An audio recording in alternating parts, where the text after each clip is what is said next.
Sorry, guys. That was a bit of a wait there. My bad.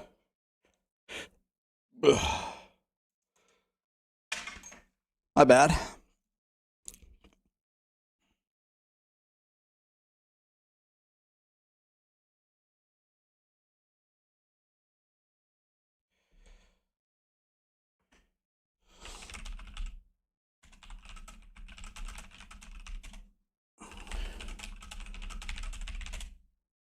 All right. Yeah, actually, I forgot. There was an email that I had to respond to that I didn't respond to. Hold on. I forgot. Wait, I actually have to.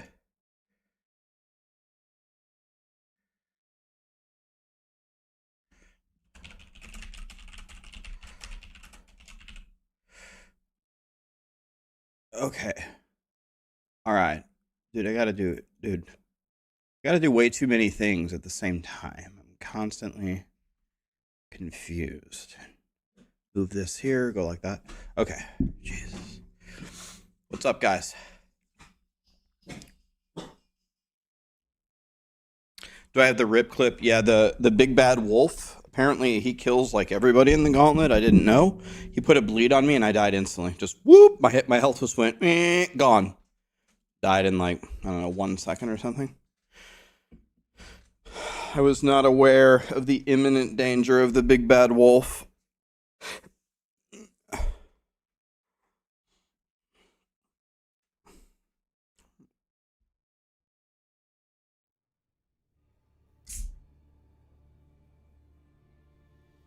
All right, last epoch.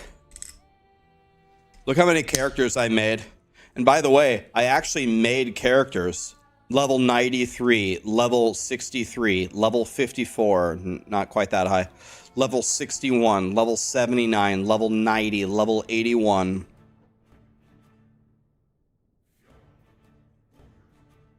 Look how many characters I made already. Shout out to G Fuel Clickbait, man. This is the best one. Clickbait.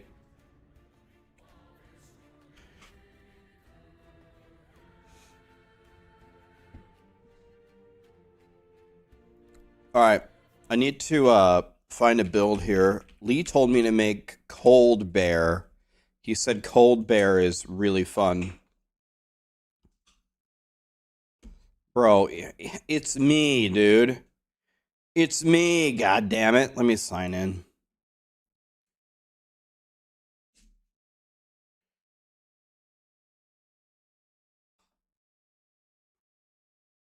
Bro, it's me for the love of God.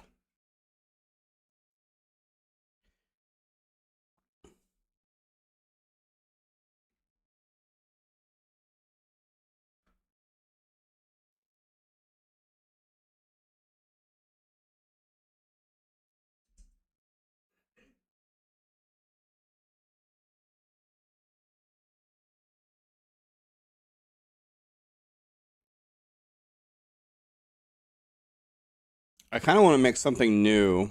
Obviously, I just make new shit all the time. Frostbite Swarmblade? This, Lee? Lee, make us 5 million gold, by the way, so we can cheese the go Paladin. Nova hammered in Paladin. I already have the squirrel. Cold dot werebear.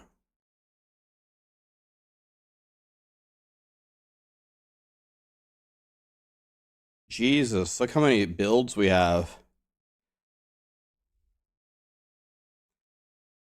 Earthquake werebear, swipe were cold dot werebear. This is the goat.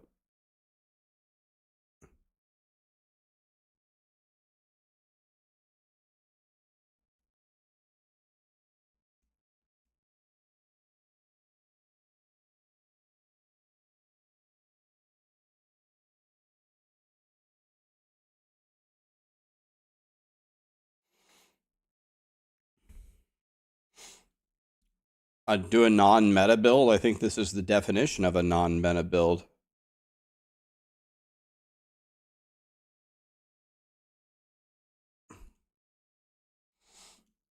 All right, fine. Cold dot werebear, whatever. I've never made this, so let's make it. We're gonna be a bear. Fine. Next, we'll make a paladin. Create new character. Which one's the druid? Oh my god, I got it right first time.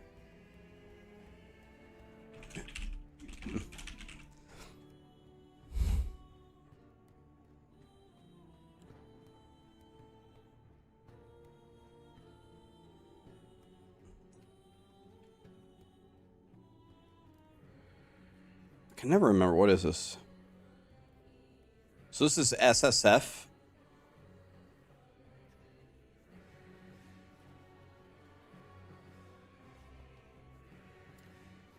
Are my other characters that? How can I see?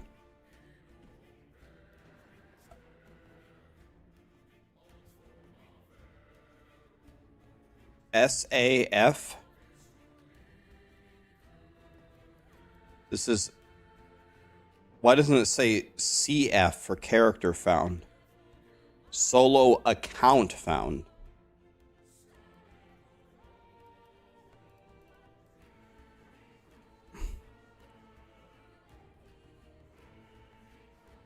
Ghost Runner, nice to see you, man. What's up, dude? Okay, fine. I'm gonna delete all these characters in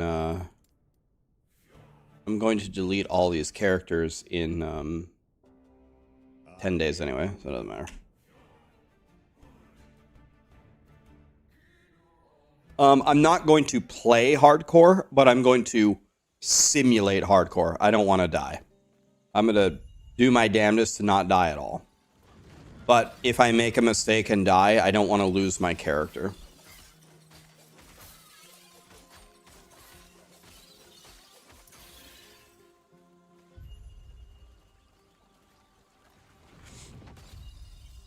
Am I only going to play on the season? Yeah, I mean, you know, on every single ARPG, right? You never play the normal mode. The normal mode's for noobs, right? Got a wolf. Can I get another wolf? How many wolves can I have? He wishes to destroy us and steal Eterra's legacy.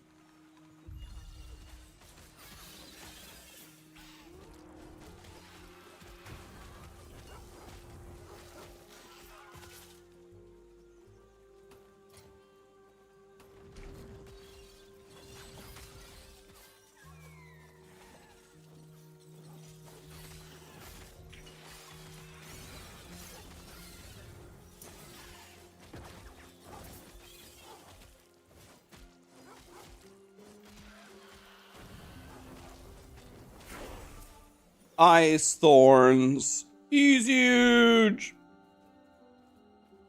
Is this the Diablo 4 killer? No. Diablo 4 is the Diablo 4 killer.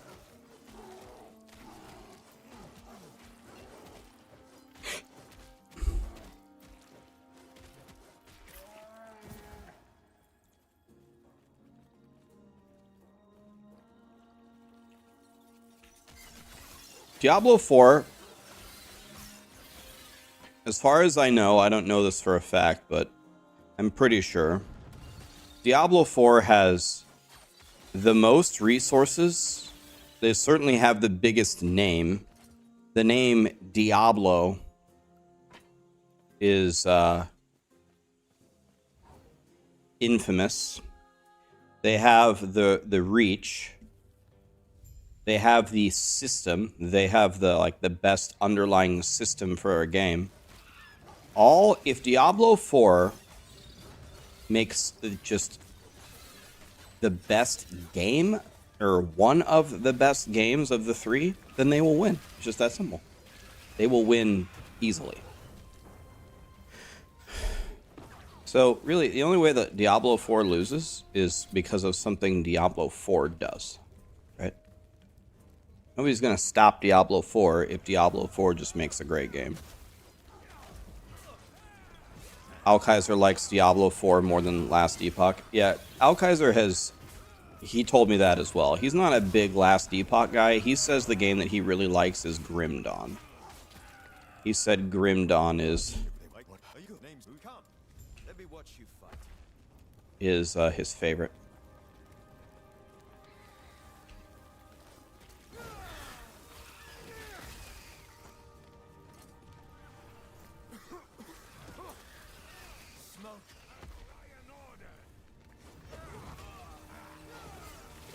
Is that a loser take? I really don't know. I've never played Grim Dawn.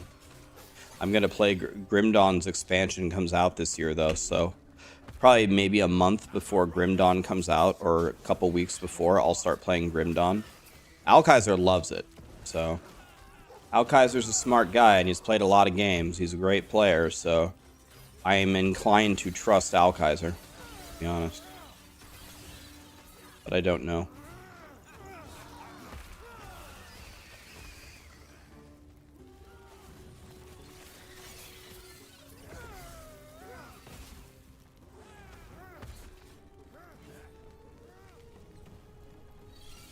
I don't know anyone who's played Grim Dawn for a good amount of time, like gave it a fair chance, who has told me that Grim Dawn sucks.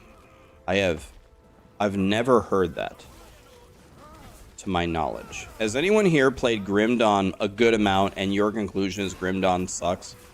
Is that true for anybody? Have any of you played Grim Dawn a good amount and you think Grim Dawn sucks? My nose is bothering me so badly.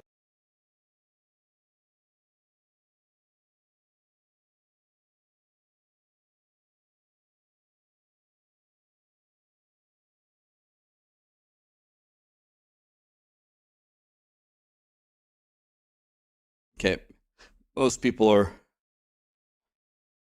almost unanimously, everybody in chat is saying it's a good game, so. Guys, everybody is not going to like every game, right? Some people hate Path of Exile, not really sure why. Some people hate Diablo 4. I mean, I could kind of see why, because a lot of our crowd here are, you know, vehement gamers, and Diablo 4 is a great game for casuals. Diablo 4 is perfect for casuals, man. It's great. A lot of us here are not really casual gamers. If you are sitting there consuming a video game stream, and I am sitting here streaming a video game, we are not casuals. A casual doesn't look up a guy, they got no fucking clue what Maxroll is. They just, you know, they just do whatever. Right.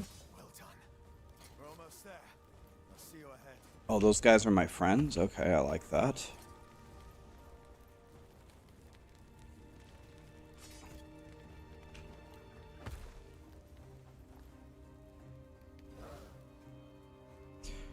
Will I do guides for Last Epoch? Absolutely.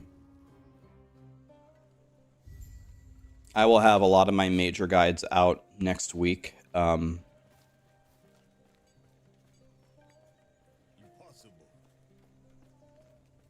like they're... Speaking of, I must head there now. Feel free to look around. You're a dad, you chill and you check guides. I would say you're an upgrade from a casual. If you're reading a guide, you're already a decent player. By the way, there's nothing wrong with being a casual. I'm a casual in a ton of games. I bought Pokemon Scarlet 1 year ago. I was playing it. I was the definition of a casual. I barely played at all. I played like 1 hour a week or not even that. And I just rode around on my bike and I caught Pokemon, and I don't know anything. I don't know any strategy guides, nothing. I just play the game. Pal World? Well, I was going to say I'm a casual at Pal World. I'm really not. But Pal World, I just run around and do whatever, but I guess I'm not really a casual there. It's a bad example.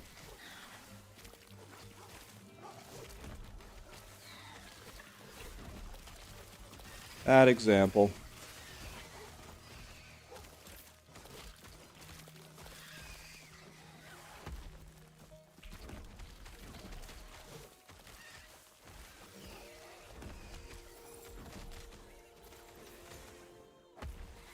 I don't know, man. I think these totems... I wish I could level up my druid with totems, man. I think the totems absolutely fry.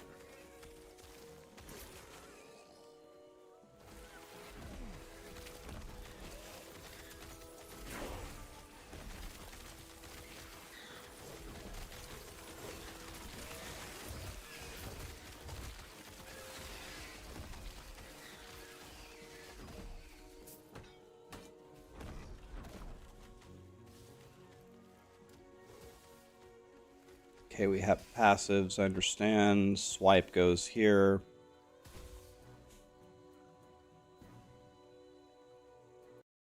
Thorn totems or Pog.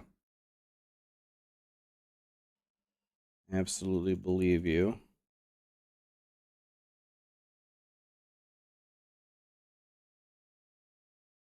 Wait, werebear form.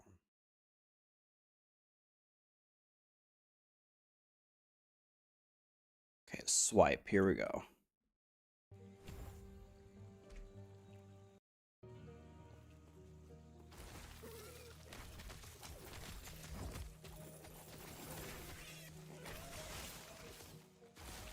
Pressing the wrong button, by the way.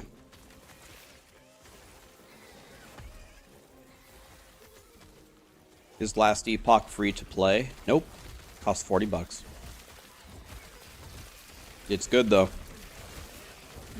PoE is also 40 bucks. It's almost exactly the same. If you play the game, you get to the end game and you want to actually play the fun part, the stash tabs that you need to enjoy the game are almost exactly the same price. So it's like the same price as PoE.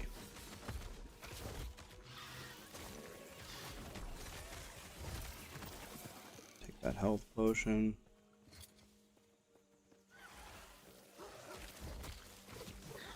Can I just go two-handed axe? Can druids wear two-handed axes? There we go. Just go damage. Everything else is for noobs.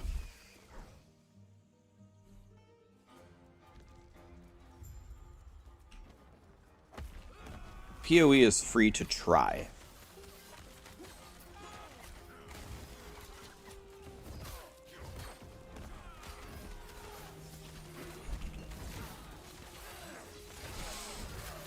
This is always the zone that I find the most dangerous in the beginning. I always get farmed here.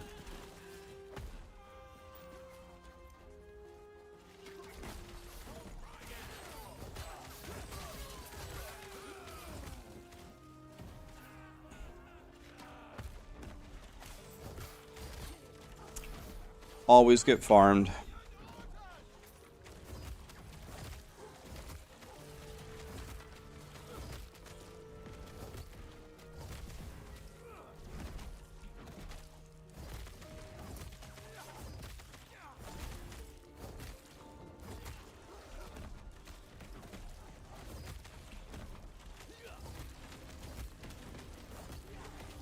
This guy is not invited to my birthday party.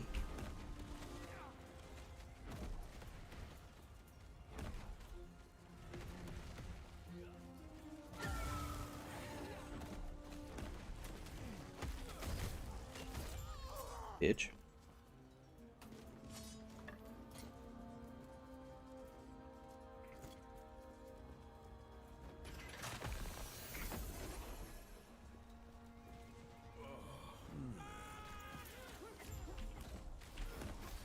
I always get fried in this zone.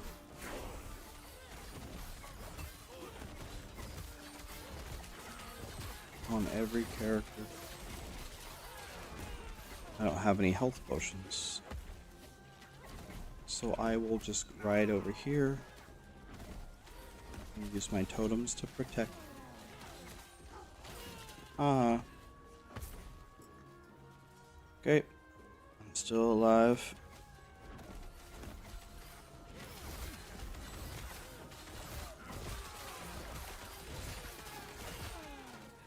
Okay. In we go. Am I playing hardcore? I'm not playing hardcore here. I'll probably play hardcore on the launch because I don't want to lose my character if I mess up.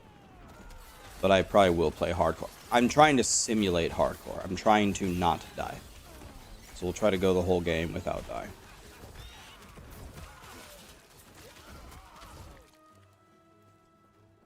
Why am I playing before launch? Maybe a better question is, why aren't you playing before launch? I think that's the more appropriate question. Why aren't you playing? You don't lose, it just transfers to softcore? Oh. You don't even lose your character? Are you serious? I didn't know that. Your character doesn't get deleted?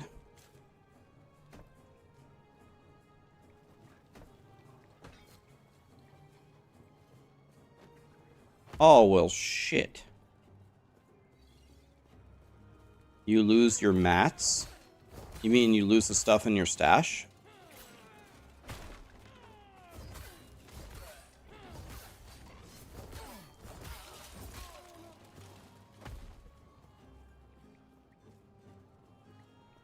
You lose your entire stash, but you get to keep the character and what he's wearing? Huh. That doesn't seem very risky. Why doesn't... Wait, really?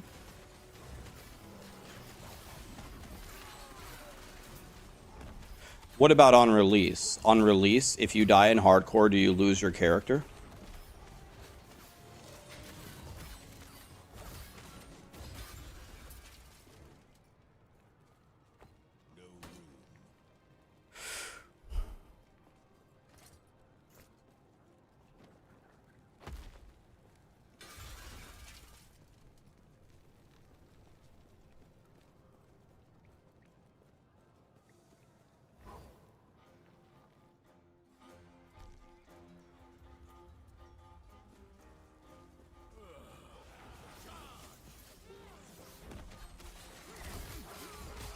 But wait, PoE does the same thing?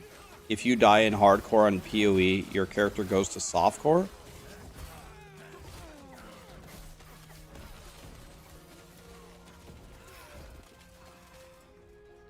Yes, yes, yes, lol, no. It goes to standard, not softcore. When you say it goes to standard, you mean it goes out of the season? It moves out of the season? That's what you mean? Okay, okay. I would consider that losing your character.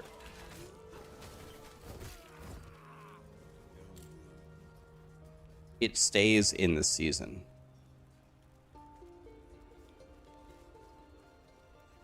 People are saying that's not true. If it goes to standard, to me, it takes you out of the season. Okay, so I would consider that a death. That is a death. So in last Epoch, when you die on hardcore, do you get moved to softcore out of the season?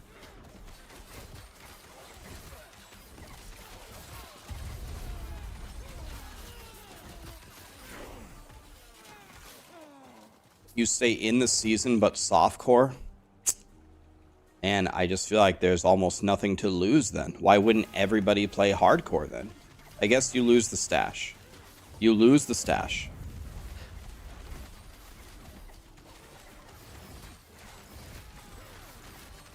That is something.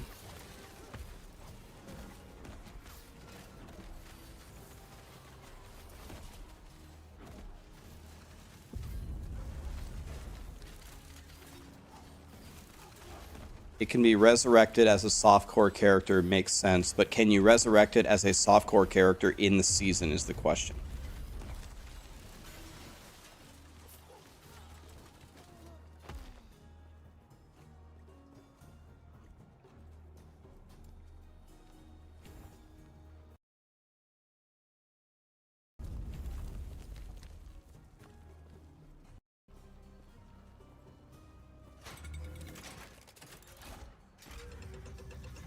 Oh, McFluff. As far as he knows. Okay. Maybe we don't know. Maybe we don't know. And I don't know, it's up to them. They can do whatever they want, but...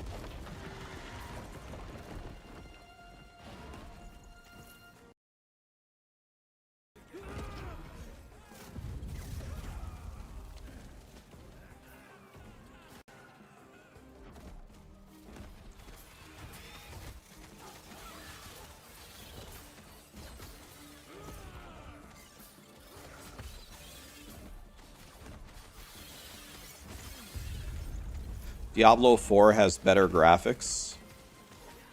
Well, right. Diablo 4 has got the best movement, the best combat, the best graphics, and the best sounds of any ARPG ever made. You're not going to get better than that. But the only game that's going to be close is Path of Exile 2. Best movement? Hell no. See, Kaz, I think you and I are talking about different things. When I say a game has the best movement, I mean when I press the movement button, it responds perfectly to what I press. What you are probably saying is, I like this other game where I can move 300 times faster. That is not what I'm saying. I'm saying pressing the button is better than any game. You want to know why I say that? Because pressing the button is better than any other game by far. You can't say, oh, in Torchlight Infinite, I have this build that can move 1 million miles an hour, so the movement is better in Torchlight. No, that has nothing to do with it.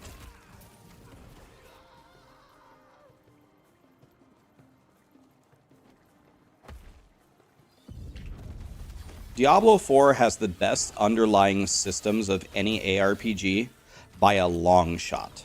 They win at everything. They win at everything by a huge margin. The only game that's going to compete with them is Path of Exile 2. In that aspect. The problem is the game. The game is just not finished. It's not ready.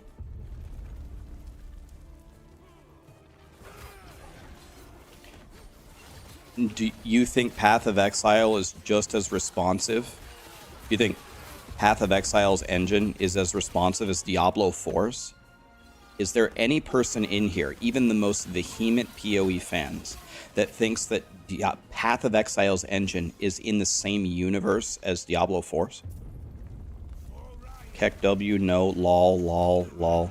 PoE runs like dog shit. The engine is garbage. That's major copium. The PoE engine sucks.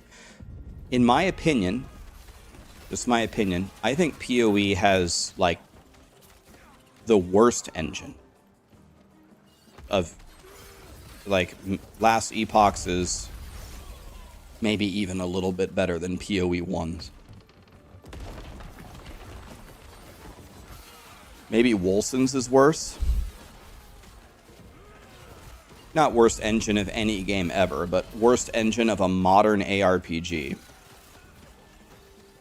That's the thing that... I don't know what this does, just put it on, whatever, who knows.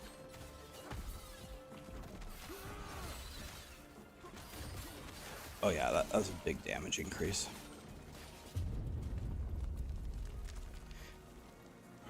Yeah, guys, it's okay. It's a 10-year-old game. We don't need to defend Path of Exile. It's fine. PoE 2 is coming very soon. PoE 2 will be a hell of a lot better. But if you think anything except PoE was built on a Tamagotchi, then may God have mercy on your soul, right? PoE was made on an easy bake oven. Have you seen the interview? Did you see the interview with the PoE 2 devs? And they were like, yeah, one of the lead guys for PoE 2 was sitting on the couch next to Chris Wilson. He's like, yeah, we were like making the sorcerer in PoE 2, And so we went over to PoE 1 to see like how spells are cast, and oh my god, it's completely wrong. It like doesn't cast on time, it doesn't land at the right time, and I was sitting there and I was like, holy fuck, who made this? Ha ha ha. And then I fixed it, and Chris Wilson was just looking over at him like, you're fired. Like, go get your shit. You got 20 minutes. The PoE 2 dev literally sitting there on the couch laughing at the abomination of the most basic coding features of Path of Exile 1. There's no way I was the only one that watched this interview. I watched it live on my stream. I was like, God. I'm sure you have questions, but let me first check and make sure the Epoch's safe. By the way, I couldn't do any better, so it's fine. But it's fine. Everything's going to be fixed. PoE 2 is going to be better. They have way more resources on it. It's going to be good. Not just dunking here on PoE, but sometimes what I notice happens is people like something. Let's say I like Torchlight Infinite, and then you get this like cancer brain where if I like Torchlight Infinite, I have to like everything about it. And if anybody says anything bad about the game that I like, it's heresy, and I must vehemently and stalwartly defend it. That's a good way to be classified as a certified dumbass, right? Even the best games ever made are going to have major problems. Don't be a peanut brain. That's crypto in a nutshell. People are like, I gotta invest in crypto. Everything in crypto. If you invest in anything else, you're dead to me.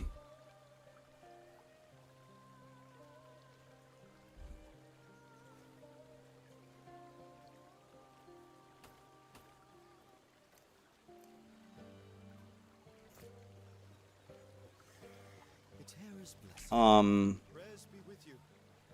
I know you're supposed to shatter stuff.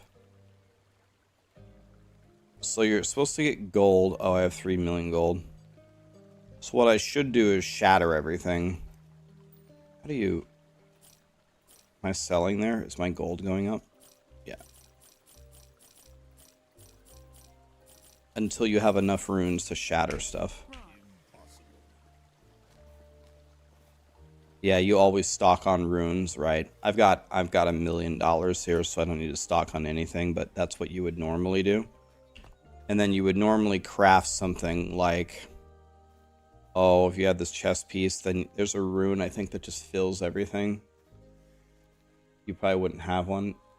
Adds a random T1 affix to all of them. Doesn't have any forging potential. Take me now, Jesus. Take me now, Jesus. Let's add one to everything. There we go. Now we have a yellow. Don't even look at the affixes. It doesn't matter. Doesn't matter. Just give me one of everything. Boom. Yes. 26 forging potential. Go right here. Okay. Add something. Go. Boom. Nice. No, don't read it. Who cares? Doesn't matter. Go right here. Blah, blah, blah. Add a... Go. Boom. Boom.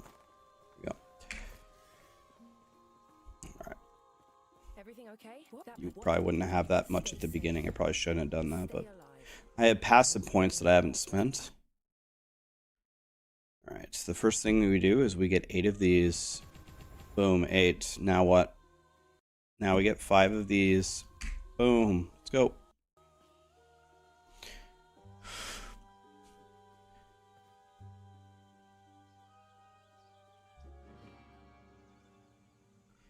Diablo 4's responsiveness is a lie of camouflage client-side desync that can get you killed in some situations.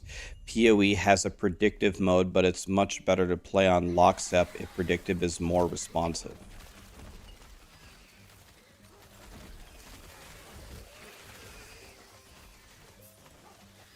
I've never heard anybody say PoE has better responsiveness than Diablo 4. I've never even heard it from the most vehement Path of Exile defenders, but Sounds like PoE runs a lot better for you, feels a lot better for you, and that's okay. But that has been the polar opposite experience for me.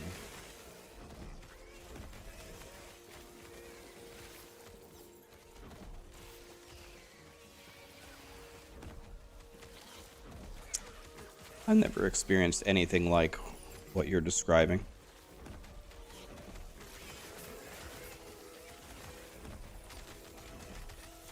Bro, next time I'm leveling as totems, man. Totems are way too fun. You just lay them down and everything dies.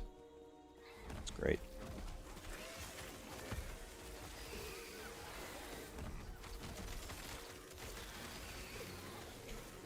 This is area level 3 and I'm level 8.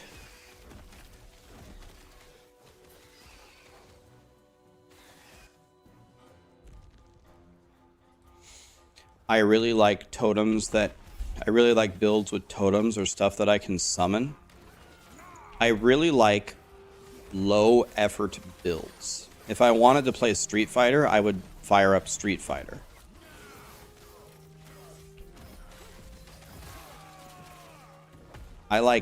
My favorite thing in ARPGs is low effort. I'm pretty sure I just went back to the zone that I was already in. I think I'm in the complete wrong spot right now. I'm certain of it. Yeah, I was supposed to go right out of the town and instead I went left.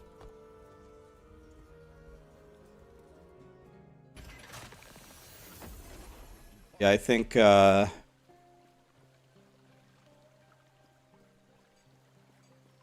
most famous builds that I ever made, the ones that people like the most, where I made something called the Goblin Blaster 9000 in Diablo 3, and then I made the Brain Dead build, where you do absolutely nothing, and the entire screen, you move at the speed of light, and you one-shot everything on the entire screen.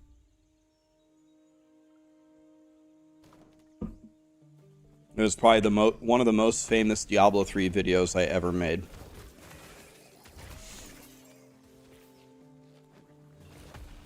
Well, there was the I made that Crusader build, yeah, where you could press zero. Well, at the start of the map, you press a single button to get on your pony, and other than getting on your pony, you don't press a single other button, and you clear the highest tier of the game. But no, it was a different one. Oh yeah. The 17 damage druid. That's a classic, man. I watched Asmongold's video yesterday about his back is badly hurting him. Sounds like he didn't exactly say what his problem was, and he didn't exactly say how he's starting to fix it, but it sounds like he pulled something or displaced something, moving something, and then he sounds like he went to a chiropractor and they snapped him back into position. Now he's feeling better, but I hope he gets better. Could be a displaced rib.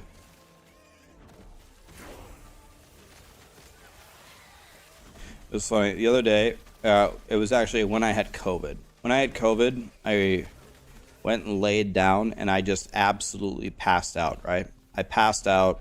I'm so tired. I'm so sick. I'm dying. I'm crying. Right? So I laid down.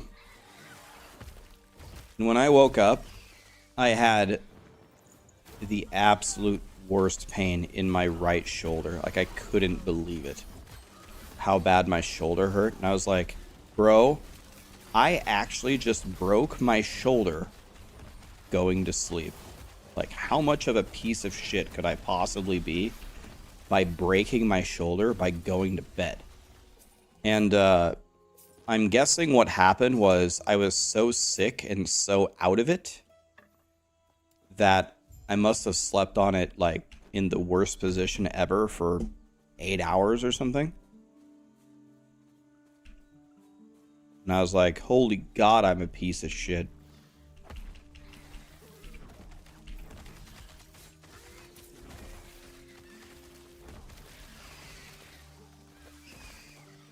Have I ever drank a beer before? I actually haven't. I have tasted beer. I've taken a sip of a beer before, but I have never actually drank a beer.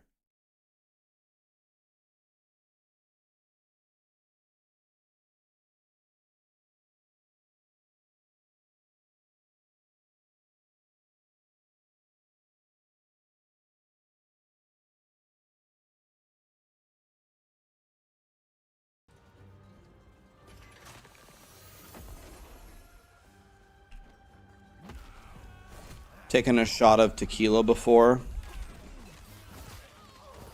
I've never been drunk in my life. Never been drunk, never drank a beer. The most alcohol I've ever had was probably actually on stream. The most alcohol I ever had in one sitting was actually on stream.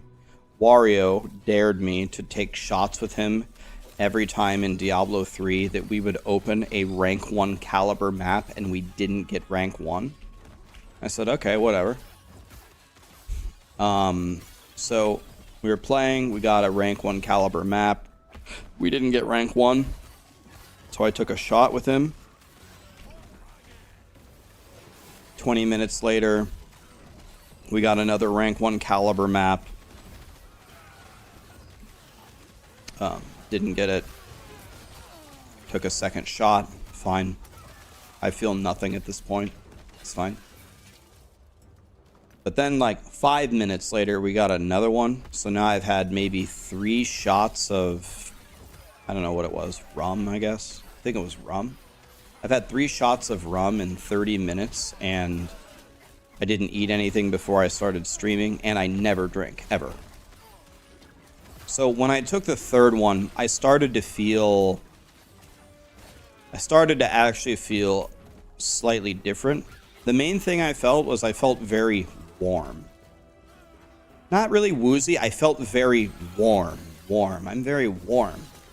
I'm like dying. I'm indoors with a hoodie on, and it just feels so hot in here. But I'm fine. We're playing. And then about 10 minutes later, we got another one. And then I was like, I really don't want to take this 4th shot, but all right, I'll take it. And then when I took the 4th shot, now I started to not feel well. Started to feel, I was fine. Everyone in chat was like, oh my God, Rax is drunk. I'm not drunk. Oh, Rax can't even talk. Yes, I can. I can talk. You guys are making shit up. I'm fine. But now I just don't really feel very well, and now I feel even warmer. Now I feel like I'm sitting on a campfire, and just ever so slightly, just barely, it felt like my world was just ever so slightly ebbing and flowing. Just a little bit, like the walls in my monitor. I'm like, okay, this is the last shot I'm taking. I'm not taking another one. And then we just kept playing and I was fine. So that might have been like the start of something, but I mean, still playing fine, still talking fine. People are like, Rax, you're drunk. No, I'm not. Rax, you're not even speaking clearly. Guys, I'm streaming. There's a VOD. I can go back and watch it. You guys are making shit up. It's very funny. I get it. Keck W, but I'm not drunk. That's the closest I've ever been to drunk in my life. That's the most I've ever drank by far. Bro, you were shit-faced. I wasn't. I was fine.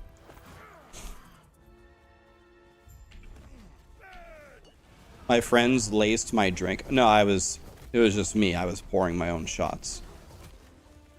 Wario was playing from California.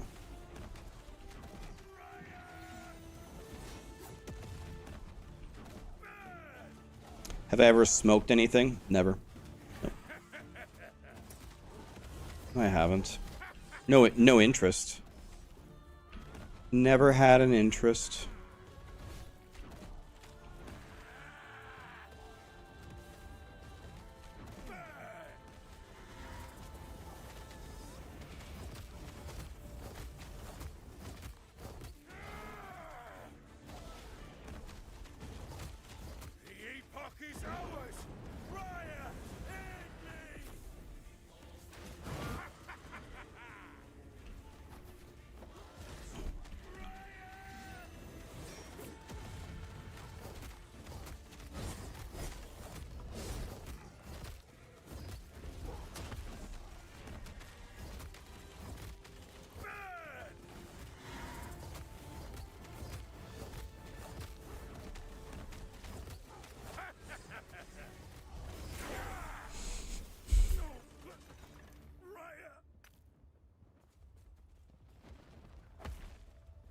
By the way, I'm supposed to have a loot filter on, which I don't. More than just which, speaking of, I must return at once.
The British, De Torque, What the Fuck, Dutch, Saline, Mugsy, Nugoth, A Dope King, Oolong, Dubstep, Bassa, Breakboy gifted 10 subs, by the way.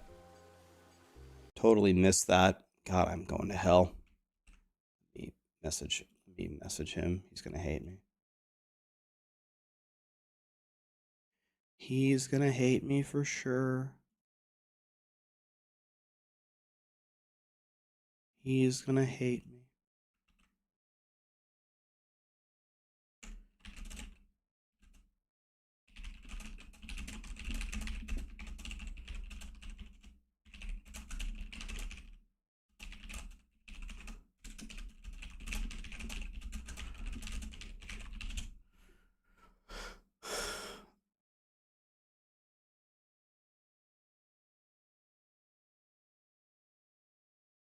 I think that's everybody. Okay, I think we're good. Okay. What is this?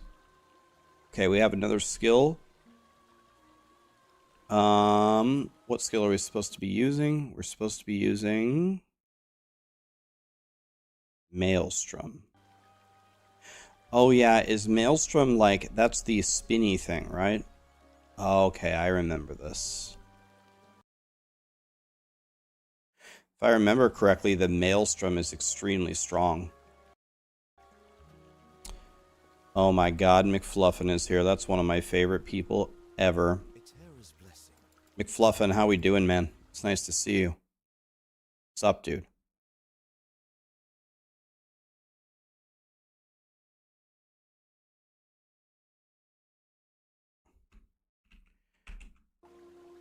Okay, how do we... Anybody remember the button to get to the loot filter? We're gonna get there. We're just gonna press all the buttons.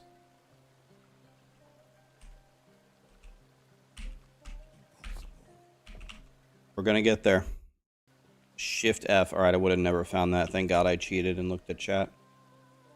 Create a filter, or import a filter. Create a new filter. Paste the clipboard contents. Boom. And it made me an entire loot filter. Wow. Fried. I just made an entire loot filter for my character instantly. Boom. Done. I copied it from Maxroll to my clipboard. I go into the game. I hit paste from clipboard. Boom. Done. Easy. You're back. I'm sorry to you too. Rule number 1 of ARPGs, never read anything.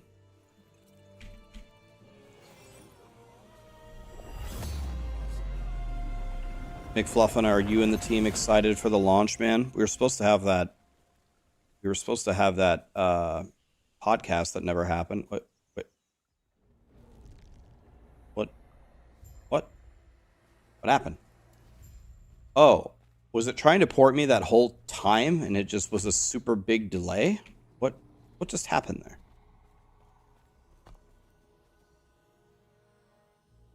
there? Okay, whatever. Is this where I'm supposed to be? Alright.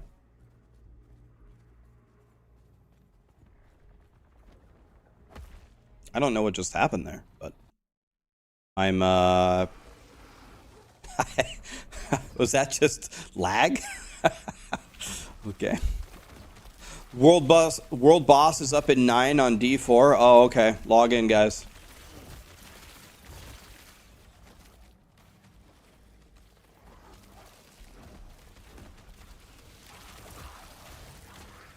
Hey, McFluffin, do we have a totem leveling build for Druid? I'm following the Swipe one and the Maelstrom one right now. We don't have a totem one, do we? Because I love these totems. I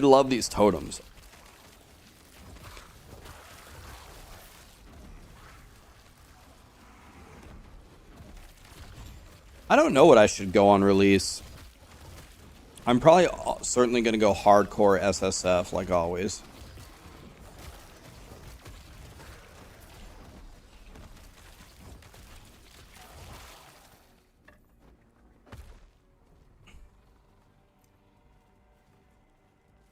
Raxxanterax's name.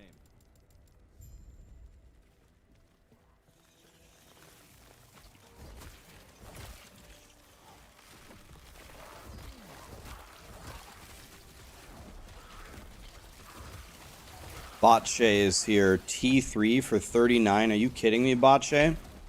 Thank you, my dude. This guy's crazy. Thank you, my dude.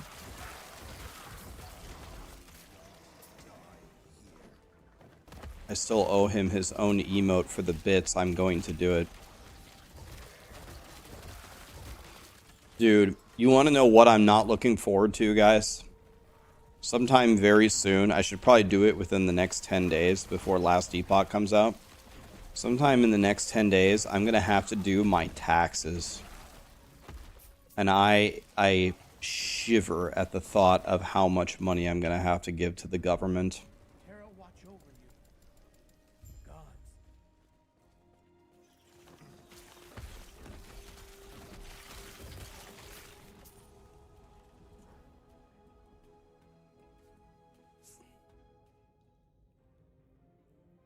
Am I gonna owe them money? I'm a streamer, man. Streamer is self-employed.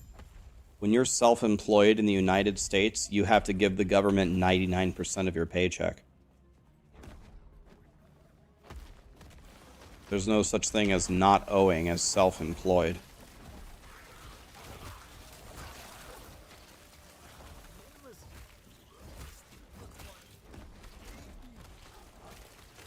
Like, I genuinely don't know how it compares to other self-employeds in other countries, but the USA is very, very, very, very brutal. If you're self-employed, it's like one of the worst, if not the worst, tax situation to be in.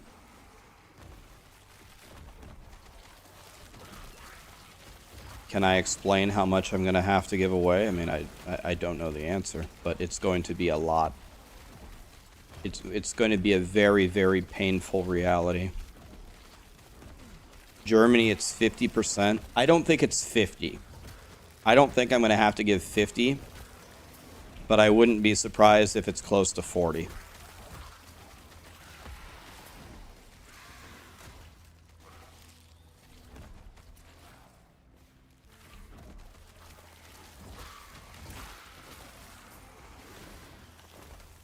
%40 is regular taxes in Germany. In the USA, I believe it has a dynamic tax system where if you don't make much money, you don't owe as many taxes, and if you make a lot, then you owe more. But then there's all these tax loopholes to make sure that the rich people actually pay the least amount of taxes.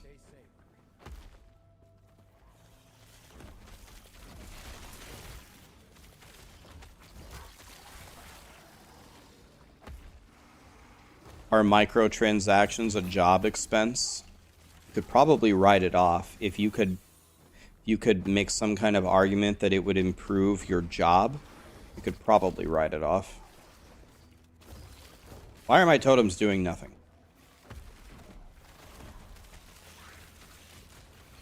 didn't I do accounting of some sort? You should know tax credits.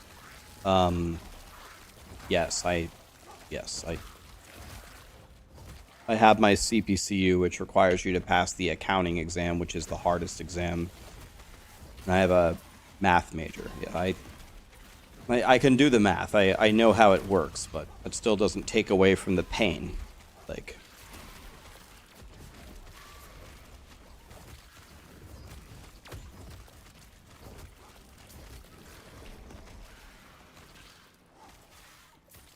is Last Epoch better than Diablo 4? Some people are definitely going to rank Last Epoch better than D4.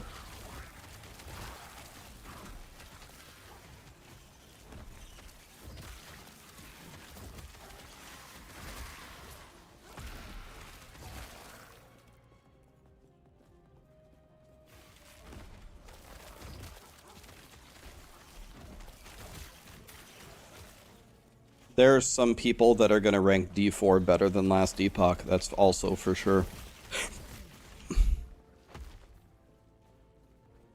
In Russia, the taxes pay you? How does that work? You give them your entire paycheck and then they send you a little bit of it back, or what?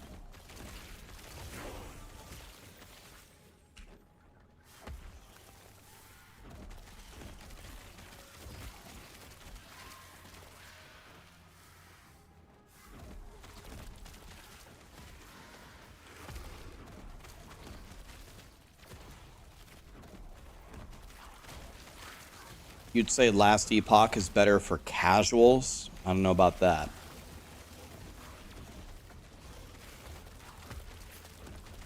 You think Last Epoch is better for casuals than Diablo 4? I don't know if I would agree with that one. I would say Last Epoch is a good game for casuals. But better than D4? D4 was literally the game, the ARPG made for casuals. Pick any build, spec into like lightning stuff. There's absolutely no crafting. Run around and do anything and level up, and there's no end game. I mean, it's the definition of a casual game. I think there's a little bit of a difference between saying the game is perfectly fine for casuals and saying it's better than D4 for casuals.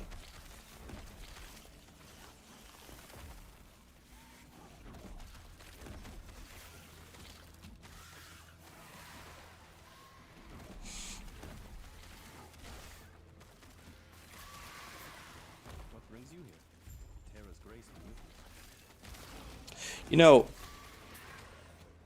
another thing for me, like, okay, it's a little bit different for me, right? I have all day long to play these games, right? I can do whatever I want and play these games all day long, like yada, yada, yada. So my perspective is a little bit different. But one thing for me that doesn't make a whole lot of sense is this perpetual discussion about which game is better, which one is better, which one is better, better, which one's better at this, which one's better at that. Oh shit, I didn't mean it.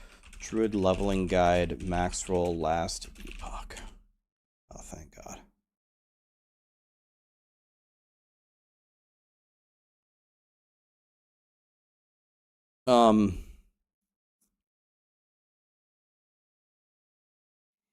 Wait.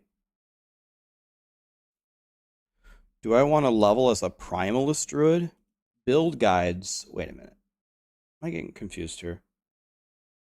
Primalist. Druid. Now. Okay. Guess I can. I'm sure I can respec, right? Just straight up druid leveling guide. Okay. All right. Whatever. All right.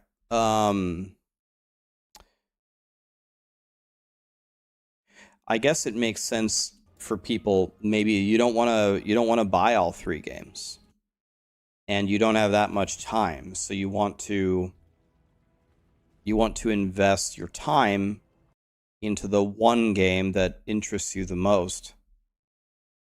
But also with that,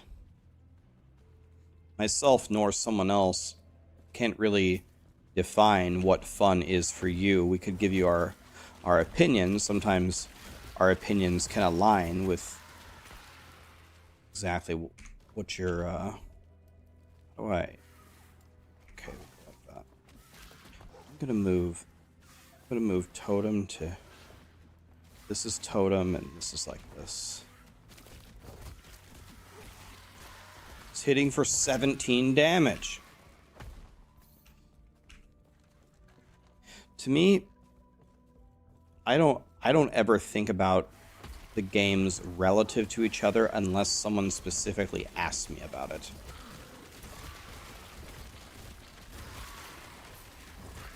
The only thing that I'm thinking is, here are the faults with each individual game, and I hope to God the respective companies fix the faults within each individual game and keep making all the games better. And that's it.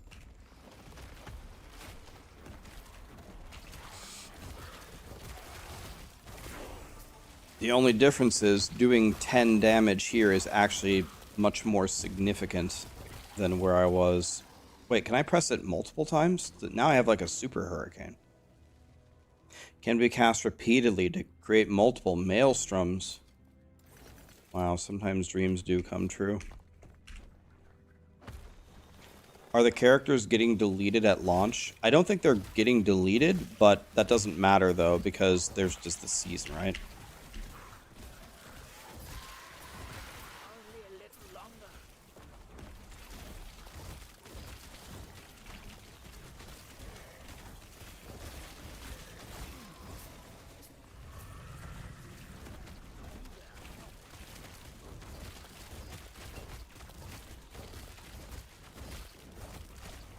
You want to know you don't know one thing that I think most players are going to like about Last Epoch over Path of Exile? You want to know one W I think Last Epoch is going to get? So, in Path of Exile, if you are an experienced player, or if you get really far into the game, flasks are super important, right? They're super important. They like do a lot for you. But for a casual, the flasks are a nightmare. You have to press all these buttons while you press all these buttons. Casual players hate that. That doesn't exist in this game. There isn't even I don't even have a mana pot. You have health pot, here's how many you have of them. And that's it. People are going to, in general, they're going to love that. They're going to love it. Be safe, traveler.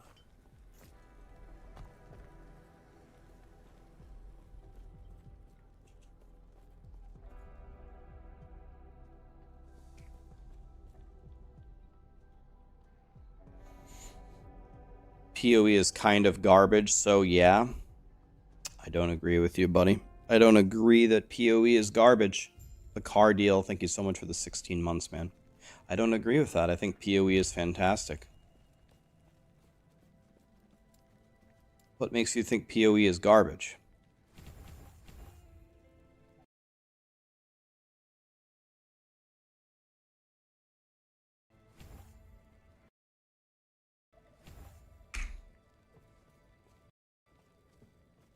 Why am I playing Last Epoch? Well, I mean, there's literally like 70 reasons. I'm a streamer and I play ARPGs and I need to make guides for the next hot up-and-coming ARPG. Playing Last Epoch because I like the game. Playing Last Epoch so I can get warmed up for the launch in 10 days. Playing Last Epoch because it's fun. Playing Last Epoch because my Gauntlet character died. Play Last Epoch because there's nothing to do in Diablo 4. Playing Last Epoch to try to learn to play hardcore on launch. I mean, there's a lot of them. There's like 70 reasons. A lot of reasons.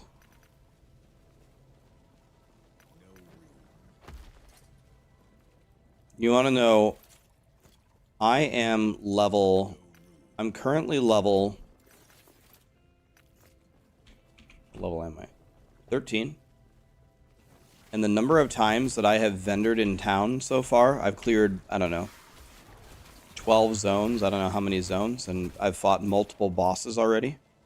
Cleared 12 zones, and I've fought multiple bosses, and I've only went back to town to vendor one time. And I didn't even go back to town to vendor, just when I happened to go to a town, I just vendored while I was there. I think that's huge for this game. You just play. You just play the game. Okay, you're full, that's fine, it doesn't matter. Just keep walking forward until you get to a town, then we'll sell everything.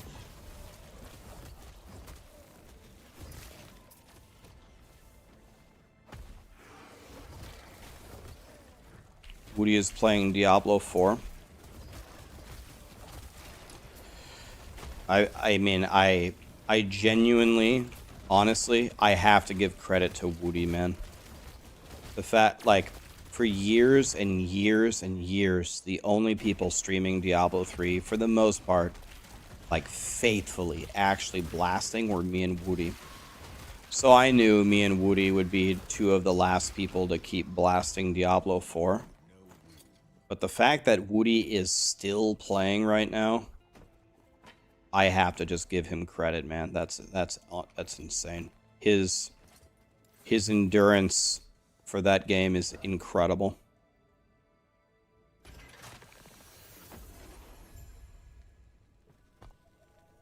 It's actually insane. It's incredible.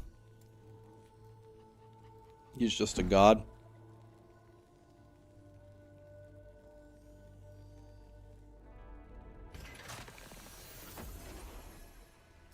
Oh, I mean, yeah, I mean, Woody likes other games, certainly. He likes other games, too. I know he does.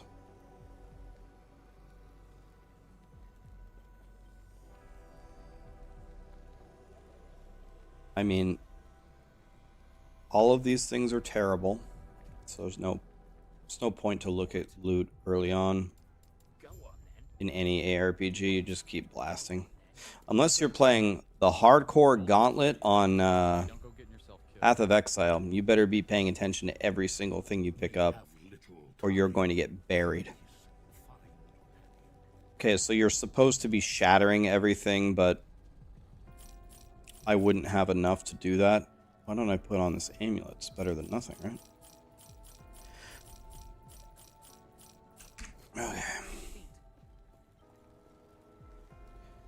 Quick port back to town, and we continue.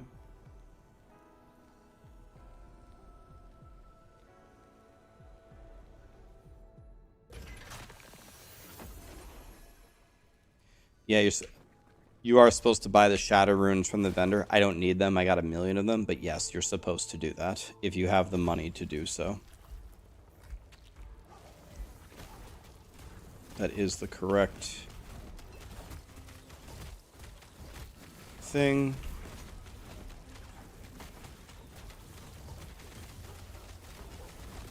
This guy's doing a Kamehameha.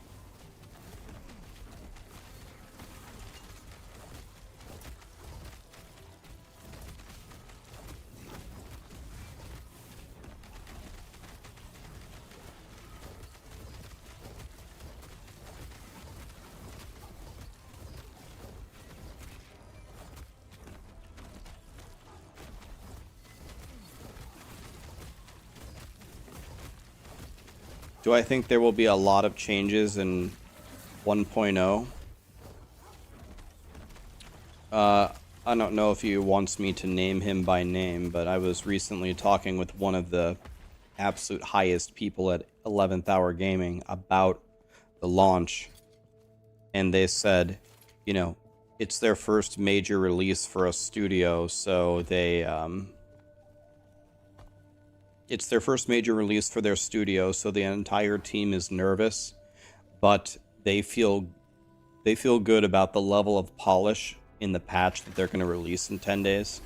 They feel like they've gotten to implement a lot of the things that they wanted and a lot of the fixes. So according to them, which is the best testimony we're going to get, they're feeling pretty good about it, it sounds like. Students were corrupted. Am I supposed to be able to walk this way? Okay.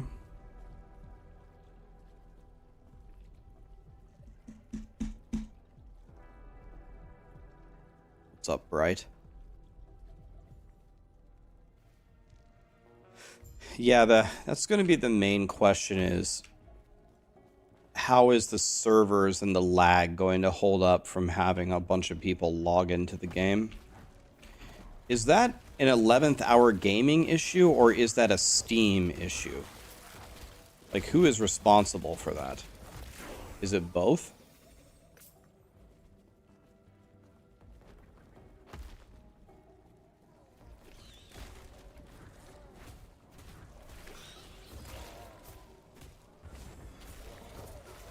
PoE's record has been 200,000 concurrent players. That's its record.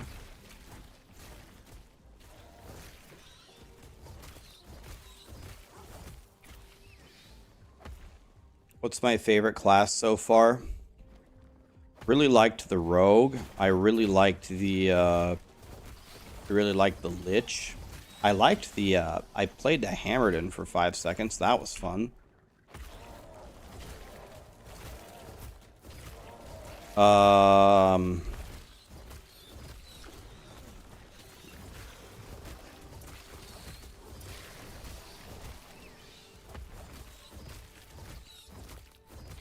Like the Rogue, I like the Lich.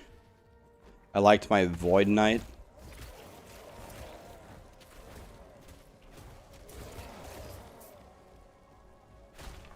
You want to know what I strongly advise 11th Hour Gaming to do? I sent them a message about it about a month ago. Said, are you guys thinking about this? Even Blizzard, that has, you know, a lot of space, a lot of you know, potentially millions of people logging in. Even Blizzard does a pre-download. They do a pre-download where you can download the 1.0 patch. The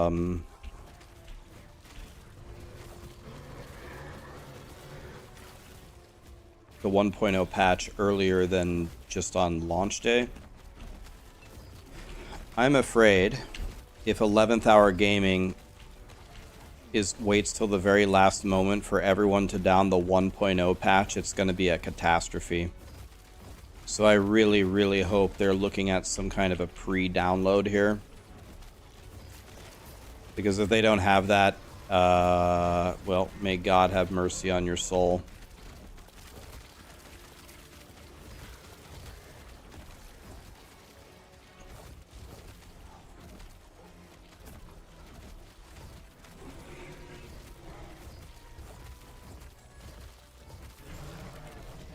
Yeah, like, if you have to, take the game completely down. 24 hours before last Epoch's launch, everything goes down, and you can't log in and play the game, but you can download the patch. The number one thing you want to avoid is last Epoch launches on the 21st at noon, and then everyone is stuck in a queue to download the game, and everybody's mad about it. I have been a part of this so many times, and the anger level is always so high.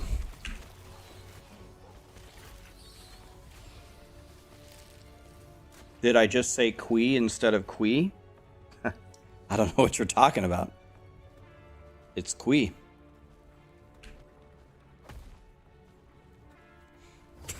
Some of you must be new to my channel.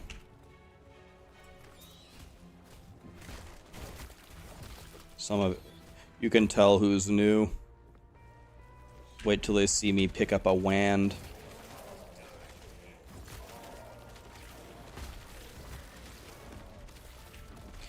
I'll tell you what happens every single time, though. Every single time there's a patch to download and everybody's fighting for the bandwidth, I always win. I just have better internet and a better connection than most people, so I don't care. Go ahead. Launch it at noon and let's see who wins. I'll bet $1,000 on me. I bet you I'll be one of the first people in. It's the streamer client. No, it's just everybody thinks Nebraska is just one big farmland. They're not entirely wrong. There's a lot of farmland here, but we have godly internet here. I just have a fiber optic connection. I have 1 gig down, 1 gig up. I think they're coming out with 3 and 3 soon. I don't really need 3 and 3, but I might get it anyway just for fun.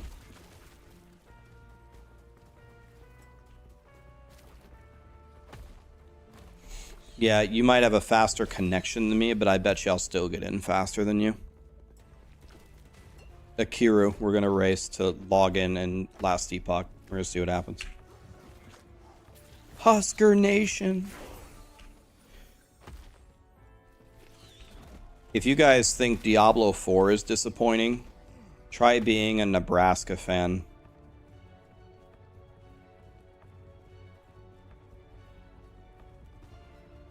Okay, there must be something I'm supposed to do here. I'm supposed to, like, click something to activate something, to do something or something. I have no idea, dude. Let's just run this way and pray this is right.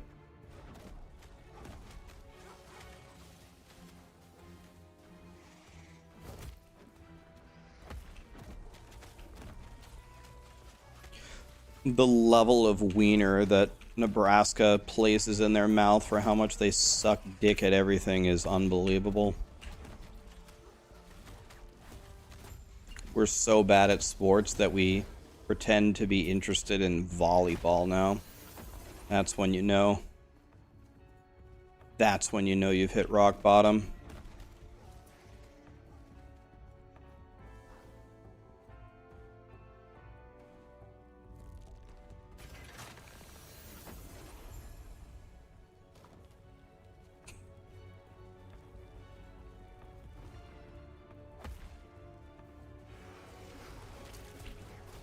As a non-American, what are the chances of the 49ers winning the game?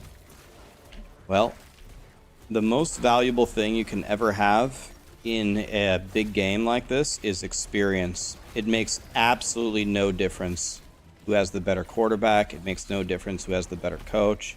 It makes no difference of any of that mattering is the biggest Keck W of all time. The thing that matters the most is experience. And the Chiefs literally live in the Super Bowl.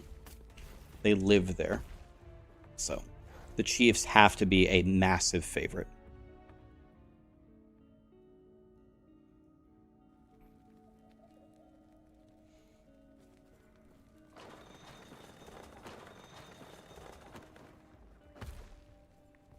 Where are you going, gods?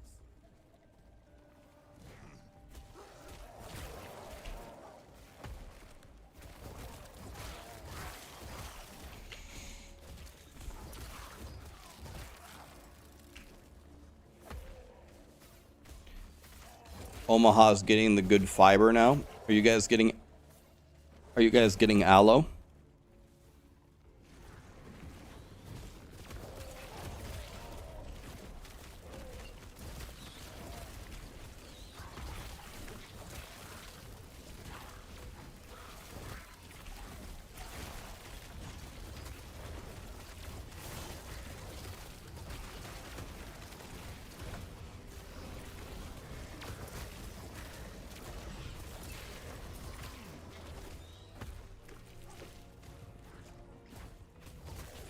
Yeah. Aloe is really, really good. You should switch to it immediately. What do you have, like Spectrum? You should spec out a Spectrum instantly. Switch to Aloe immediately. Get their fiber.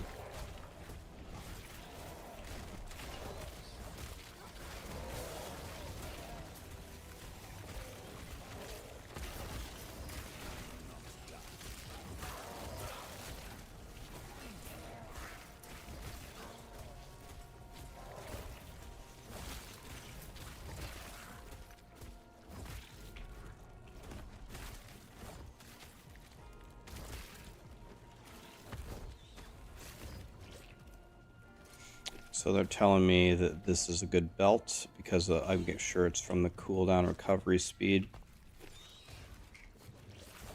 Ow. So let's fill it up here. Fire damage does nothing. So then we want to chaos this to something else, right? Not throwing damage. That's dog shit.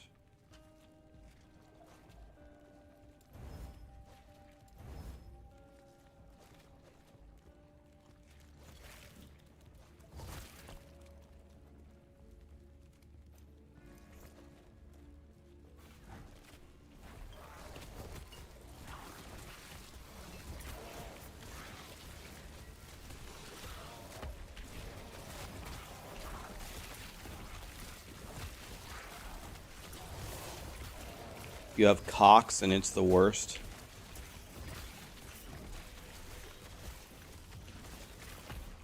Well, do love Cox, but yeah, Cox the internet, however, it's dog shit.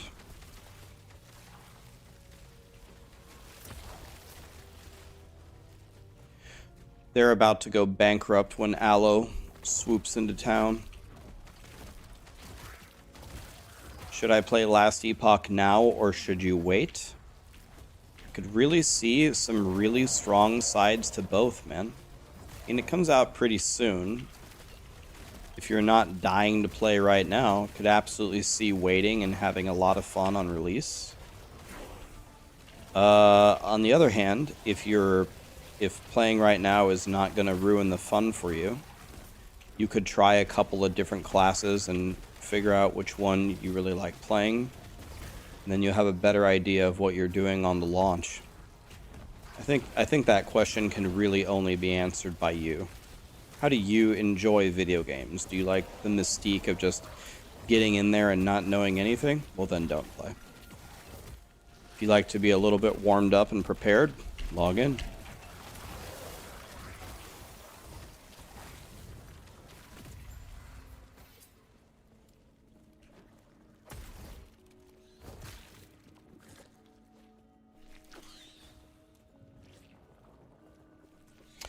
You get 600 down, 20 up. Their customer service sucks. And how much do you pay a month for that? What do you pay for 600 down, 20 up?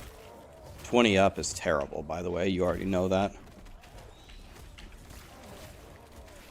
Rune Master is really good. People are saying it's super OP.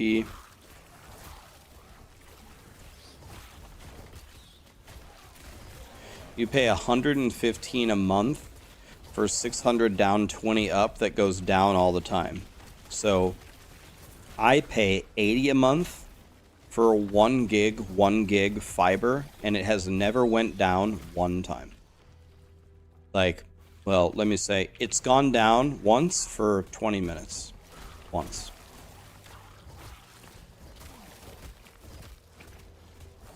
Went down once for 20 minutes.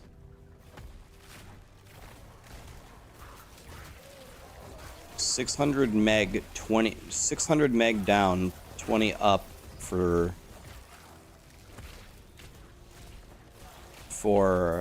115 a month. They're absolutely gonna go bankrupt when Aloe moves in. It's over.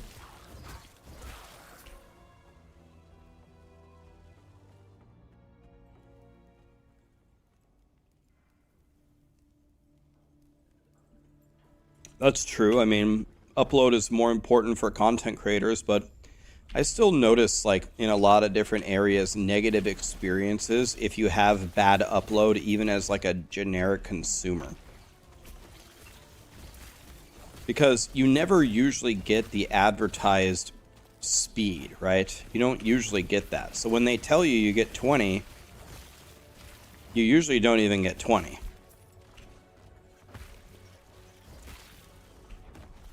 You have 1 gigabyte up and down for $20 a month in Europe. Yeah, that's impossible in the United States. 1 gig for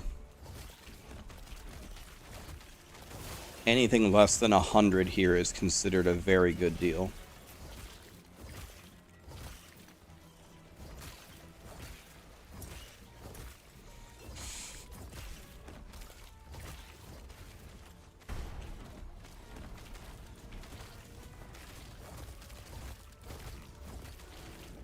Where's Wolf Boy?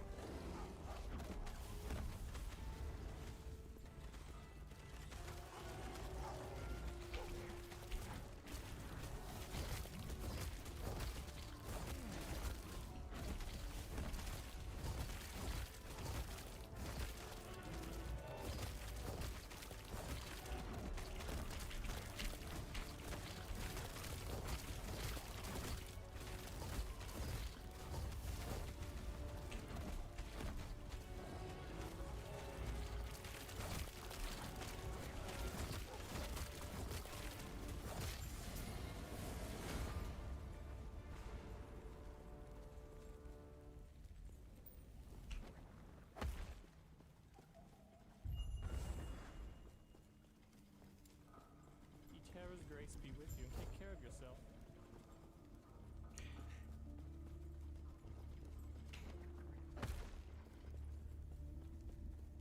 You have 2 gigabyte for $32, but I don't understand. You guys are saying you get this in Europe, but I know a lot of Europeans that work on Maxroll, and I talk to them, and they say their internet absolutely sucks dick. Where are you guys living in Europe where you're getting two down, 2 up for a... Where are you even getting 2 down, 2 up in Europe? Where are you even getting this? Scotland. Like, the Germans on my team say Germany is like a third world country for internet. Okay, Romania, Hungary, Scotland, Denmark, Poland. Okay. Because all the people in Germany are like, say it's the worst thing ever. And all the people in the UK say it's terrible.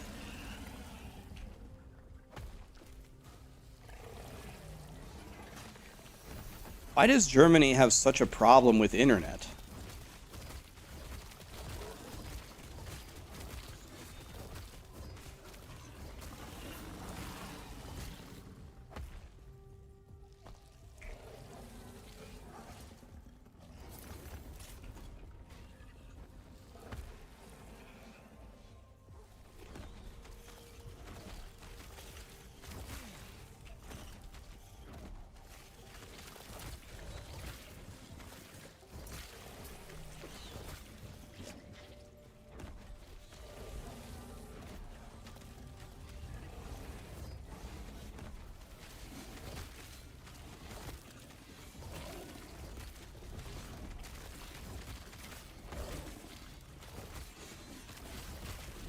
They're behind in philosophy on what and how to spend taxpayer dollars on.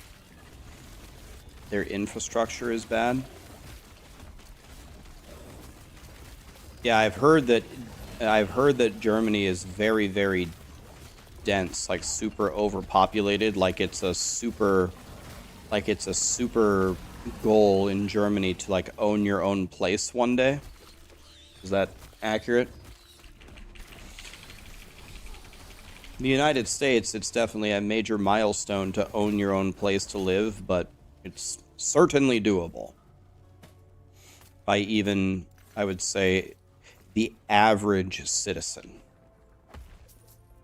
You can own a place to live.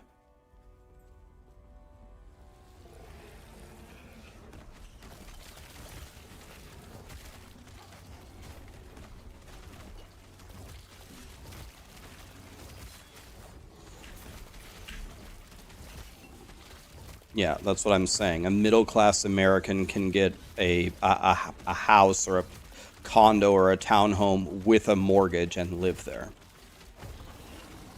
That's a hot take. Well, I don't think so. I think you can just look this up, can't you?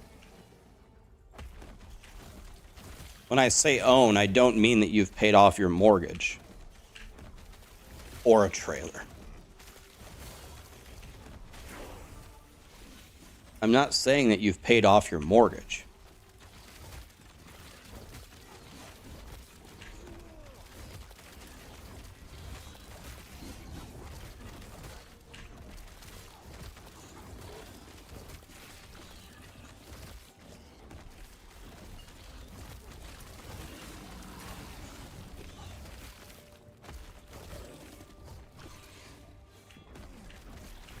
Home ownership is at its lowest rate. Yeah, but I don't think that the reason for that is only because it's becoming less plausible.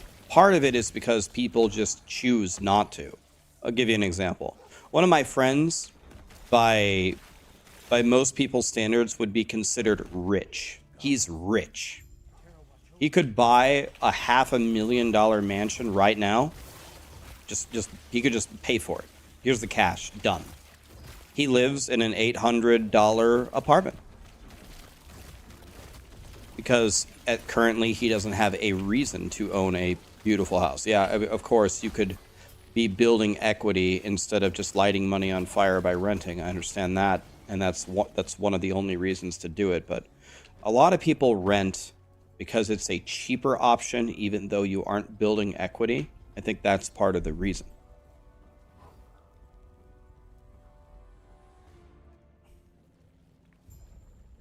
$500K is a dilapidated shack.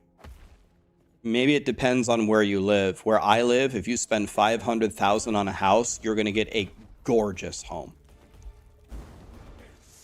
$500,000 where I live will give you a beautiful home.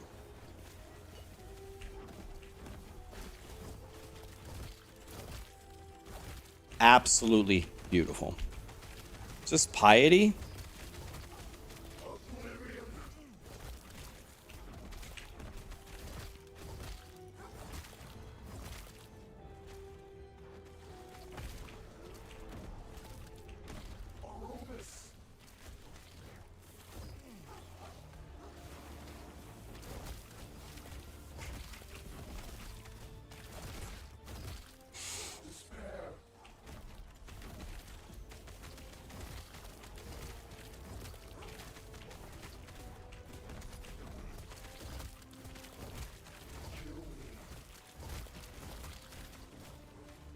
Dude, does my gear absolutely blow? I don't do any damage to this guy. Is my guy a shitter or what?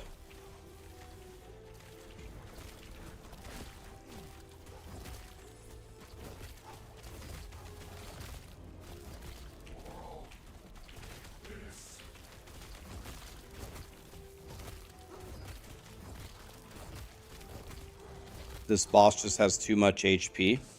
Does anybody know this game really well? Like, is this boss considered overtuned in terms of its HP, or does my guy just suck? Give it to me straight. I've been fighting this guy for like 5 minutes. It's overtuned.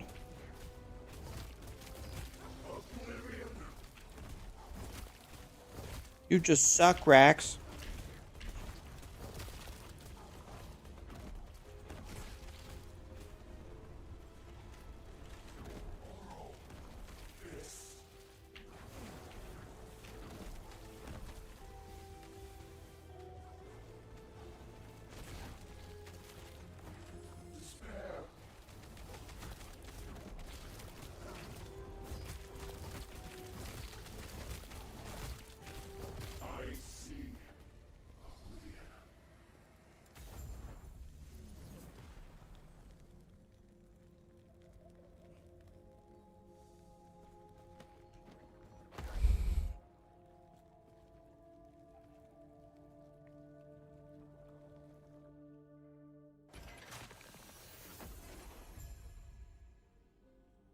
Did I update my loot filter? I'm picking up the wrong items.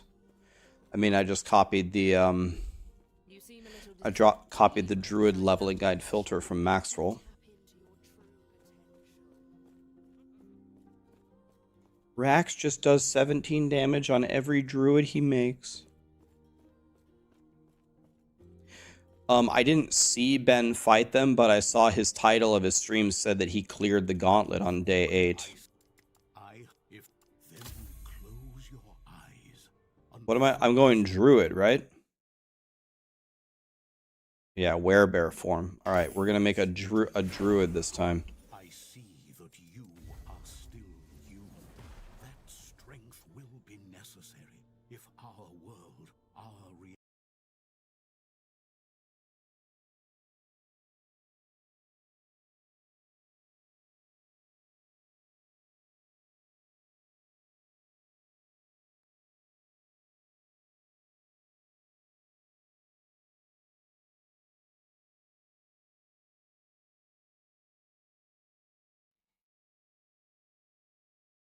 We could watch it if you guys want to watch it. Never Forgetty, resub for 56 months. This guy is a madman. Thank you, my dude. Iron Cross, thank you for the resub. JT, thank you for the resub. Rich, thank you for the prime. Can someone link me the timestamp of the fight of the feared? If you link it to me, we can watch it. Yeah.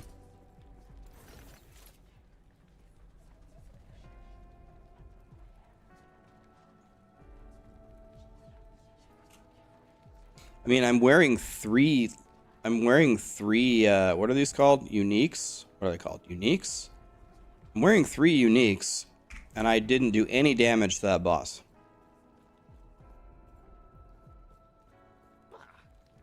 I remember, okay, I'm starting to remember something.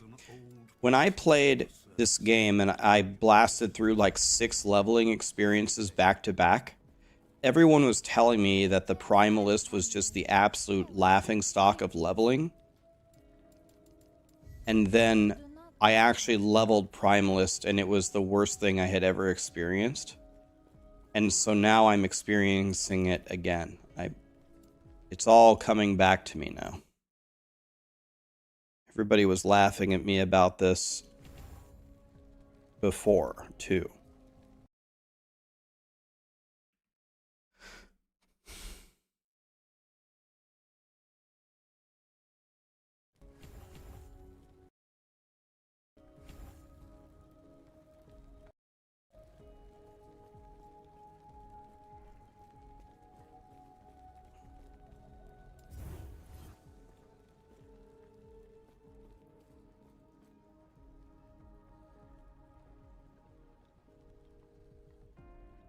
Yeah, we're gonna switch to the totems here in a moment. Scared, thank you for the prime, man. Appreciate it. Alright.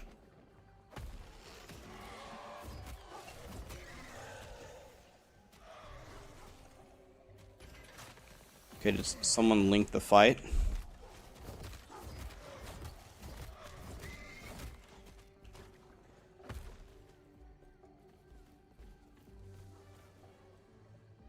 Okay.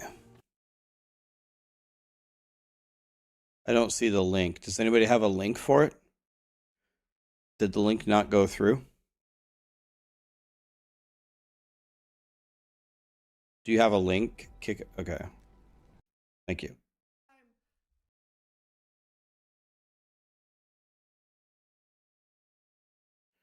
This one?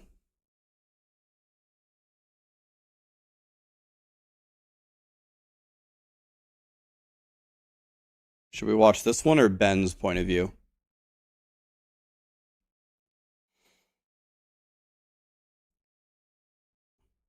Do you guys want to watch this one or Ben's point of view?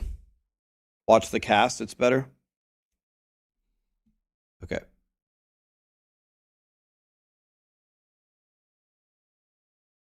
Okay, let's see how this goes.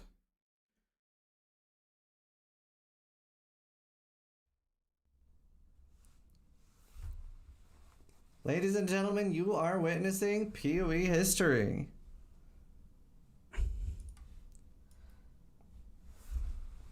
Alright, here we go.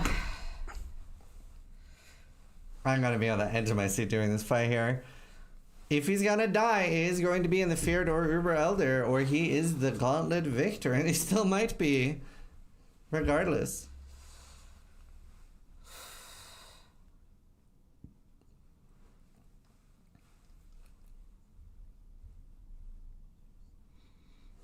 Dude, they should let me commentate this, not knowing the fight at all, as No, Borat. just- well, I'm pretty sure Oh, you just big mean, fireball, very nice. Right.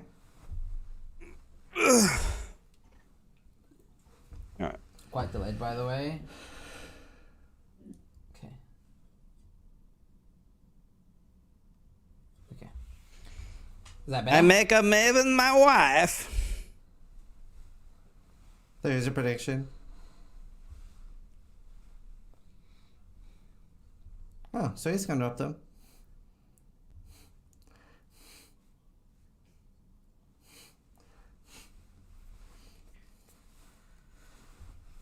Call Ben. No. No. We're gonna let him focus. Oh, here we go. I don't even know what the feared he has is. to kill this boss before it gets too hectic. Oh, you fight all of them at You the can same see he's time, trying or to what? create as much damage as possible. He has to, because otherwise he can't kill. He has to greed this. Oh, the Defiance of Destiny putting in some serious work there. Oh no, it's hitting him. Oh my god.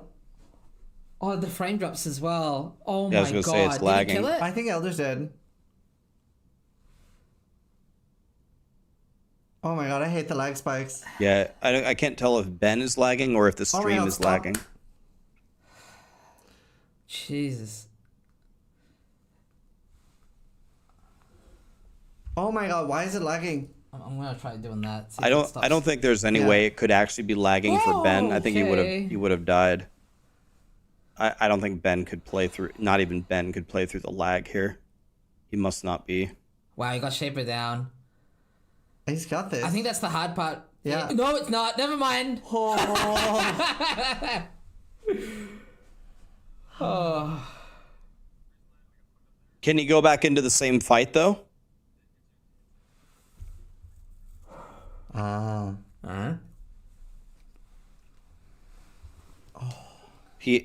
You only get 3? He's got 6. Oh, but you can only I'm use pretty 3. sure. 3, so... No, I don't think Chayola is too bad for him. So it's more about that Adziri and that Cortex. But the Cortex is awful for him because it does physical damage. Oh my god. You can see every source of physical damage is just chunking him. And every degen is awful. And At least he hasn't been like pulled into anything. yeah, that Cortex suck is absolutely dangerous. He hasn't even done the pull ability. That's so good for him. Oh my god. Oh, my you god. see those spears on after the degen there. He has to be so careful from the slam there. Oh my god, dude. Yeah, you can see that Defiance of Destiny putting in some massive work there on the Cortex spin. I mean, the Chayla spin. Those spears do There's so the much pull. more There's damage. the pull. Whoa, that was the suck. I didn't even see it. I didn't even see it, man. It's so hard to see what's going on, but the gym. Oh my god. Oh my god. Oh. I'm more like nervous than he is. Oh, he's so close to that slam. He's so Doing a close very to that good slam. job Oh, God. peripheral, He's okay, though. watching the side of the map is he and on where the he end can zone blink like to, and Now, he's you can see blinking why he very, can't do very damage, right? accurately. He can't stand still to keep the bosses still to get Dude, the I would poison love to do buff this, from the man. boots. So he's unable to do damage. I would He's love to trying do his this. best here. But yeah. And there's the slam coming out too. I wonder why he ported there. Why did he port there? Is that a roll? No? Oh, I can't remember. Because we did write down a lot of rules. There's so many rules on the gauntlet at the moment. So we did write down a lot. Yes, it is. Yeah. 3 portals, right. Oh, That's he was out of. brutal. There's so many. We went over, we spent like 5 hours, 6 hours writing everything down. I didn't even know that. Dude, 3 portaling all at least feared is unfair, dude. It took like 6 hours to write everything, so I can't even remember everything myself. That's the prefix you want. Flagellance, right? Yeah, I remember that. Gain 3 charges. Okay. Gain 3 charges on hit, that's so they just brutal, keep dude. replenishing. Okay. So he has to kill it here. He can't Yeah, port that's out every again. Uber, but it's automatic on the others. Yeah, I did think the 3 portal rule was just for Ubers, but it is apparently a rule they added for the invitation. Is it just... I'm not even sure, but it is applying to the Fiat, unfortunately. So this is do or die, basically. I wonder if he'll consider going in again, or if he'll commit to the kill no matter what.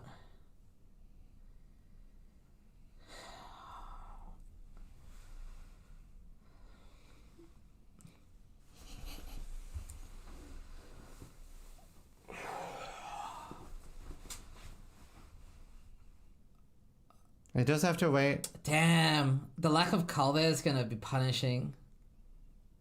Oh no, oh no, oh no, oh my god. Just the AoE overlap there. He has to pot for those spears, man. I mean, he's looking You like see he's how doing pretty good. He struggling found a is to safe do spot, damage. He's and it looks struggling like so one of them hard. is He needs about that to Cortex die. Did he get it? I don't think so. No, because the balls are the No, puddles. you're right. He needs that Cortex to die. He needs that Cortex to go down. Oh, he's struggling. No. Come on. It's almost in cull. Oh my god, and he got twinned. Oh no. He's almost out of life flasks. No, he's still not down. Oh no. He's almost out of flasks. No, dude, not being able to kill. The Cortex gets the DR there, so he can't do damage. The only time he has to do damage, he can't do damage because of that DR and Cortex during the slam. It's almost over. One spear and he's gonna die. Is it over? Did he kill it? Yeah, the puddles are gone. Oh my god. Oh, but he could still die because he only has 1 life pot remaining with charges. Yeah, but He's got to get that Aziri down before he runs out of pots. He has to get that Aziri down. I can't believe he got the Cortex down. He had to do some massive risks there. Woo! Oh, my palms are sweaty. I think she's just about in call range. Yeah. Oh my god. Oh my god. Dude, I didn't even know there was a 3 portal rule for the Feared, man. I had no idea. Do you like it? That's what made it spicy, didn't it? Would have been very easy with 6 portals. Could have learned a lot. Yeah, very easy with 6 portals. Yeah, no problem. So easy.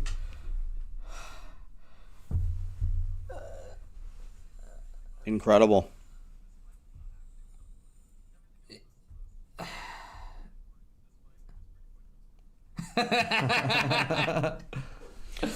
One thing that Ben is very good about. Are you guys having? I always talked about this about raiding in WoW, like when you would face hard bosses. One thing that Ben is very good about is he's very, very focused on the singular task at hand that he needs to accomplish. It's like you watch the fight, there's all this chaos going on and you have to dodge it all. But he seemed very, very focused on doing the one task at a time that was going to let him have a chance to win. And that's why he wins. Yeah. I always talked about this when I used to raid lead in WoW for many, many years. Whenever we'd be on a really hard boss and we'd get him real low, everybody would always panic. I never understood why. Why are you panicking? Be calm and do the one thing that you've got to do. I don't understand. Like,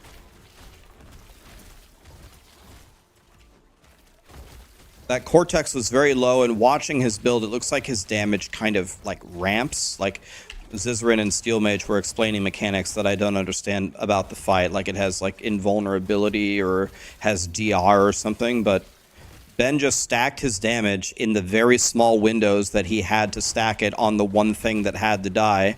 And once it died, with the flagellants, every time he gets hit, he gets the charges back. He just runs around, and he kept that one flask running pretty much the whole time. So as long as he didn't get like one-shotted, he wasn't going to lose at that point, right? So it's like...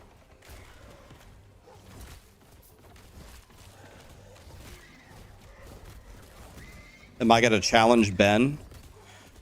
I don't think I'm good enough. No, I don't even think if I had been playing as long as Ben or I knew as much as Ben, I don't think I could beat him. I would love to try, but I don't think I can beat him. I don't think so. But I will try. I might be able to give him some sass, but no, I'll be honest. I don't think I can beat him.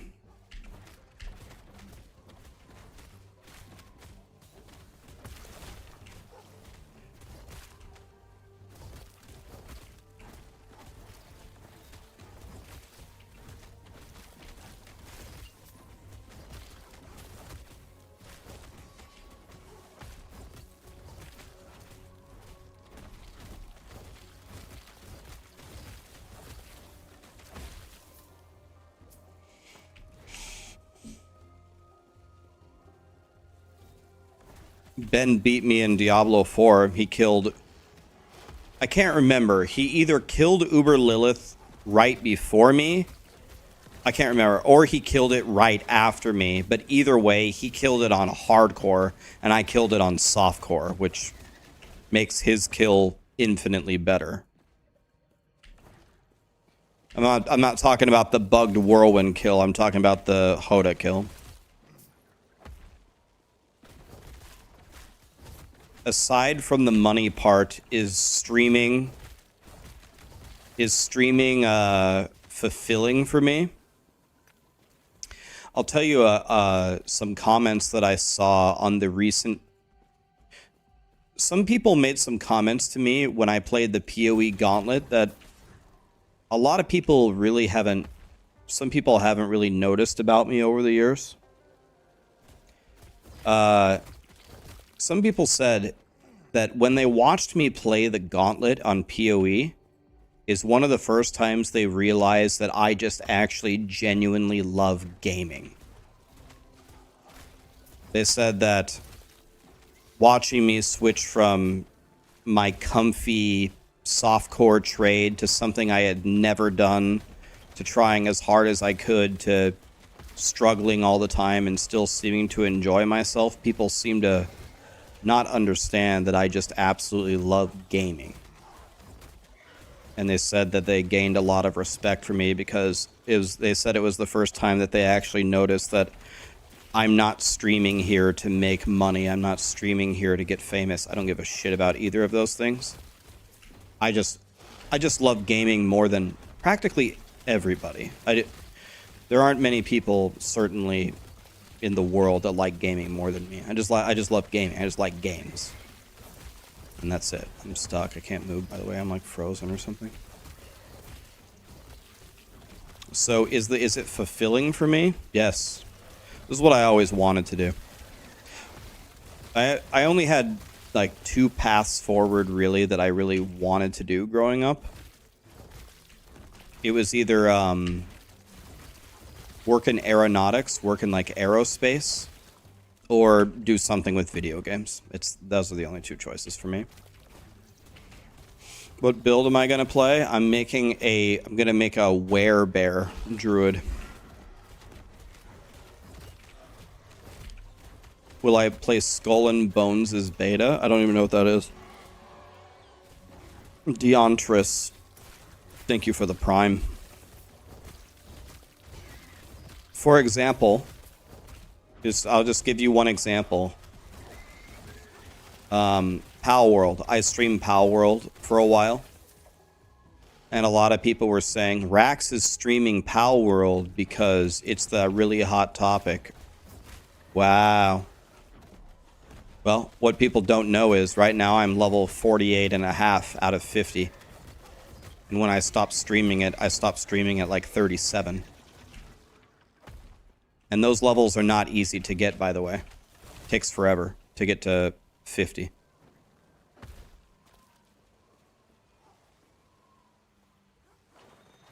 So if I was just playing for all the hype, then why off stream have I blasted already to nearly the max level?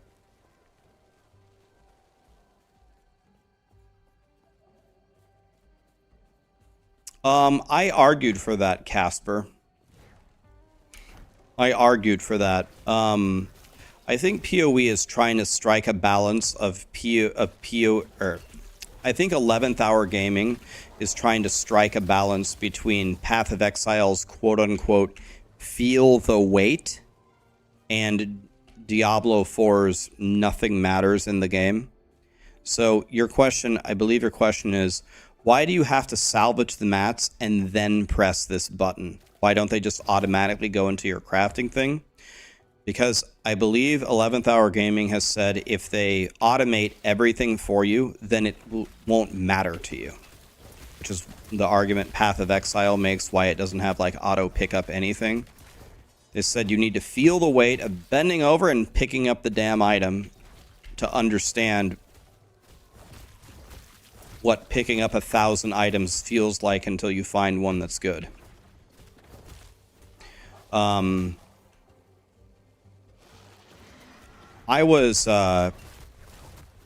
what I told 11th Hour Gaming, I actually made a Reddit thread about it because I would rather it just automatically happen, as you said, but I understand their thought.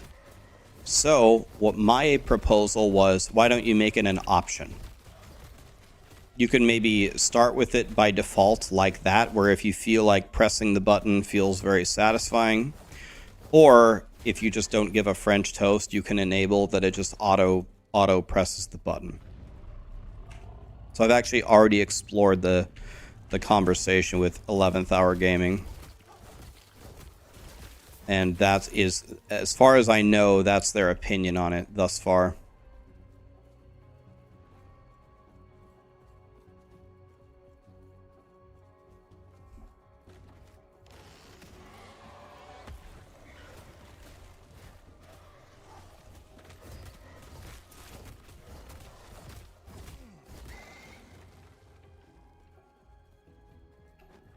Their reason sounds like an excuse.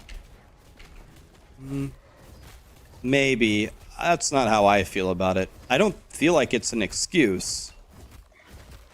The feeling that I get from 11th Hour Gaming, and I've talked to them, not a lot, but a little bit, they want to make a game that you guys like. AWOL, thanks for the resub, man. Thanks for the prime. They want to make a game that you like. They're not going to consciously do something that pisses everybody off. That does not sound like 11th Hour Gaming to me. I don't know if it's an excuse. I think it's their philosophy. I think if enough people complain about it, they will switch it. I mean, I don't think it's that big of a deal either way. If they don't fix it, okay, we have to click one button every once in a while. Whatever. That's not the biggest deal in the world. Is that the way that I would have done it? No. I think you can quote unquote feel the weight without in other ways.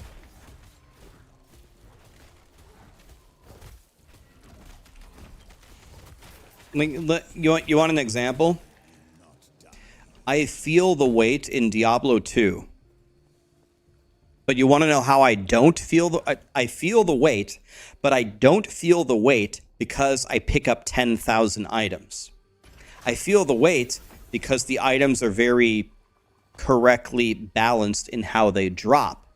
So, what do I mean? For example, I fire up Diablo 2, and I go kill Mephisto. Every time I kill Mephisto, he's going to drop like 6 items on the ground.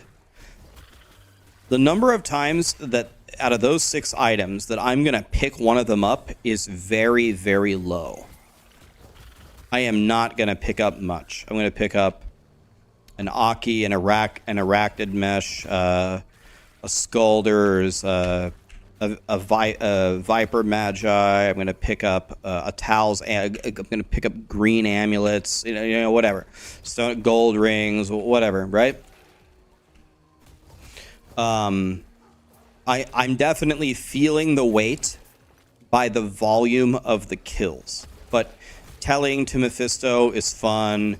The fight is fun. Killing the council members in front is fun. Telekinesing the gold chest behind him and the 2 armor racks is fun. The whole process is fun, and I'm definitely, quote-unquote, feeling the weight of my playtime in conjunction with like getting good items. But it has nothing to do with you inconveniencing me on the UI. It's got nothing to do with flooding my screen with shit items. You can feel the weight in a very different way.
Woody made an opinion on what he wants in Season 4. Well, Woody and I have been playing together and working together for many, many years, so I haven't seen the video, but I'm guessing that I'm guessing that you're right, that we would probably share... Woody and I don't always agree, by the way. Sometimes we disagree, but... Usually, even if we disagree, we can argue about it for 10 minutes and we can come to some kind of a conclusion. It's very, very rare that Woody and I can't reach some kind of an agreement in some way.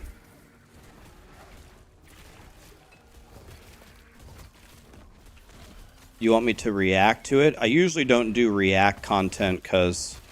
I don't know how good I am at React content, and people seem to hate React content unless it's from Asmongold, because he's the king of reacting. But if you guys want me to, we can listen to it right now, and I can give you my feedback on it. I have not listened to it.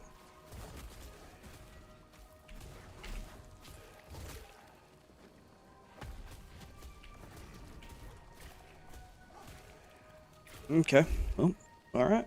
Let's fire it up. Play last Epoch and listen to Diablo 4 feedback. What a dichotomy.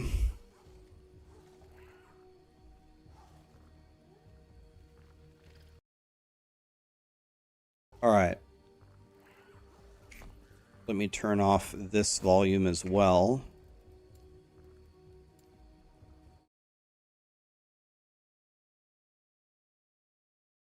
Okay, so... Djo YouTube, certainly I'm subbed to him, right? Okay, here we go.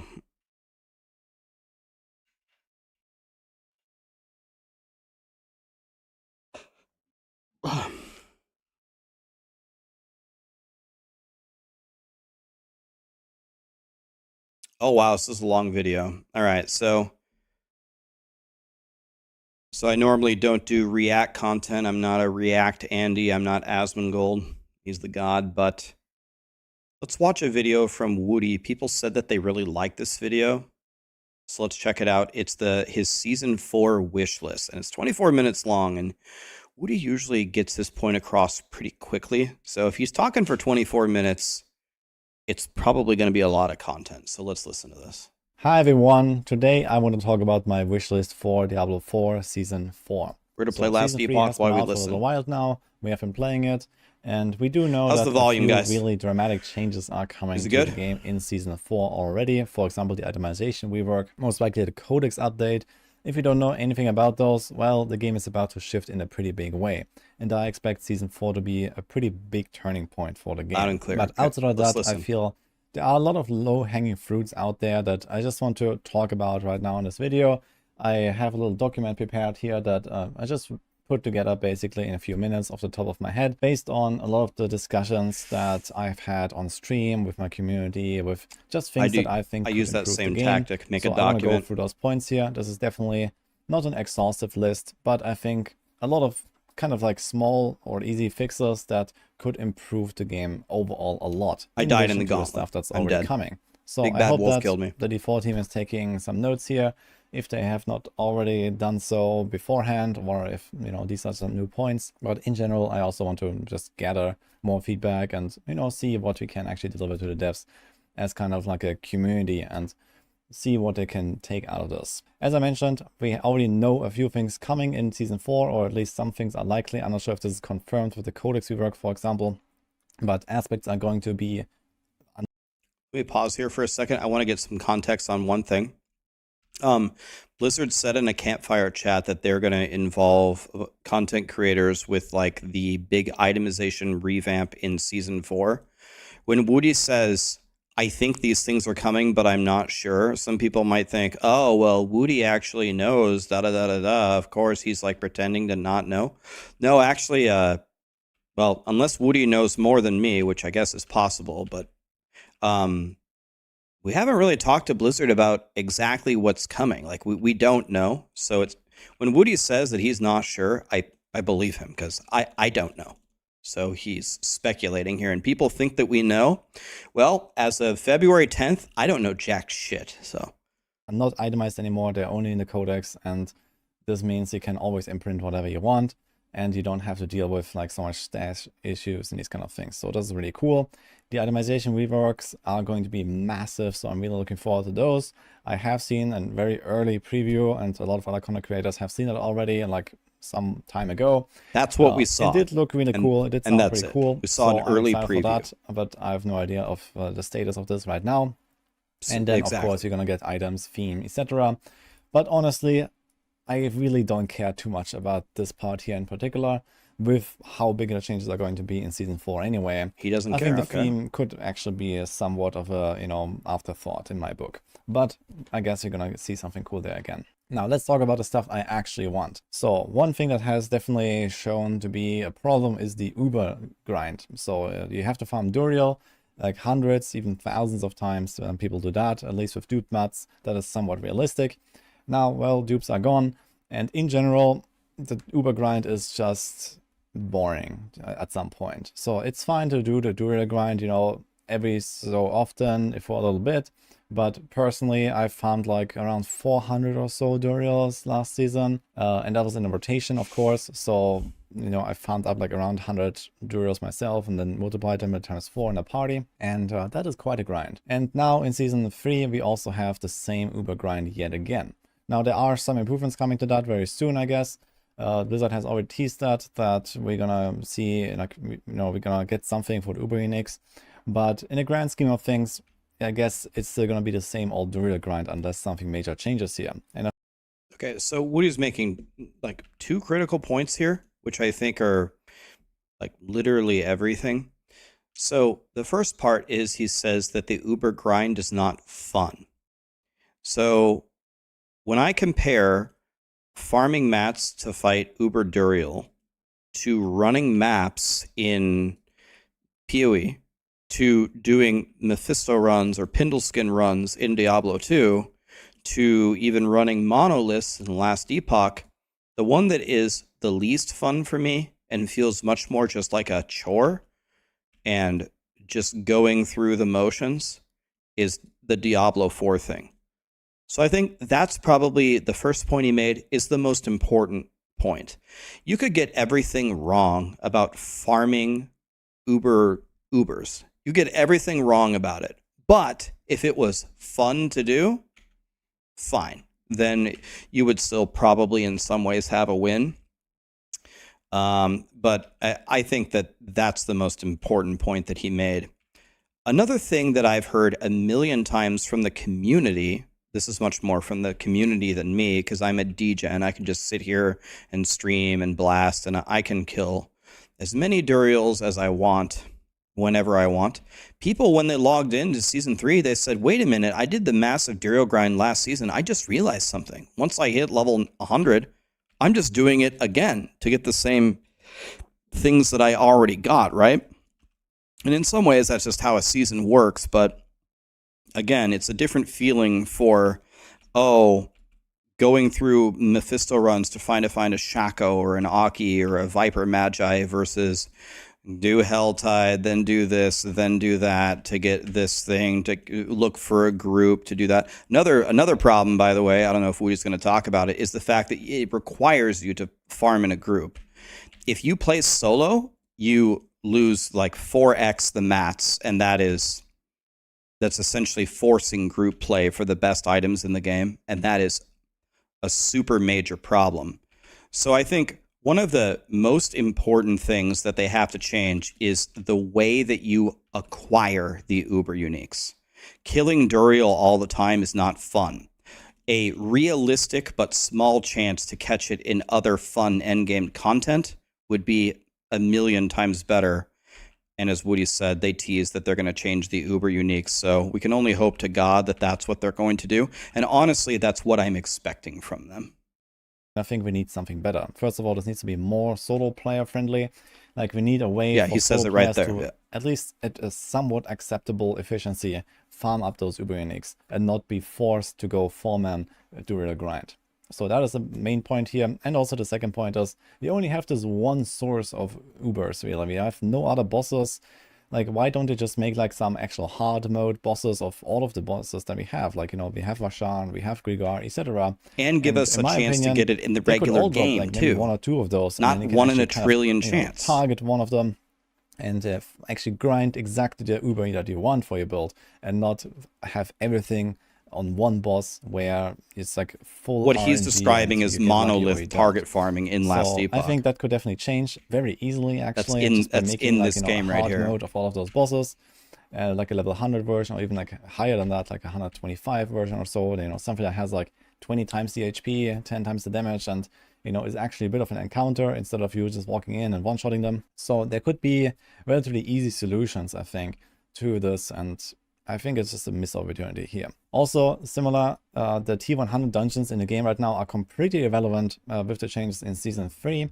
So right now we get higher level loot in higher level Nightmare dungeons up until around level 90. In fact, even a bit before that, like even if you farm 85, for example, you're basically guaranteed 925 loot every single item, and there's not really a change in the loot anymore. So the last like 15, even up to 20 levels of difficulty are completely irrelevant right now. And I think that T100 should be a nice goal to have, a nice, like try to make your character strong enough to farm those kind of scenario. So I would really like to see something like an Uber drop chance for T100 Nightmare dungeons. This would be solo player friendly, as I had just described, but also it would actually give some relevance to gearing up your character strong enough, making a build powerful enough so it can blast through those T100s.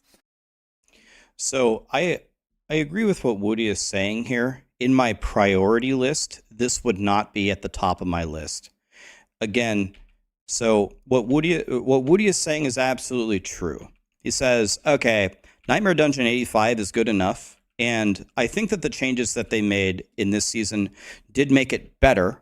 I definitely think it's an improvement, because the only way you were getting 925 gear before is killing the world boss or doing Duriel. Once again, you're forcing me to do Duriel all day long. I can't even play your game. Now that the higher Nightmare Dungeons and the high vaults actually give you good gear, now it's a little bit more of a reason to play it. And what Woody is saying here is the last 15 tiers are not aspirational content. You don't need to do them. You don't get any rewards for it. I agree that he's right, but that is absolutely not my priority. I don't need Blizzard to make the rewards better at the end of Nightmare Dungeons. I need you to make an endgame system that's fun. If you make Diablo 4 fun for me to log in and play, then I will play. And giving me better rewards at Nightmare Dungeon 100, that is not enough fun for me and a lot of people to come back. So this is definitely like a cherry on top, a nice thing for them to consider in conjunction with other things. But this would be probably lower on my priority list. And if it's like, only on T100, there's like this, this guaranteed, like, you get the guaranteed sigils of T100 every time you complete one, for example. And you can kind of like, perpetuate the grind like this and keep blasting until you get something. So I think this would be a relatively easy solution, just put like Ubers in Nightmare Dungeons. Now, there's another big topic here, and that is old seasonal content. So I think it's a kind of big waste that we don't really have any leftovers of the previous season themes in the game. Okay, we have Varshan, there's like a one boss fight, and he's kind of irrelevant. And all the other stuff is kind of just gone. The Bloodseekers are gone, the Blood Tide is gone, the Million Tunnels are gone, and I expect the Vaults will be gone. So I just put this on the list here as well. And I think that is not how it works. So in my book, I think we should get back all of the stuff in Season 4.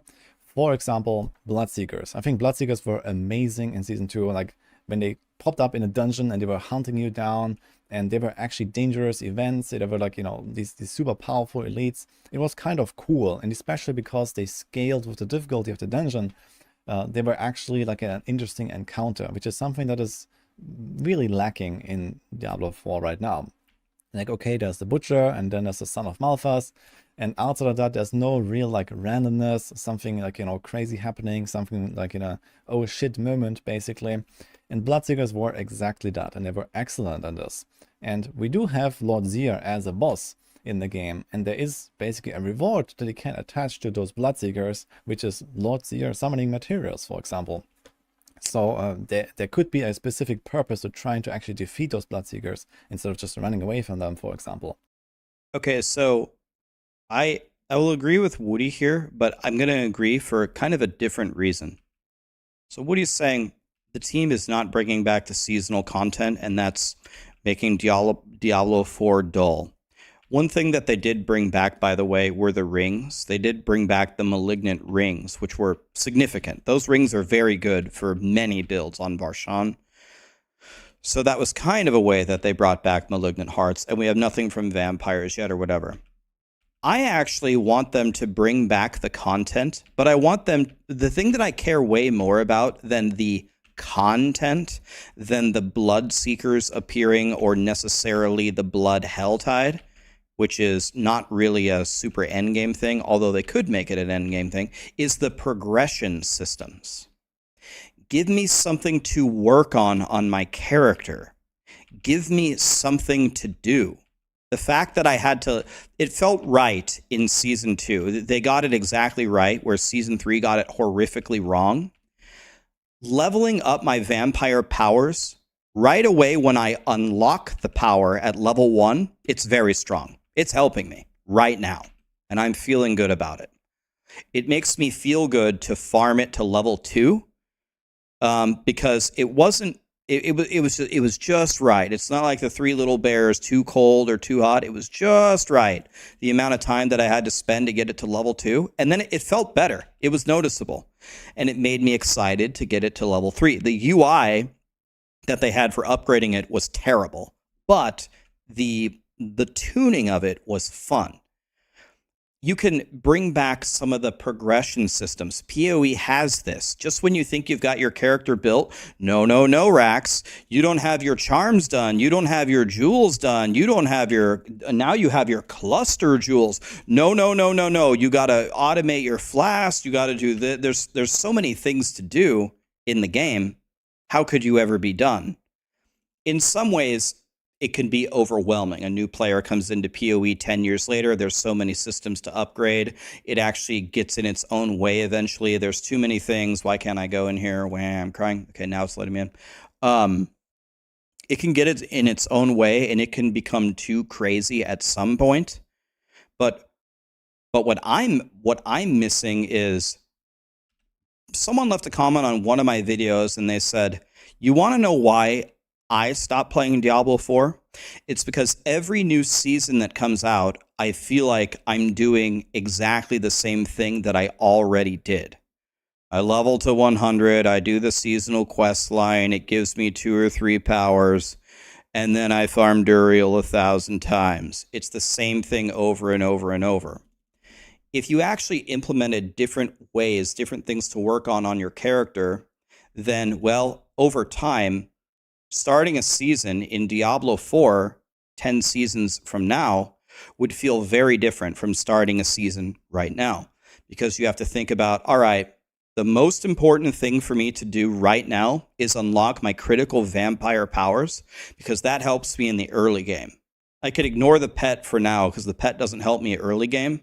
But at the end, I need to work on my vaults, because eventually when I can start spamming the high level vaults and I can open all 4 chests at the same time, then my pet can help me a lot, because they made him stay with me. They make the attack faster. There's different pets that I can pick because they improve the mechanic over time, da-da-da-da-da. And the actual game would feel different.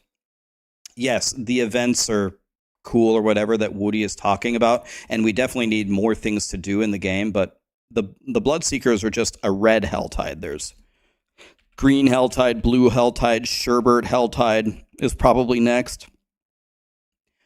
I'm more worried about adding depth to the game via actually building my character than just running around and doing, Maple Helltide. I think this is something that should be in the game, at least bring back the Bloodseekers. Lord Seer is still there, so you could tie it in lore-wise if you really want or something. And I think this would be an excellent solution, give people actually like a chance to target farm some of those Lord Seer mods at the same time, because right now Lord Seer is definitely a problem for people that want an item from that boss. And we just get something other, like some new cool stuff to do sometimes in those Nightmare Dungeons. In general, I think Nightmare Dungeons definitely need a lot more of the seasonal content in them, including the old seasonal content, because ultimately Nightmare Dungeons with the scaling difficulty are the only real content that we have right now, after you have decked out your character, after you are level 100 and you have everything.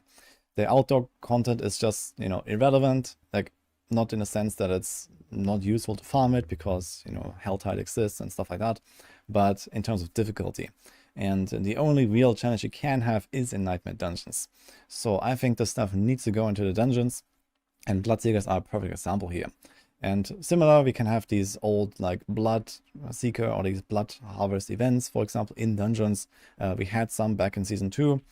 There were these vampire events that popped up here and there, and similar to those Bloodseekers, for example, they could drop those Seer summoning materials. And when you walk into a room and there's this event, then you can decide, okay, do I actually want to do this event or just want to skip it, go to the end, get my Glyph XP?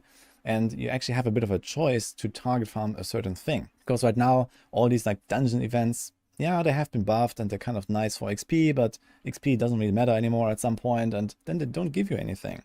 And I think we need more of this kind of like, choice in the dungeons. Okay, I see this event. Am I going to do it or not? I see these Bloodseekers. Would I try to fight them or just run away from them? And they can actually give you a specific, tangible and especially important reward. And well, the same with like the other seasonal themes here. So Malignant Tunnels, for example. Okay, let me pause it here. So Woody is right again. Like, it's not just part of it is the rewards, but you need to make the Nightmare Dungeons much more interesting to run, much more fun to run. But my thought on it, I might be wrong on this. I'm not like 100% convinced, but I don't think Nightmare Dungeons, no matter how fun you made them, could be the only end game activity for how they've already started. Like, they've started on such a bad foot where you actually couldn't even port into the Nightmare Dungeon in the beginning, that I think even if you made it a lot more fun, we brought back all the events in Nightmare Dungeons, the rewards are better, or this or that, or this or that. Even if they removed all the doors and they took out all the stupid 30-second events in the middle of it and the freeing the 7 prisoners, that would certainly be a great start, but I'm not of the opinion this far into Diablo 4's lifespan that would be enough. I think we need multiple real end game activities that are fun. So yeah, like the point that he's making here, Nightmare Dungeons are probably going to be a staple forever, and they need to improve dramatically for all those different ways. But I also think people are just hungry for something else that isn't a Helltide and isn't Nightmare Dungeons. I think it's got to be more than just the fixes here. I think it would be amazing if you walk into a Nightmare Dungeon and sometimes it's just like a Millennium Dungeon or something. This could literally be just an affix on the sigil as well. It could literally just say like the extra shrines, you know, this is infested with malignant growths or whatever, and similar with the Bloodseekers, you know, infested with vampires.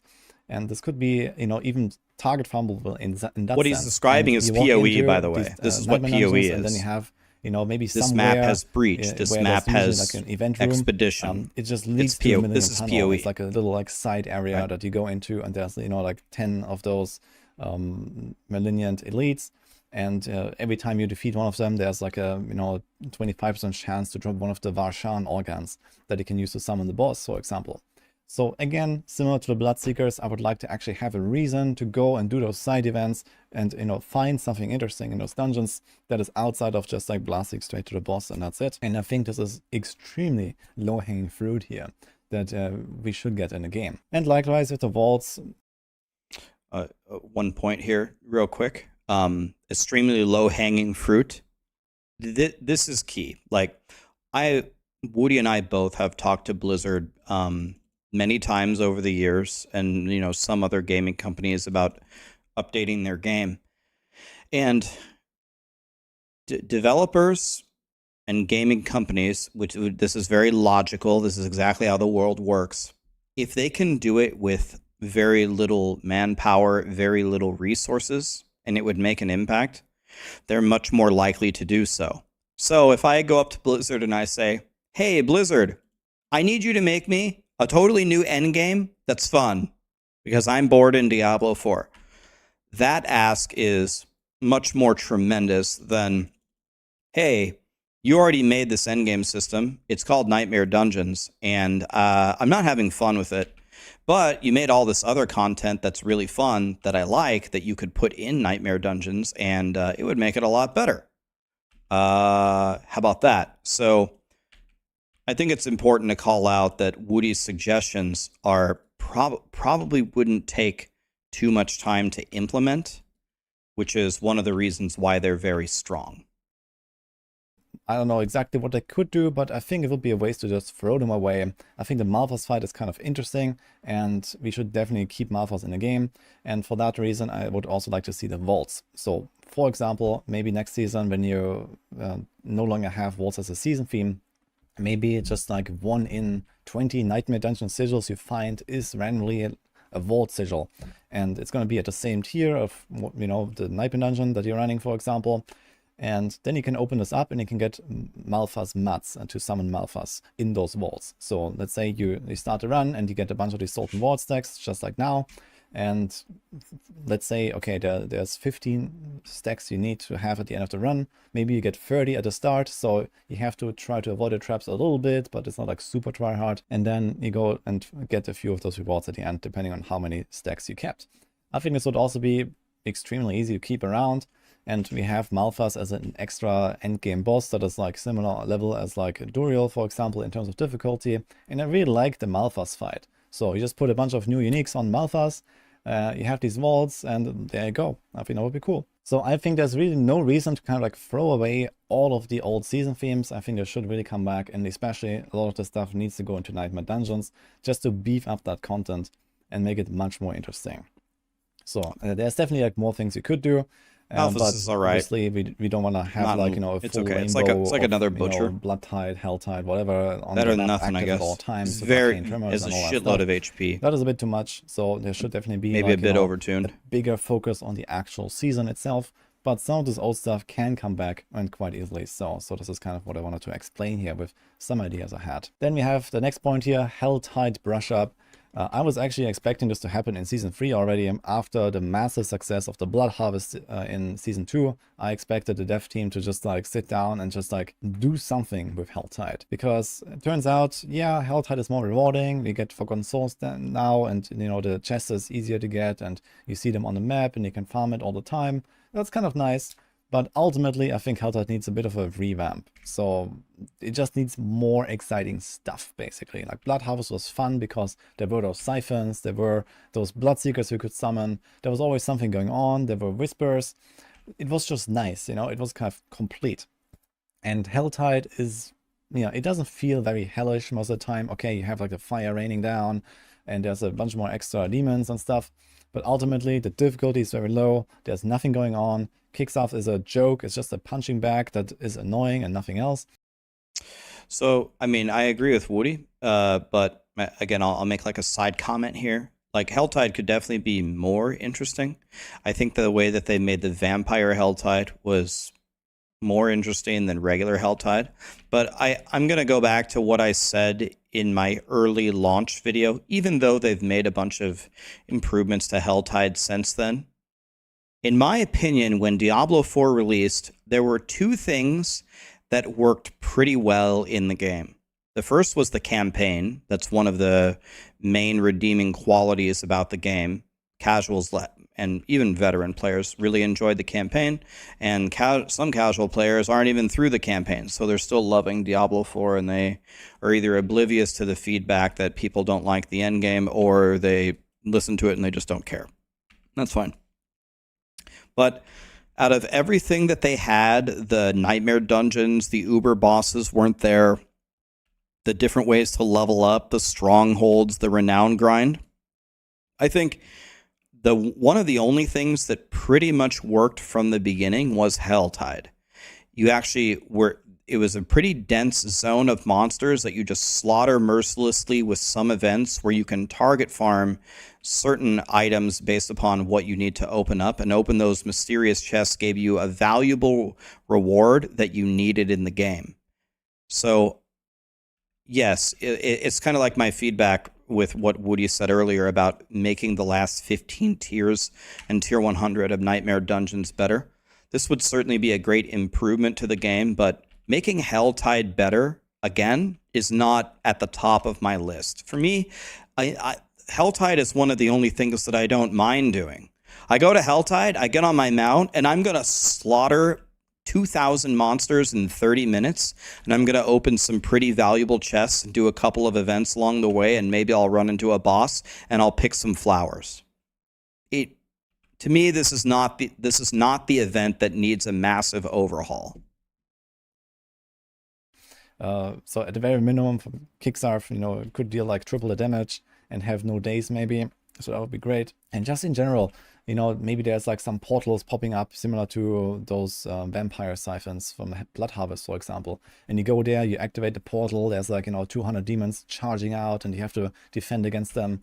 Or, you know, there's like some mini boss that spawns that is actually like highlighted on the map. And, all this you know, would be good, just not at the top of my list. Bosses appearing, all this would be like good. 50 cinders and 10 forgotten souls, and then everyone rushes there and try to get it or something. I think there just needs to be more stuff going on basically in Helltide. It's, you know, not enough density, not enough fun, not enough difficulty. I really wouldn't mind if like the monster level is also raised a bit more. It's There's only, no like, difficulty, that's for sure. There's no difficulty there. +5 or even +10, so it actually also is somewhat Nothing is relevant difficult for in experience Helltide farm, for example, and just feels a bit more like threatening. So this is mostly what's missing here. There's nothing really that interrupts the grind a little bit. You know, something like maybe you have a rare chance in Helltide and killing a monster to open a portal to Uber Helltide. Especially with Helltide and it's so extremely hard with way better rewards. Very minor fix here, but very important one in my opinion. Separate inventory for sigils. The consumable tab is just, you know, piling up more and more stuff with all the consumable, like boss materials, for example, and we might get more next season for the new bosses and for Malphas and whatever. And I don't understand why this is not a thing already, so I think this is pretty self-explanatory here. Just give us a... So to me, on that point, I would encourage Blizzard to not solve this problem piece by piece by piece. This is how Diablo 4 launched. Diablo 4 launched with a couple of stash tabs, barely any, and every single thing that you pick up gets vomited into that stash tab. Everything. Your items, your legendary aspects, your potions, every consumable, every season event thing. It all gets vomited into there, and there's not very much room to begin with. So I would ask, for this update here, I would like you to reimagine like all of it. So Woody's saying like we need a separate tab for consumables or whatever. We also need the fix for the legendary aspects to be upgraded within the codex. Need you to take the entire UI of it, the entire concept of acquiring items and stashing them, and put it on a whiteboard in front of the entire team, come up with whatever your vision is for how that's going to look in Diablo 4, and implement the entire thing. So it was okay that you moved the jewels to being salvaged, and then they go into your material tab. Stuff like that is good. But when it comes to the actual overhaul of the stash space, I would much prefer that the team goes for something big here, where stash space is completely borderline reimagined and just throwing everything into a big wooden chest. And again, that might be a big ask. Woody's ask is a lot easier than mine, but it's such an important topic for people that I think it requires a ton of attention and thought. This digital inventory, please. Thank you. Then solo self-found tech. So I'm not really sure if this will make it into the game in Season 4 or not, but I just wanted to put this out here because I feel this would be also a somewhat small solution, but something that would make many people, including myself, very happy, and would also allow much more easily to run community events. So this is the main reason why I actually want to put this on this list here, for kind of like a I want this early and not in 3 years kind of thing. So solo self-found is the way of life for many players that either don't want to play with friends or don't have friends. You need to add this or, into the game. It's just like how needed to be on launch. And if there's any kind of option this is like required that, for really ARPGs these days. So it's this just a means requirement. No trading and no needs to be grouping, in the game. And it doesn't really need like any extra rewards or anything like that. It just needs to have this tag. You need to have like a separate stash for that character, for example, so you can't take it from your original stash. But outside of that, it doesn't really need all that much to work already. And this would be, immensely helpful, especially for, the community events, for races, for any kind of stuff like that, just to like have very easy verification methods and just to like show off your achievements as a solo player. Because, yeah, let's face it, Diablo 4 is a very easy game, and I understand why.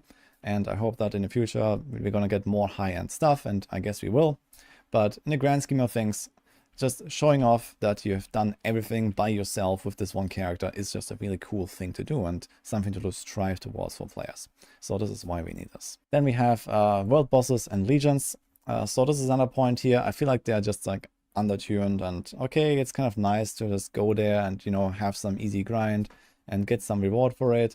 But ultimately, I feel like they are just like, yeah, too boring, to be honest. Like, especially world bosses, like they either just get one shot, or even if they don't kill them very fast, they're just not threatening at all. There's like these big massive demons that appear, and in World Tier 1 and World Tier 2 they actually wreck you. Like when you're like level 30, you go there, you can actually get one tapped or two tapped by those bosses. Say. They're and tough then you in go to the World Tier 4 early and world tiers. It just feels like they do the same damage as on World Tier 2. Like it just doesn't do anything to my character. Like there's no way to die in World Tier 4, I feel. Like even if my armor is not capped, like these guys just don't hurt you really. So it's just kind of strange how they stop scaling, or just they don't scale enough with like the actual defenses that the higher level character has. So I think that needs to be like revamped a little bit. The game just in general gets easier as you go, but also I think world bosses, being those kind of massive demons, massive threats, I think they should just, be a bit more beefed up, to be honest, especially on. Well, Woody's a much better player than most people. When Woody shows up to any boss fight, he's gonna kill it every time, and his understanding of basic concepts of the game exceeds almost everyone. So when Woody says you can't get hurt by a world boss, even if Woody doesn't go in with capped armor, he's going in with a good Paragon board, a good build that synergizes. He's dodging all of the mechanics. So I'm sure, it's the same for me. I'm not gonna die to a world boss either, but I think other people may not feel that way. They may feel like the world bosses are dangerous, but the thing is Diablo 4 currently is in general made for the casual player, the couch dads with 7 jobs and 30 kids. They can play for 5 minutes a month, and that's who it's designed for, right? So I don't think the world bosses are ever going to be like extremely difficult, but one thing that I think they could do once they balance, I mean, this is a bit big ass, but once they balance around, the Hoda barbs of the world that go in there and just crack them and kill them in one hit, I think you could just, again, simply give them more life, because the fight lasts, I don't know, like 5 seconds. 5 seconds with anybody who's pretty powerful there. Even with a full party, he'll take care of it, no problem. Right now, world bosses are just loot pinatas. Because even if you are a player that doesn't have a perfect build and you can take damage from the world boss, almost certainly, once you get far enough into World Tier 4, someone's going to be there who is just going to be able to carry you. The experience in World Tier 1 or World Tier 2 is much more what I would like to feel like in the end game for some pretty damn good rewards. People were asking me, I was racing, even though there's no race, at the start of Season 3. If I wasn't in first place, I think I was at least top 3. People were asking me when the world boss was coming up, Rax, are you going to go to the world boss? And I said, hell no, we're going to get shit on. They'd be like, what? You're high enough level, you can kill it. Yeah, I'm going to go there and I'm going to have to kill it for everybody else. That's what's going to happen. And there ain't no way we're doing that. So at least it's kind of a choice at that point, right? It's like, it's not just this free loot pinata, which I don't think does anything for the game. Some casuals would disagree. No, Rax, don't you dare tell them that. You and Woody, you better not tell them that I can just go there for 5 seconds and get a big stash of loot, but I don't think that's good design. And again, as Woody has been pointing out, I think it's kind of low-hanging fruit. So I would really hope that they take a look at that a little bit more with the design, especially as they continue to balance the builds. On the damage side. And maybe the rewards as well, of course, why not? And lastly, I have this here, buff Whispers XP in World Tier 1 and 2. This is mostly just for the early game, for the early leveling. Whenever you start a fresh character, I always tell people, go domain tunnels. And, maybe do the seasonal quest line, of course. But this is basically the meta right now. It's domain tunnels or bust. And even if they nerf that dungeon in particular, we're going to find the next best dungeon. They're going to go to Uldra's Cave or whatever. So ultimately, I feel like I just want to level Whispers, and it's just not competitive. And there's also no reason to do Whispers. We don't get any Varsha mats in World Tier 2, for example. And that's okay, but I'd at least like to do something more than just domain tunnels. So in Season 1, for example, they removed the Renown grind. And personally, I was a pretty big Renown enjoyer because it just gave you something to do at the season start. Like, I was actually going around to different places, to different dungeons, and I actually saw a lot of the game there. And now I only see like one dungeon and the seasonal quest line. And I think that's kind of a mistake with this big, expansive game that we have. So I would like to see Whispers buffed. I would like to see maybe some other new stuff there that would be rewarding and to do like something to do at the low levels as well that actually helps the character progress later. I agree with what Woody said here. I think that it's become a very singular way to level up. I do this all the time. I live in the dopamine tunnels. Other methods, they have buffed them to try to make them more competitive. I think dopamine tunnels still just wins. I do not think the solution is to nerf dopamine tunnels for exactly the same reason that Woody said. Well, there's multiple reasons. What he said is we'll just find another way to do it, which we will. That's a guarantee. But also, the pace of dopamine tunnels feels pretty good to me. So when that's the best thing to do, and everything else is trying to get buffed up to the level, but it's not quite meeting it, if you take this away, we'll just find another one. Like, it actually might be Uldra's Cave or Blind Burrows, not sure. Gulron Canals is good as well. But they do this all the time. They nerf the main thing and they pray that that's the solution. But when the main thing feels good, it's more of how do you bring the other things to its level. Now, when you're talking about character builds, they say nerfing the Hoda barb that's 100 times better than everything else is the easier solution. That makes perfect sense. That's a completely different conversation because builds are a lot more intricate and they have a lot more moving parts and factors to them. But when we're talking about just a simple event, I go to a whisper, I do these things. It takes me this amount of time. We go to the Tree of Whispers and we turn it in. I guarantee you, me or Woody or 1,000 other content creators, or not even a content creator, just anybody, could spend one day running whispers, make an Excel spreadsheet, calculate the XP per hour, go to the tree, go to the turn in, calculate also the items that you get, starting level, ending level, try it on a couple of builds, then do the same test on dopamine tunnels, and I can give you a mathematical answer that's within 10 percentage points of the correct answer of how much better the dopamine tunnels is. You factor in that the Whisper gives you a little bit better rewards, so maybe you don't make the XP equal, and maybe you buff the Tree of Whispers to 90% of the XP to dopamine, and then all of a sudden, unless you're a world number 1 racer, then all of a sudden the Whispers are super competitive and feel very good to run. It's just a simple math problem. It doesn't take that much data to calculate it. It doesn't take that many data points to get almost the right answer. You got to run 500 runs to get the right answer, but you only have to run 15 runs to get within 10% of the right answer, which is good enough. People would not notice the difference. Definitely a low-hanging fruit here. And lastly, I want to talk about some other stuff here, stretch targets, so just something that I believe is most likely not making it into Season 4, but I just want to reiterate this here as a long-term goal perhaps for the devs. And as something that I think a lot of people would also like to see. Number one, I guess it's pretty obvious, loot filters.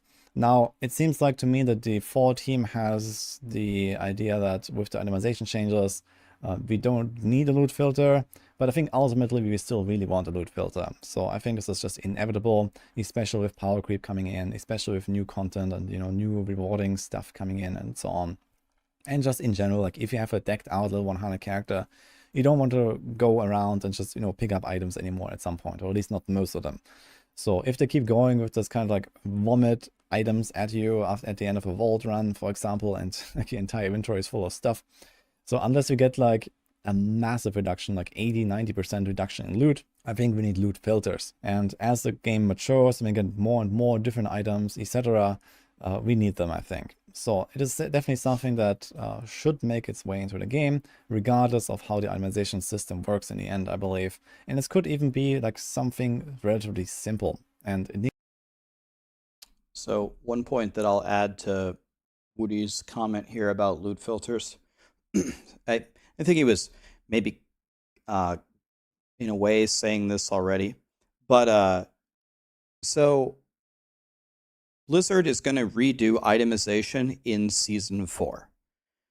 And they say, well, we're not going to put a loot filter in the game right now because we need to see if we need a loot filter after we change everything. If we made a loot filter right now and we change itemization, then we're just going to have to rebuild it anyway, which makes no sense.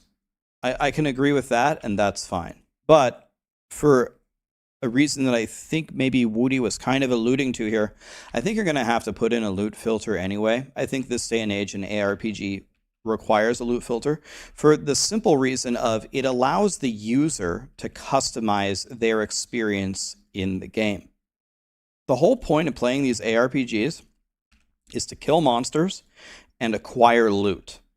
The way that you give people a choice in how they kill monsters is you add very interesting events for them to do that are completely different, and then they can choose how they kill monsters.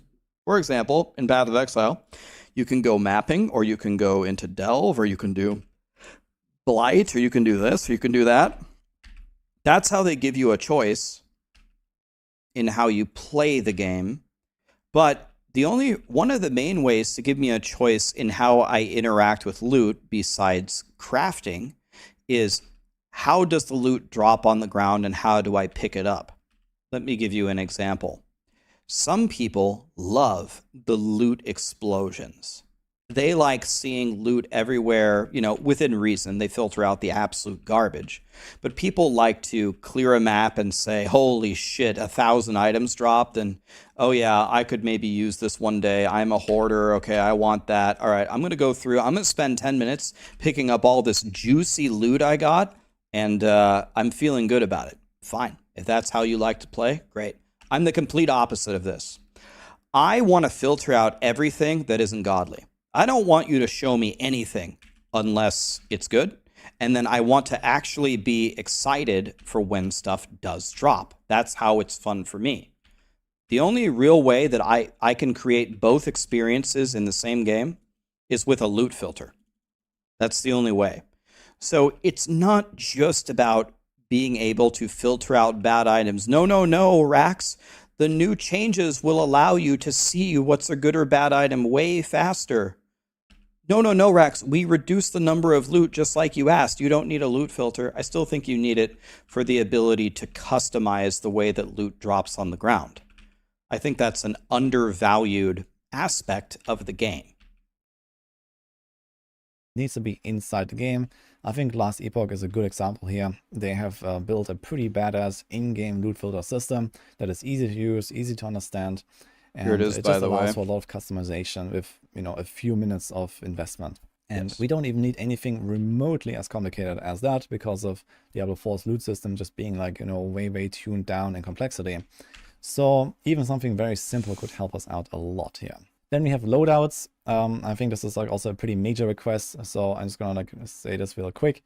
Diablo 3 had the option to save an entire build and then you can swap between them on your character, so that is kind of cool, and a lot of people want that in Diablo 4.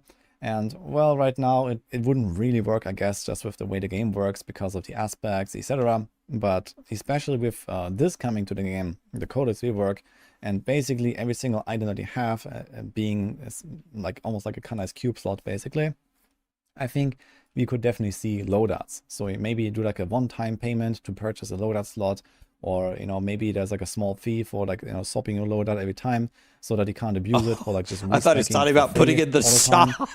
But I think ultimately we need something like that just to go. He's talking about payment within the game. Button, and then you change your build and you can like actually save multiple things at once. So that would be amazing. And something that I think a lot of people would loadouts are good. They originally said they would never do that. I don't want to go the Diablo 3 route with, you know, making Torment 16 and all that stuff. But I think one extra difficulty would definitely be useful for the game. Something where it's like a bit more challenging in general. Something where it's a bit more rewarding in general. For example, I just put this number here, tier 80 Nightmare Dungeon difficulty. Do not put it like to the highest difficulty in the game, like tier 100 dungeons. But no, the thing is that currently, if I do ever like any kind of Helltide farming, any kind of Whisper farming, like it's all useless trash items that I find in those types of content because they are not tier 90 Nightmare Dungeons or tier 80 plus Nightmare Dungeons. Like right now, it's so easy to acquire 925 loot, and all the stuff I find in open world is not 925 or anywhere remotely close to that. And it's also just like at some point you're just overpowering the content so hard that all you care about is like go fast, go speedy, and everything just explodes on the screen. And you can even make that happen all the way up to tier 100 Nightmare Dungeon difficulty with the right build these days. So I think that just beefing up the outdoor content, also giving like, you know, this kind of like, you know, higher level, you know, bosses, or these you know, hard mode versions of the bosses, and actually some place. I think World Tier 5 could be a really good opportunity here to have like, you know, the Uber Varshan, Uber Gigar, etc. And all those bosses have a chance to drop Uber bosses, Uber uniques, for example. Maybe the Whispers, you know, every time an organ drops, there's like a 25% chance to get an extra organ. Every time that you find a Forgotten Soul, there's a 25% chance to get an extra Forgotten Soul. You know, just something to give a bit of an incentive to actually go into World Tier 5. It doesn't need to have like a new tier of items like Ancestrals or, you know, Uber Ancestrals or whatever. It just needs to have, you know, not monsters that just die one shot to everything, and just a bit more rewards, basically. So this is something I would like to see here.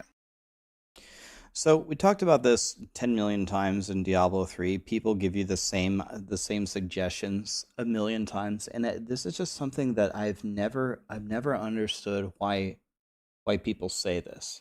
So in Diablo 3, the highest GR tier was 150. The rumors that the reason why is because of technical limitations is true. I talked to Blizzard about it. You actually can't go higher than GR 150 because of integer overflow. That's like the cap. So people would always say, Rax, why doesn't Blizzard just add more GRs than GR 150? And it never made any sense to me why anyone would suggest that. That would solve absolutely nothing. And what people are really asking for is they want to not hit the cap. They want the leaderboards to be based upon whoever gets the highest clear and not who clears 150 the fastest. But first of all, they can't add more GR tiers. But if they added 500 GR tiers, I don't understand how anyone views this as a solution. It's the exact same thing as in don't make the builds clear 150 in 20 seconds. You gave everything a 60,000% multiplier, and then we went from like rank 1 clear in season 1 being like a GR 58 to the rank 1 clear in season 30 or whatever clearing GR 150 in 60 seconds. You know, the problem is not adding more GR tiers. The problem is the scaling of the damage. Now, what Woody is talking about here is a little bit different with adding World Tier 5, because he's asking for actually different things to occur within World Tier 5. It's like a different inflection point, which he's right. You go through the normal game, and once you get your pretty good loot, the other loot has no value. So why do you run it there? One of the ways to make it valuable would be to add a crafting system, because then you could give low, mid-tier crafting mats a rare chance for an expensive crafting mat, and then all of a sudden, kind of like PoE does with all their different currencies, even when you're doing the low-tier trash content that can't drop you anything actually good, at least you're building up the bubblegum currency, and that matters. It will matter to you when you get there. So that's why the entire game feels a little bit valuable. But there are plenty of games that don't do this, that have everything feel very valuable. You do not need to do this. World of Warcraft doesn't have World Tier 1, 2, 3, and 4. You just play the damn game. And if you step from the Barrens into the wrong zone, into Thousand Needles, when you're too low of a level, I don't need to do World Tier 2 shit to you at all. You're going to get clapped. You're going to get farmed. If you go in with your guild into Blackwing Lair and you haven't even cleared ZG or whatever, you haven't cleared Molten Core, I don't need to give Blackwing Lair a different tier, like an official tier. You're going to get shit on. You're going to get farmed. I can just make the game harder. PoE does this. Other than labeling the maps from white, yellow, and red with a progression system there, you don't ever enter world tier, a different world tier there. It just doesn't happen. So I'm not even super in love with the entire concept of world tiers. You can just design the game just to get progressively harder, and when you get to the higher spot, it's just harder. Yeah, and this also wraps it up. So as I mentioned, this is just a small list that I made here, but something where I think, a lot of like kind of like easy fixes, kind of like a few ideas I want to throw out there. Of course, I'm not really involved with the development process. I don't really know what they have planned with, all the details. I know a few things, but just some stuff that I think should make its way into the game if I could decide. So let me know what you think. Maybe you have more to add to this list. Maybe there's, some other things that you would like to see short term. This is kind of like a short term list here that I made. And of course, we want 1,000 things in this game. And over time, I think they will arrive. This is what I think should happen first. So that's it for this video here. I hope you enjoyed this.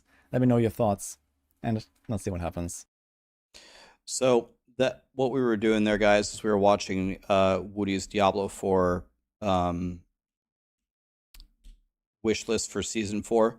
Woody is one of the best players ever. He's one of the best ever in Diablo 4. He's one of the best ever in Diablo 3. He's good at WoW. He's good at PoE. He's good at every game. He's a good friend of mine. competed against him and competed on his team millions of times. He's a major contributor to Maxroll. He's a good friend of mine. It's a really good video, like always. He always has good ideas. You guys should follow him. You guys should like his video. I learned this one from Asmongold,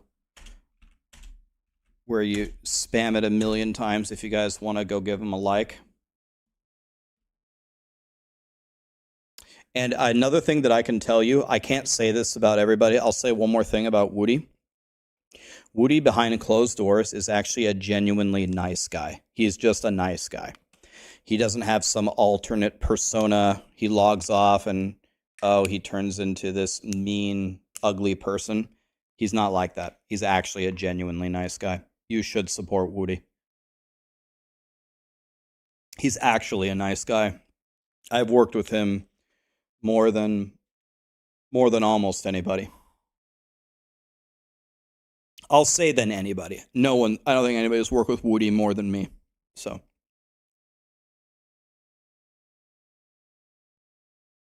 A nice guy like me. I think I'm a nice guy. I'm not as nice as Woody. The number of times that Woody has lashed out in a meeting at somebody for being a dumbass is maybe 0. I don't know if he ever has. And the number of times that I have is a lot. A lot. I just fucking lose my shit, man. Sometimes. I get really mad. Really mad. I'm not a loose cannon. I don't just get mad for no reason, but if you say something really stupid, it's time to pause the meeting. No. We're not doing that. That's the worst idea ever. You're going straight to hell for even having that idea. I'll explain why it's never going to work. We're not doing that. Forget it. I've done that before. Not proud of it, but I've done that before. I can definitely lose my temper way faster than Woody can. By a lot. By a lot.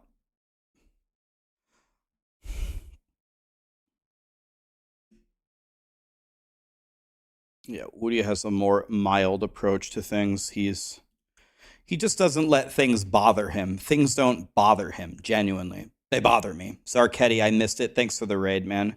Corn Dog, a Handlin, Birdie. Thank you for all the subs, guys. Thanks for all the primes. Thanks for the raid, man. I don't really ever do React content, but you guys asked for it, so...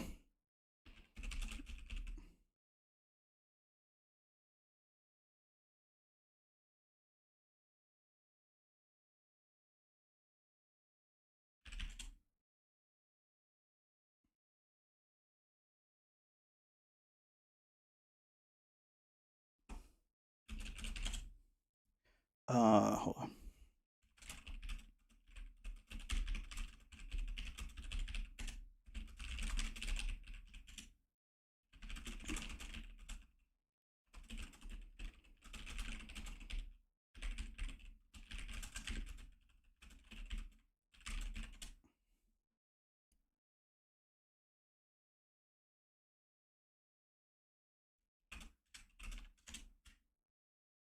Aaron, thanks for the gifted sub, man.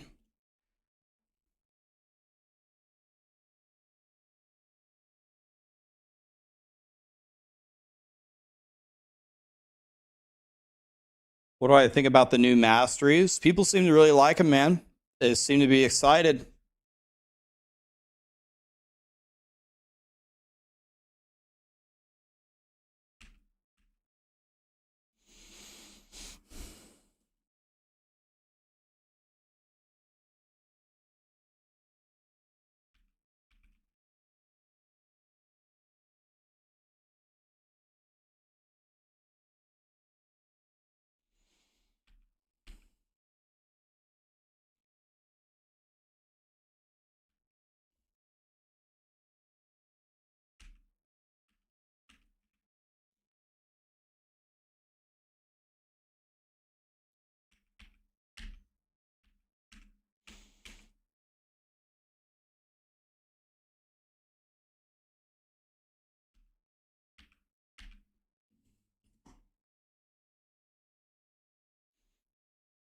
So what's been going on in last Epoch? I haven't paid attention at all for the last hour. Did we get any levels? Where are we? I have no idea what's going on. I haven't changed my gear since the starter zone. I haven't put in any skill points.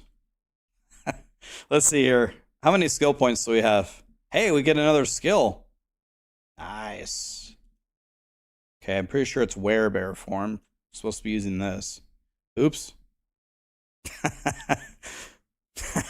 Oops. So I get 5 of those, and then what? 2 of these. Okay. Maelstrom. Okay. Then I grab one of these, that.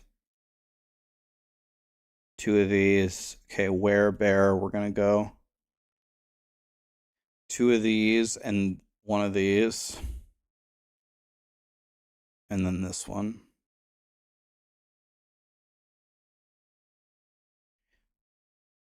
Okay, what about this though?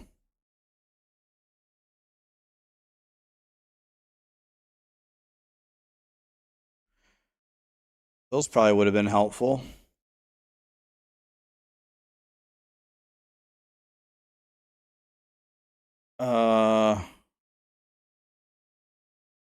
Oh.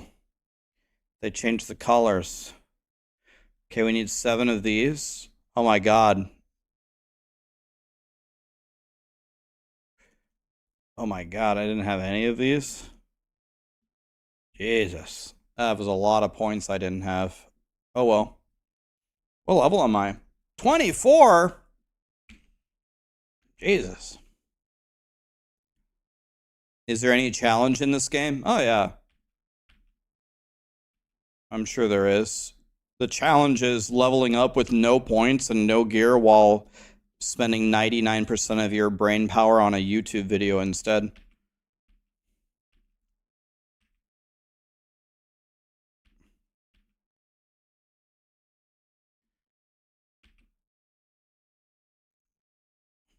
Oh yeah, we should probably use werebear, right?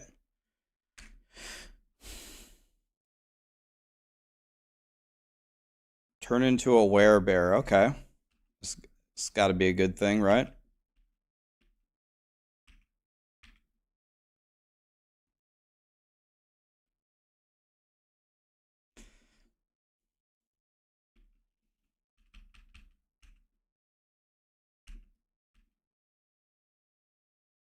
Can I be a werebear forever?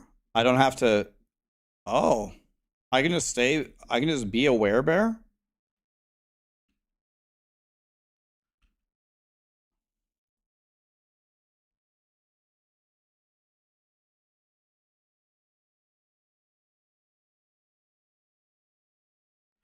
Oh, until my rage goes away? Oh. I like my human form better anyway, because then I can actually leap.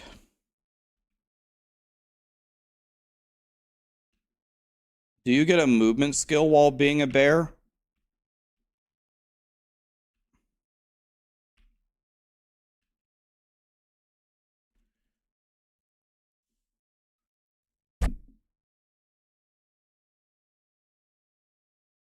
There are easy ways to get permanent versions, okay.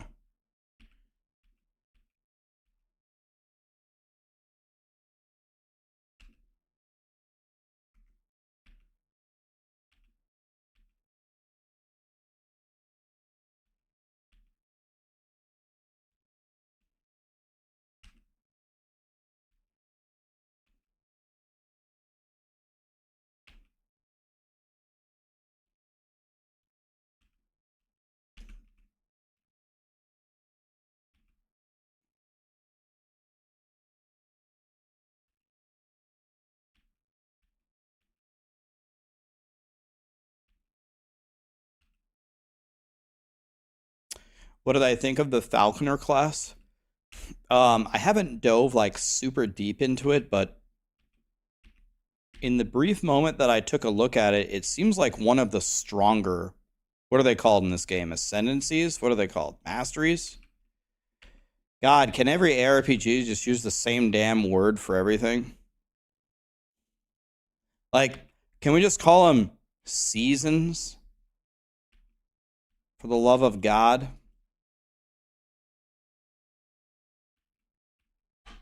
Can we just call them ascendancies? God, I am not going to go through every game and change my verbiage every single stream, man. They're called seasons. That's it. They're called ascendancies. Fuck it.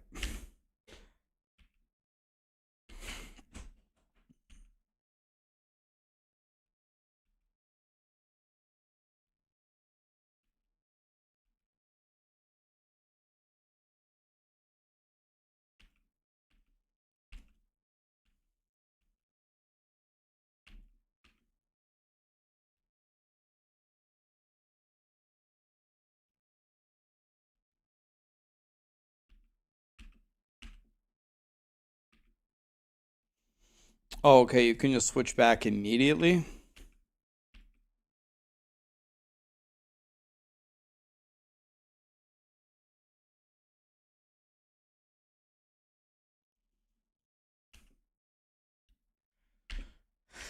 I didn't react to Zizrin's video. I didn't. I'm just not a React Andy, really. C cycles, I like that. McFluffin always has the best ideas, man. What's up, McFluffin?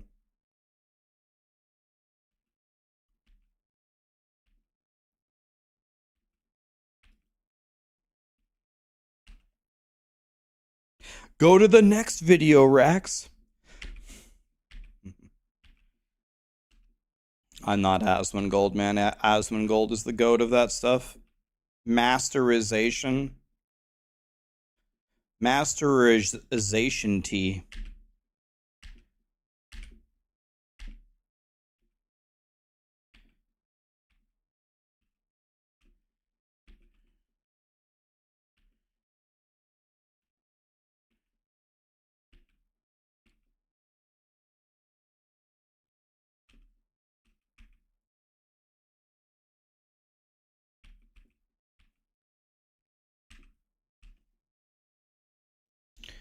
Dude, are these void centipedes for real? How much health do these things have?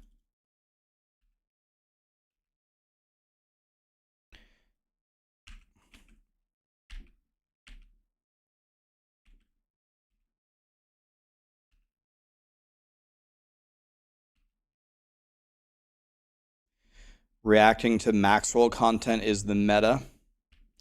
The meta is other sites copying our builds.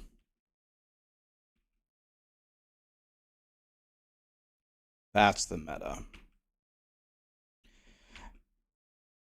Hi, this is content creator Jim Bob with a completely new build. Yeah, I'm making a ball lightning sorcerer.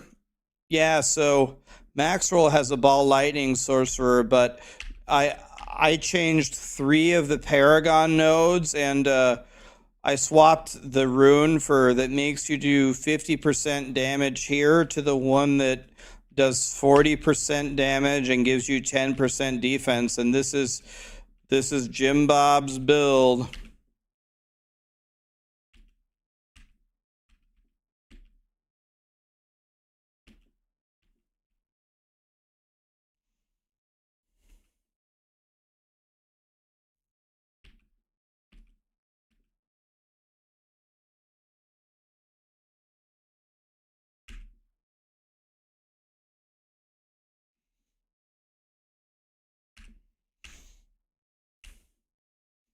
A content farmer being angry at content farmers, Keck W. Well, one thing about that, excess me, is that right? The guide has to originate somewhere. Someone has to make the build guide first for everyone to copy. So, no, I mean, can you see the difference? Someone has to actually write the guide. and theory craft the build, and the other people copy it. Maybe you were one of those kids growing up where, on a test, you just peek over at Timmy and copy all of his answers. But you can't say, wow, a cheater copying a cheater. Someone has to actually fill in the right answers for you to copy it. Does that make sense?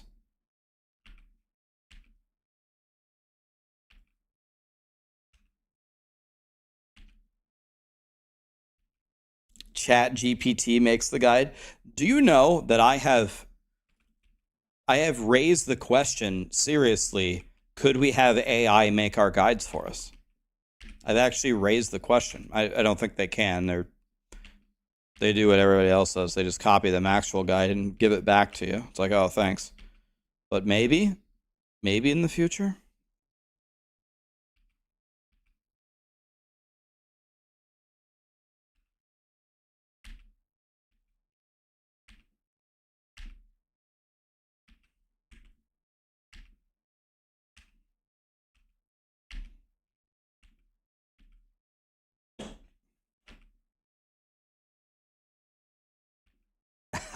Lava Burst Shaman? Dude, wow, dude. I played Lava Burst as Elemental.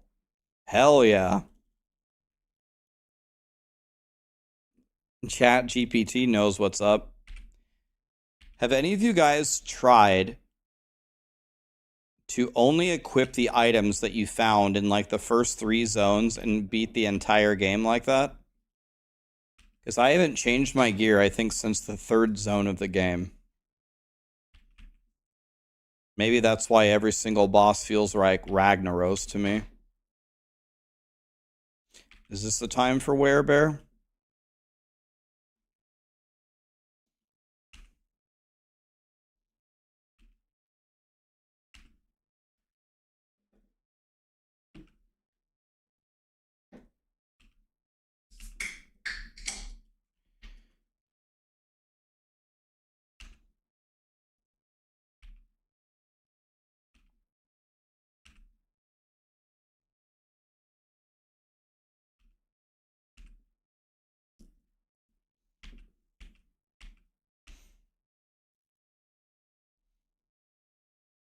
You try to test at work, you ask Chat GPT 20 questions and it didn't get any of them right?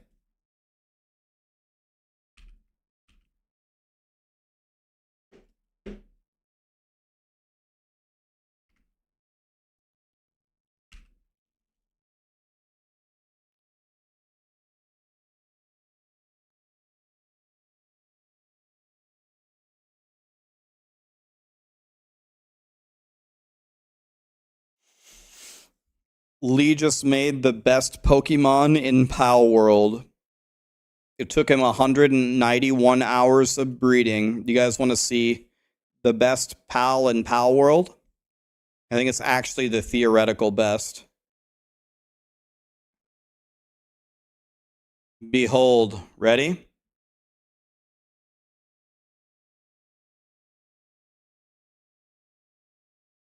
Anubis, artisan, workaholic, serious work slave.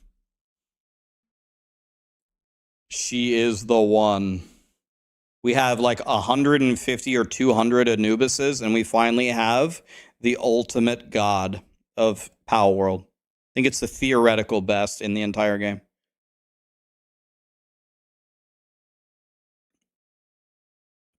Finally happened. Sirius is always tier 2.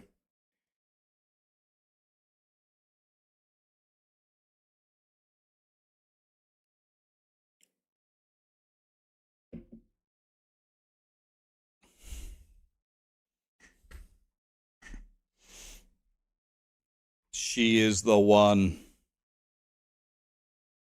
I think he's gonna have this Anubis eat 100 other Anubises to max his stats or whatever.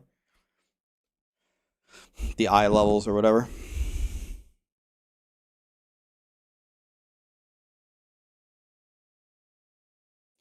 This Anubis is gonna farm many Pal ingots.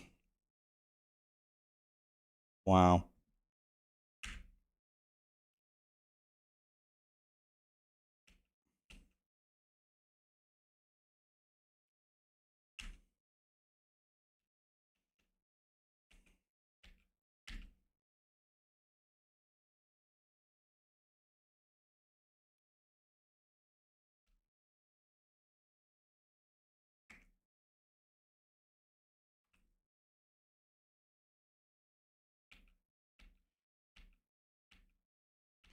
I don't think the bonus is super significant, no, but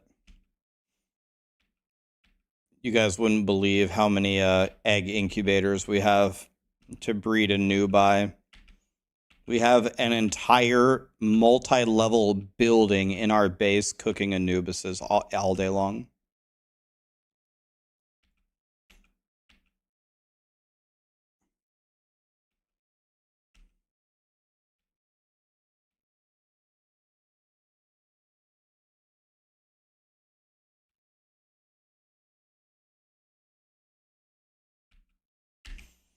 Yeah, that's what we need are the level 5 workers.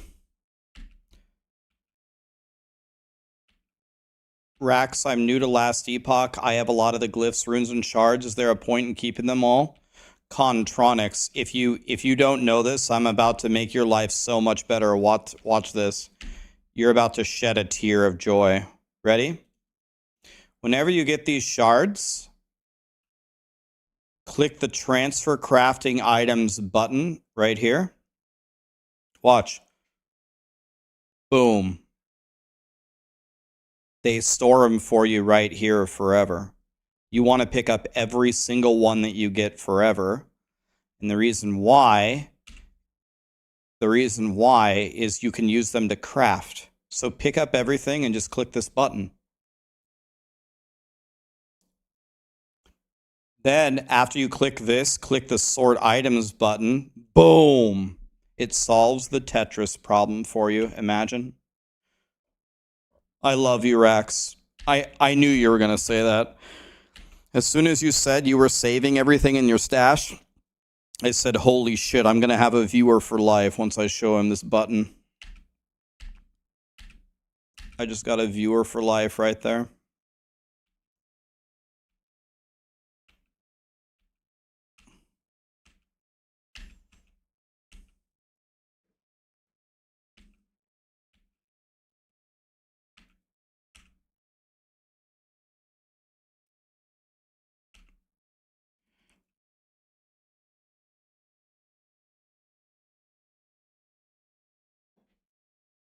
But Diablo devs said that's impossible. That's because every time you click the button, you have to load the runes and shards of every other person. Never gets old.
Guys, when does the Super Bowl start? Is it soon?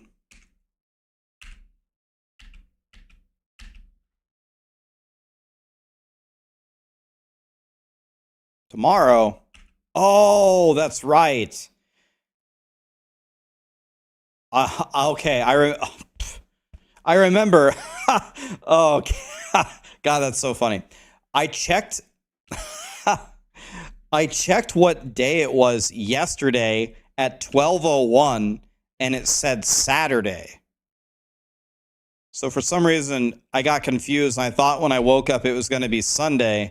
No, when you check it at 12:01, it's still Saturday when you wake up. God damn it, dude.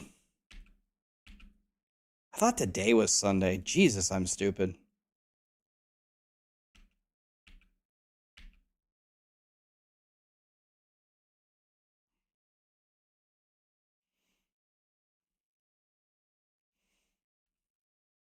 You thought it was Sunday too? All right. Thanks for making me feel better. Okay, that's a Keck W actually. So I'm leveling the worst leveling ascendancy with the, like starter gear that I didn't even upgrade. And I'm level 25 and I haven't died one time. It's kind of crazy.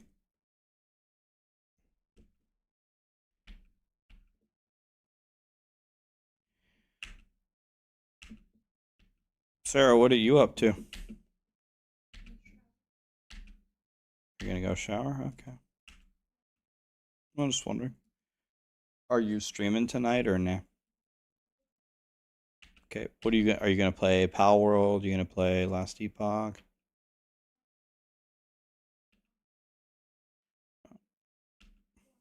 Just wondering.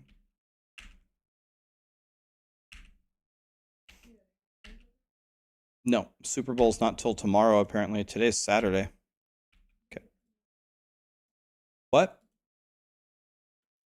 That's true. That is true.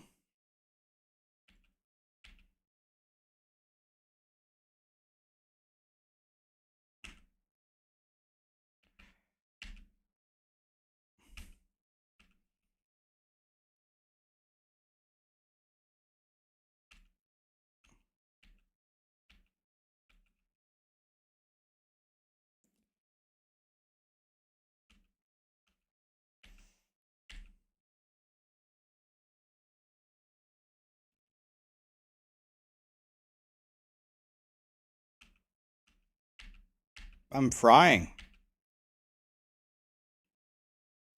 Okay. Easy. Yeah, we can. Let me know when. Whenever. I'm down. It's 6 o'clock right now. Do we need to take her right now? Okay, let me get a waypoint here.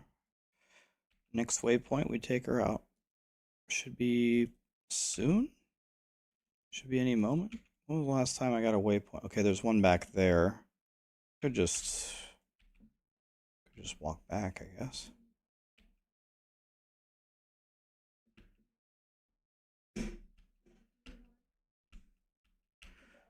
Okay, I'm gonna walk back to the waypoint here. Oh.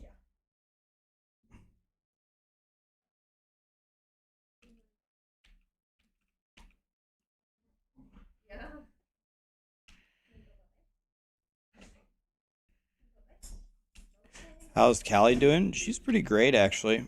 She was feeling real bad there for a moment. But then we were just nice to her. We gave her medicine. We let her chill. And then she felt better. So she's good. She's chilling. She's big chilling. I could only afford to buy Diablo for Last Epoch. Which game should I buy? Well,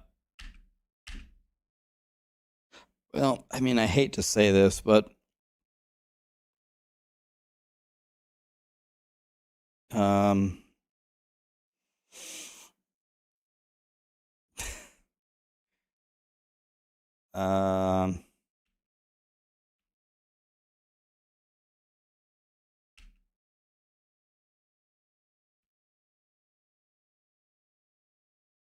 I think it's fair to say, unless you are an extremely, extremely casual player with no time to play, that right now I think Last Epoch might be the better game, and it's also half the price. Not really sure how I could say Diablo 4 is better. Diablo 4's got a better campaign. Diablo 4 has better graphics.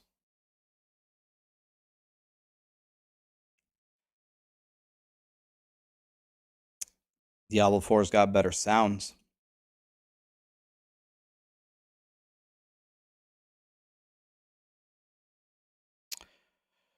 But in general, I think I'd have to give the nod to Last Epoch currently.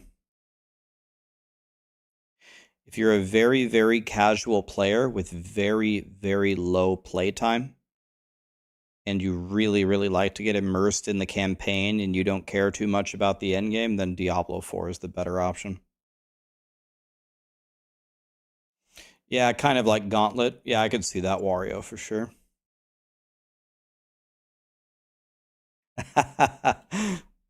Wario, have you played Last Epoch? You should get this game.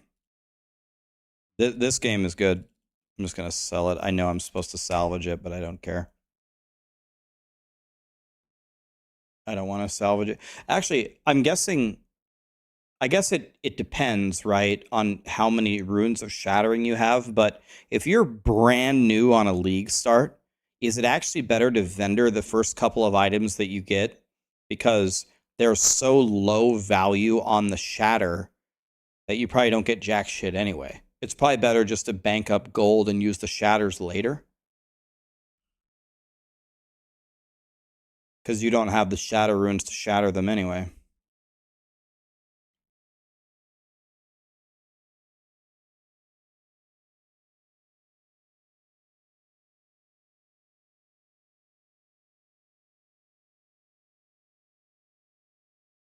Am I that scared of the Blizzard Overlord that I have to PR my answer so much? I'll give you an honest answer to that question. I don't sense any anger or animosity in your question toward me. I'll give you the honest answer. I actually don't care at all what Blizzard or Grinding Gear games or 11th Hour games think of me. And the reason why I don't care is because I always try to act fairly and ethically. I don't care what their opinion of me is. I care about what my opinion of me is. So I did not edit my answer because I'm afraid of Blizzard. They don't pay me anyway. What do I care? I don't care. The reason why that I gave such a PR answer, first of all, there's no right answer. Some people would prefer Diablo 4 over Last Epoch. The reason why I was so short or so delayed to make an answer is because it genuinely makes me sad. I've been waiting for Diablo 4 for a long, long time. And the stakes for Diablo 4 for me were way higher than for any of you. It's my job. Not only was it supposed to be my favorite game, it's also my job. So it was literally everything for me. And so far, it makes me just sad that it hasn't exactly panned out. So then, when someone asks me a question like that, I have to pause and think, can I actually recommend to somebody that they should buy Diablo 4 right now at the current state of the game? I don't know if the answer is obvious, so I was genuinely thinking about it, and then my conclusion was, I think you should probably buy Last Epoch instead. So no, I'm not afraid of anybody. I don't care what they think of me because I care what I think of me. If I am not pleased with how I am treating people or how I'm treating the companies or how I'm treating the games, then we have a problem. But I'll consider any of their feedback that they throw my way. But if they're just going to bitch at me because I'm not promoting for people to buy their game, I couldn't possibly care less.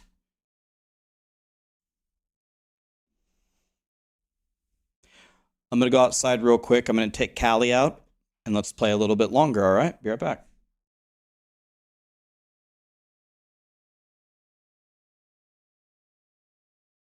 One more thing to add on to that. Another thing about that, along that same idea, it's very important to me, my opinions that I deliver to you guys, because it's not like you guys are like, you just blindly do whatever I tell you to, but a lot of people care about what my opinion is on games. Because people care, I owe it to give you guys a genuine answer when something like that is asked. Because some people may actually make some financial decisions based upon what I say. So I better not say some dog shit. Be right back. Unless a sponsor wants to pay me like $1 million, that's like my inflection point. If you pay me $1 million and your product sucks, I'll shove it down people's throat all day. Be right back.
All right.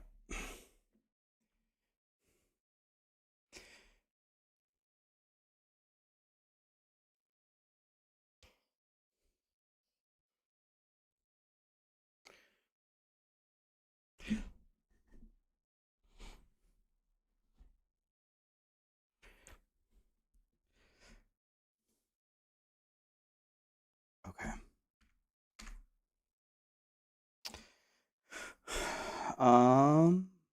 Looks like I need to go this way? Maybe to do 2 quests over here?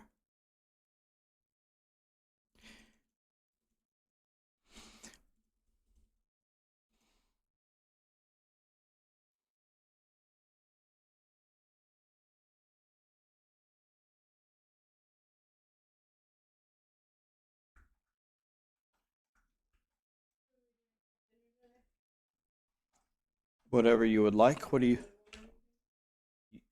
you don't want anything? I know what I want. Chipotle. You want Chipotle? Lit. What are you gonna have?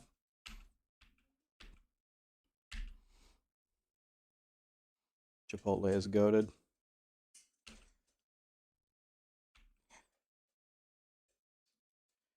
Not for anything. Last Epoch doesn't come out for 10 days. Comes out on the 21st, I believe.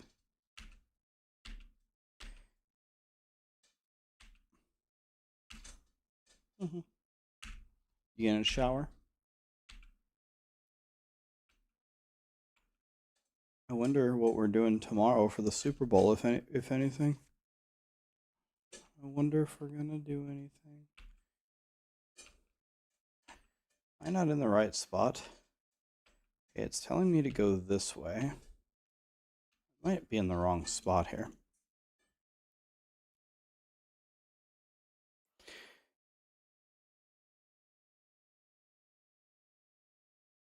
Yeah, you can play Last Epoch right now.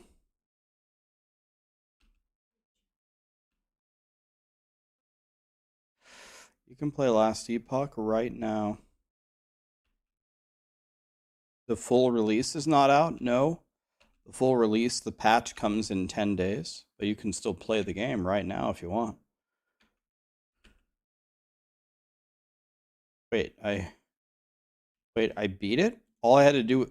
Wait, what? I beat it? What did I even do? How did I beat it? I died on the gauntlet, Jesus. The big bad wolf boss killed my guy in like 1 second.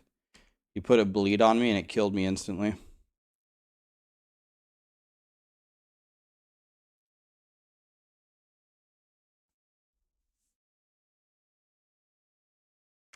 Yeah, he... You want to know what is hilarious? If you watch the clip back of me dying to the big bad wolf, I actually could have survived. If you look at my eyes. You'll notice my eyes, before I die, I look down. You want to know why I look down? Because I was looking for my F6 key. Because my F6 key was log out. If I would have bound my logout macro to a key that I don't have to look down for, I would have lived. Because you can tell when my brain wanted to press the button by when my eyes look down. And when my eyes looked down, I was still alive. But he killed me in like 1 second. It was a very, very fast death, so... But I had enough time to react to it. I was trying to log out. So I need to... I'm going to... When I play PoE again on hardcore, I'm going to bind my logout macro to 6. Which is the same as Scroll of Escape in Diablo 4. I'm just going to bind it to 6, and then... If I'm dying, I just press 6. And I'm out of there.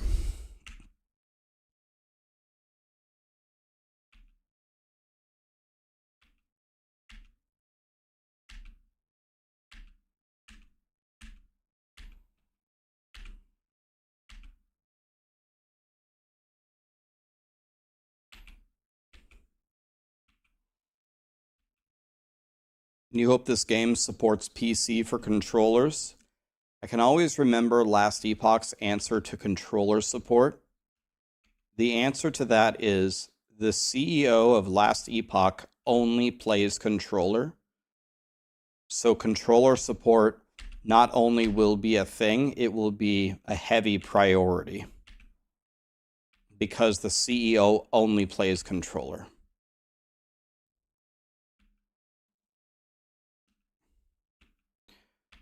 So if there's a game that's going to work for controller well, it's going to be Last Epoch.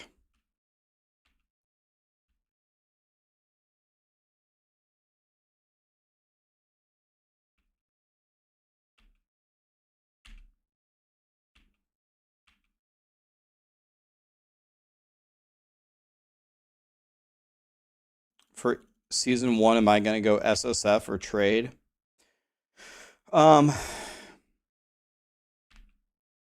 Usually in every game, I always migrate toward hardcore SSF.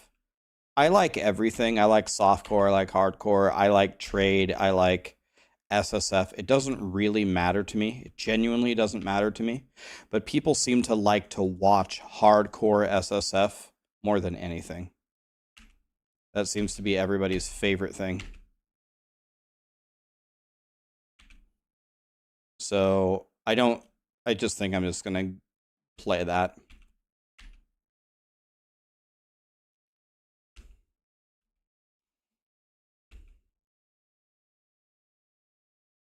I think that's what everyone's going to want to see, so.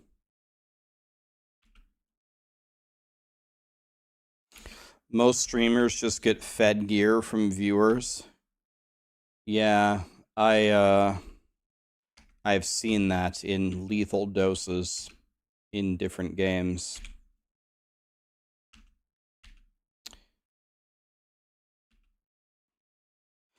Will this game become my main?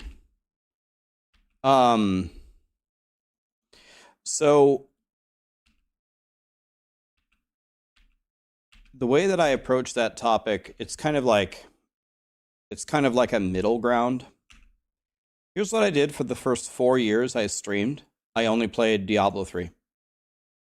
And that was fine. I'm not complaining, it's fine. I had fun playing Diablo 3 and trying to become like a grandmaster at that game. With the way that the Diablo franchise has gone, my opinion on streaming has changed in the last year. It's not a crazy change. It's a simple change. Here's what I don't think I will become either ever or anytime soon.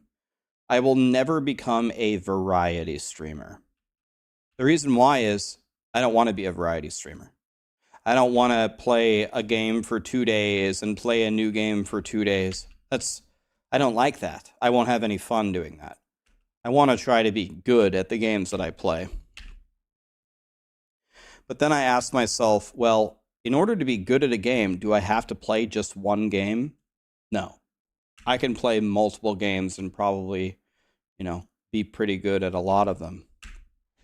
So then I come to the question, will I make Last Epoch my main? My intention is to focus on 2 or 3 games at a time.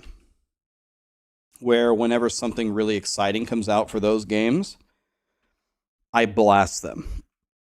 If Last Epoch's launch is good and everybody really likes the game, Last Epoch could definitely be one of those games.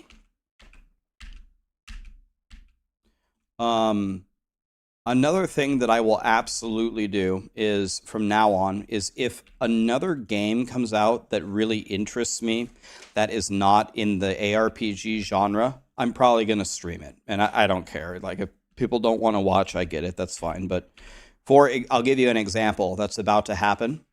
Final Fantasy VII is my favorite game ever. And the remake part 2 is about to come out. I bought a PS5 only for that game, sitting right there. When that game comes out, I'm playing it. I'm going to play it all day, degenerately, and probably have the most fun I've had in a long time. That's going to happen for sure. So sometimes I will play, like maybe GTA 6 when that game comes out. Maybe I'll take a week and just ultimate blast that game because it just looks so fun. So there will be some other games sprinkled in there that maybe I really like. But for the most part, I'm going to pick 2 or 3 ARPGs and just main those.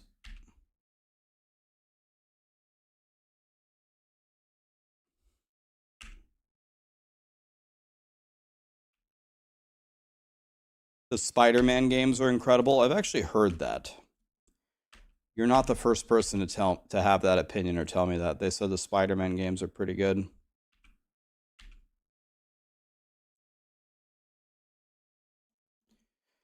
Will I return to Diablo 4 with the leaderboards? As long as the gauntlet doesn't interfere with Last Epoch's launch, and as long as it doesn't interfere with Final Fantasy VII's launch, sure. If it comes out a week after Final Fantasy VII, I'll come back. I'll try it. Sure.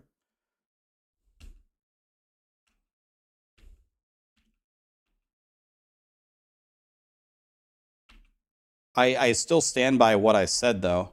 I've said this twice already on 2 YouTube videos. You're just not going to get me to change my mind. It's never going to change. I don't think Blizzard should launch the Gauntlet. I don't think they should launch it. I think they should hold it for Season 4. So,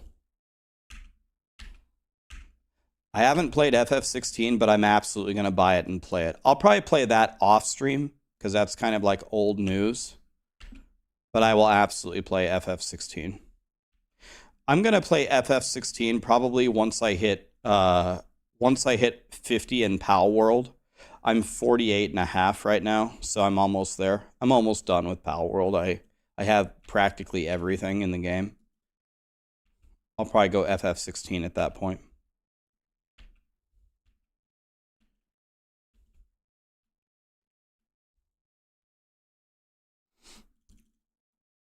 I'll tell you what a little birdie told me.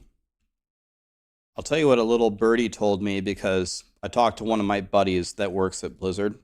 He works for Diablo 4. He's one of my friends. He'll give it to me straight. I go, bro, Season 3 was not good, man. Are you guys even going to be ready for Season 4? And he said, his answer was yes. He said Season 4 is going to be good. Trust. I'm like, he said, trust. Okay. All right. Well, we'll see. They're feeling fairly confident over there, actually, which is good. Better to feel confident than not confident, I guess.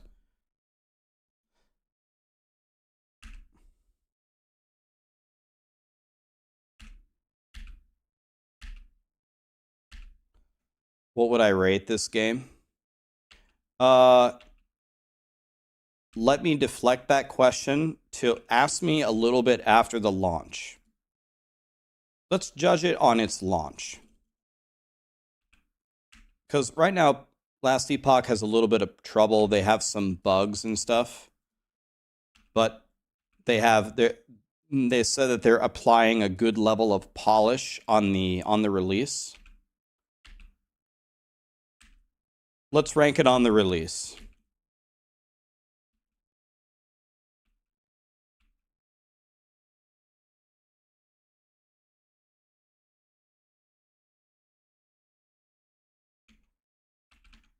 Yeah, I mean, well, yeah, it's going to be better than Season 3, you would think.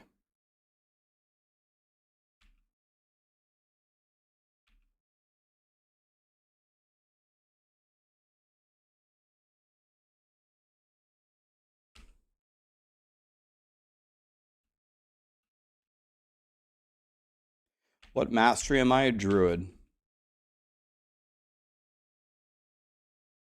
I'm going to go cold dot werebear, apparently. That's what I'm doing.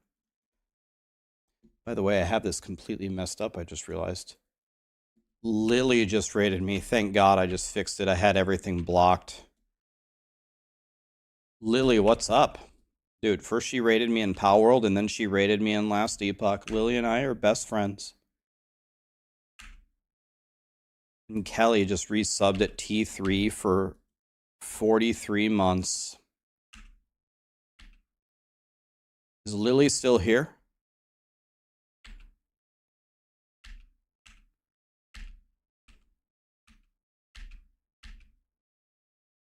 We'll have to get her back.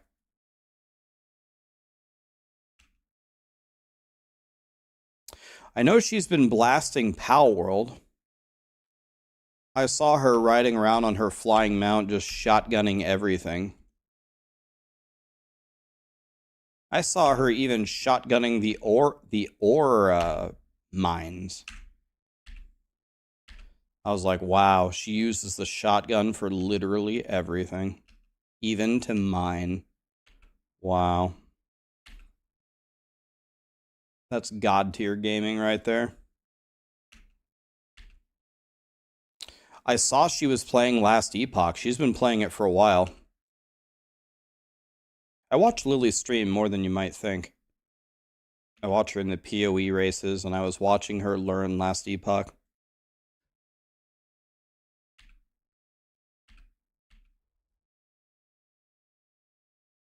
Yeah, people really like Enshrouded.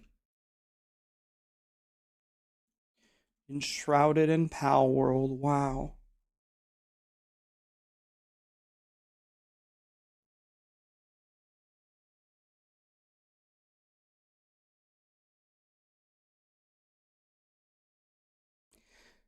Laughing my ass off at people saying that it's literally an ugly, bad art style game, or Borefest is better than Diablo 4. So, Dravik, can I ask you an honest question? Let me just ask you, I just have a question for you. Be honest with me, okay? Give me an honest answer. Have you played the game? Have you played Last Epoch?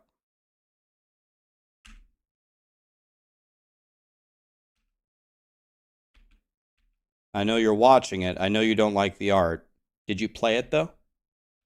No, you haven't. Okay. Your opinion might change if you play. The game's fun. I get it. You don't like the art. And that could be enough. You don't like the art. You don't want the game. I get it. But I get it. It costs you $40 to try to play the game. What if you don't like it, right? But Steam has a rule, right? You can buy the game, and as long as you don't play for more than 2 hours, you can refund it for free, right? You can refund it.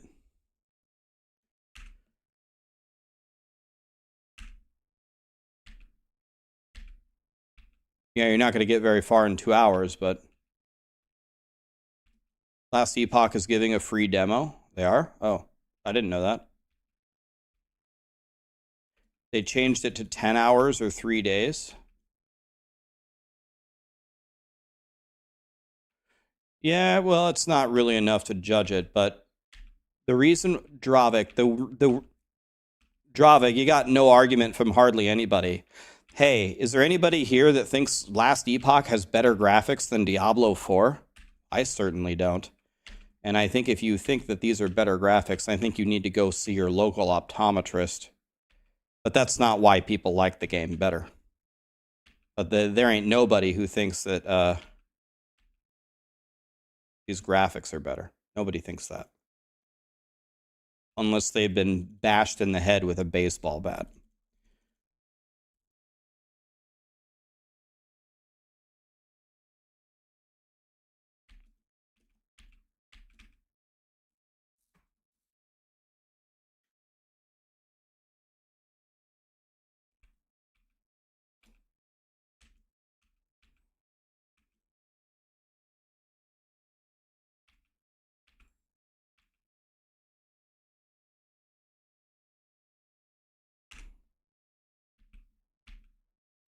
You have been hit in the head with a baseball bat and you still don't think the graphics are better? Okay. So it's going to take more trauma than that.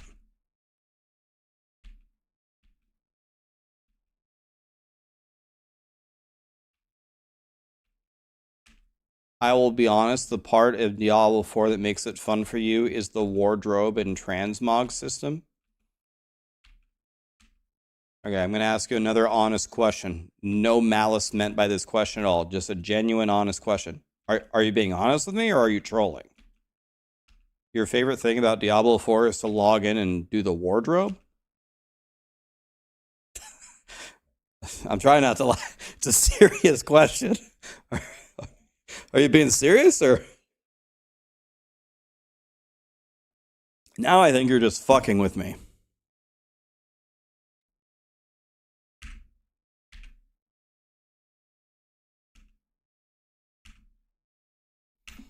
I mean, yeah, I mean, if you ask a serious question, you can't laugh after you ask it, but I mean, what?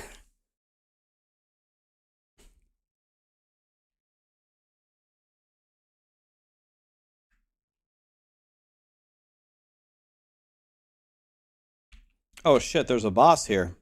Oh. Okay. Well, I still haven't upgraded my gear since the 3rd zone. One of these bosses gotta kill me, right?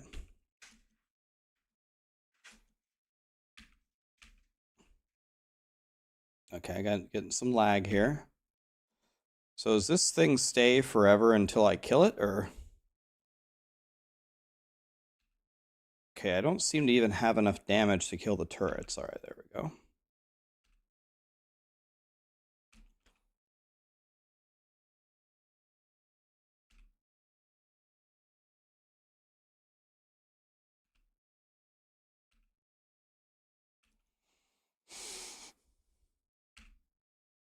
Okay, I'm frying.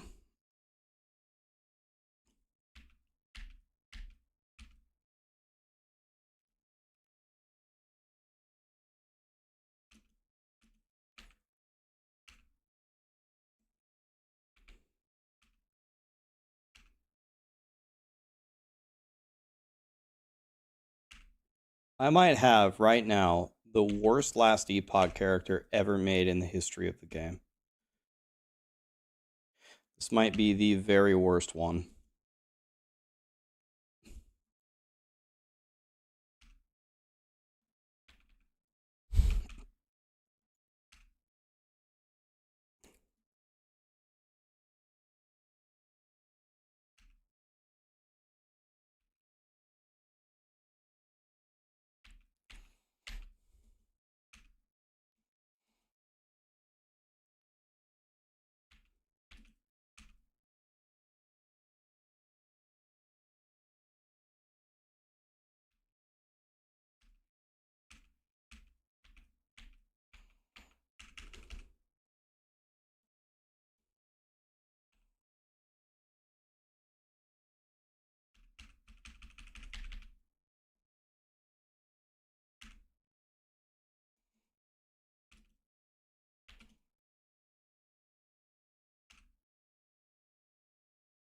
Okay, there's actually a maximum distance to that attack. That's bad news for me.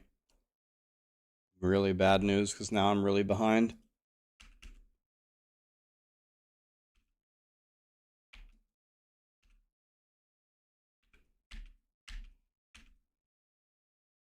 Okay, I don't even have to kill that one, right? That one's not even in the same zip code as me.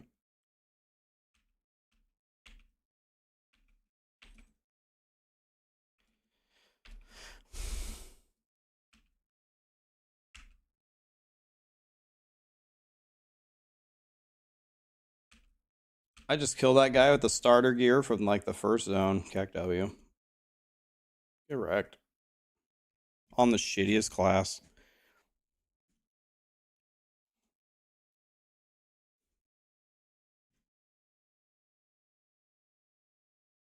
Are the basic bosses in this game more challenging than D4? I would say yes. But I mean, the campaign bosses for Diablo 4 I thought were pretty good. Druid is not shitty at all. What I meant was Primalist. I meant Primalist for leveling, is what I meant. I didn't mean Druid, I meant Primalist. I guess I'm a Druid now, but... I'm talking about primalist leveling, not druid endgame.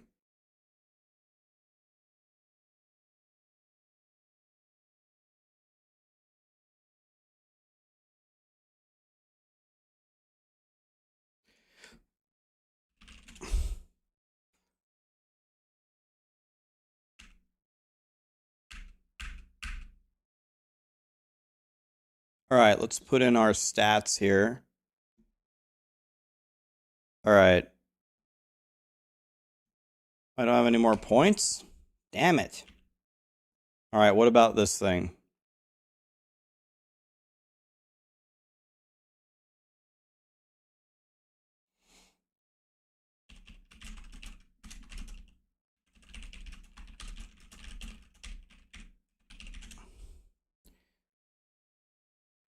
All right. When I get to 35, I can switch my spec. Okay.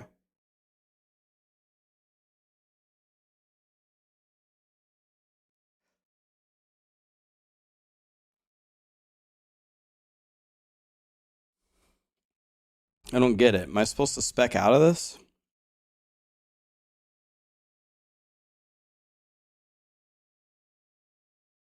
I'm confused.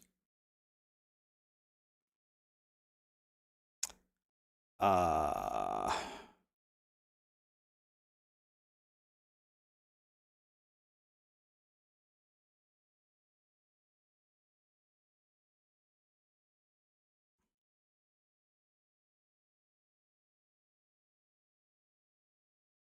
Oh, okay, go here, okay.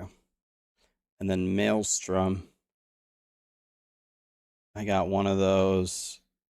And then I get 2 of these. And then I get 3 of these. Once you get your mastery, use it until you get Swarm's Fury in Swarmblade form.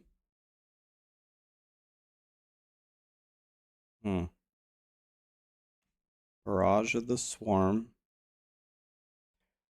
I get 2 of these.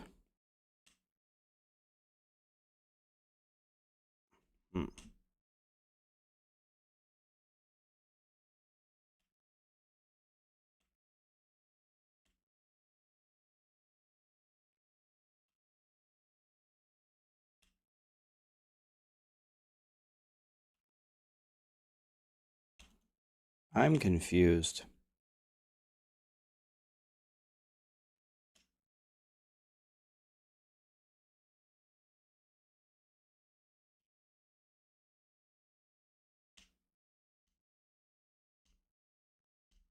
So,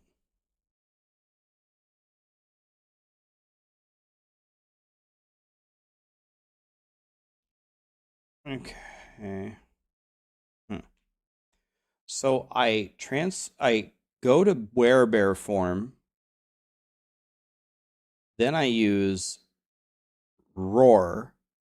Then I use swarm call to go into Swarmblade form. Huh. There's clearly some kind of combo here that I'm not doing that I should be doing. I died. Yeah, I got one-shotted by a bleed. Okay. So, let me see here. Oh, I don't have it yet. I got to be 25. Oh, okay. No wonder I'm so confused. So at 25, I can do this stuff? Oh, I like Last Epoch a lot. This is like my 7th character.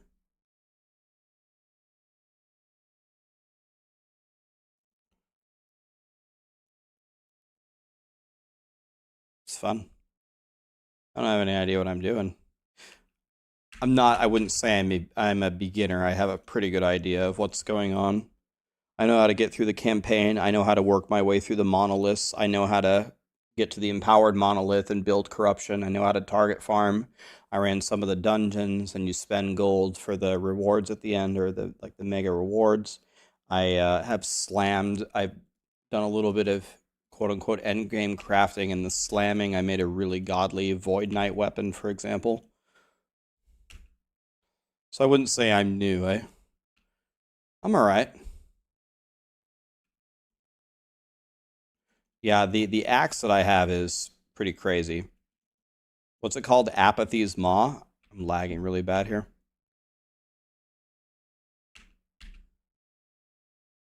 Yeah, I made a really, really godly endgame axe thingy. There's vacuum pickup. You can auto loot the gold that you run over, and there's vacuum pickup. I'll show you an example of it when we get to an example. It should be soon. You tried slamming it and you missed 2 legendary potential. You mean like you missed the void damage or something? Here, there, right there. Shit, I should have waited. Did you see how it vacuum picked up all of that?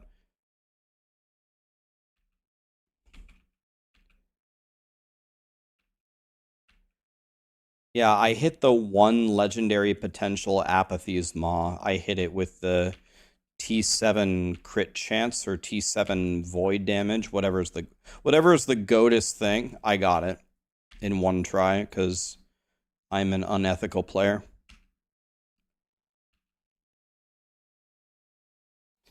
How many classes do they have? They have 5 each with 3 masteries, so 15. Is that right? On launch, 15? Is that the number? 5 with 3 each.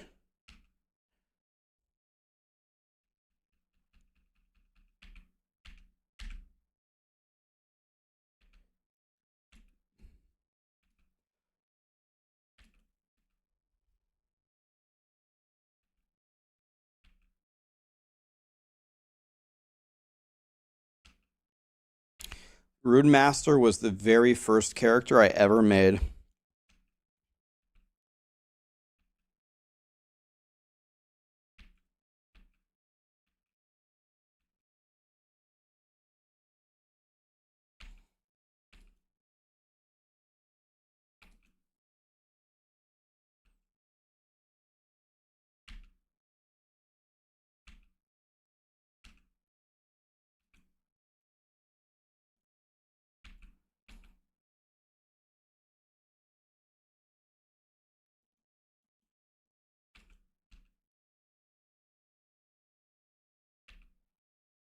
It only took the 1 bad stat. Yeah, that's why they said on the legendary potential that you have to find something like pretty damn good to slam it into. Like you obviously need T7 of the best thing that you're looking for, but you also need to craft it with 3 other things that are at least something. What level am I? I'm 28. I have been absolutely completely dicking around though, and I haven't changed my gear or looked at my gear since the start of the game. I found this axe in like the 3rd zone and I've just been using it. I don't even know if it's good. It's probably not good at all.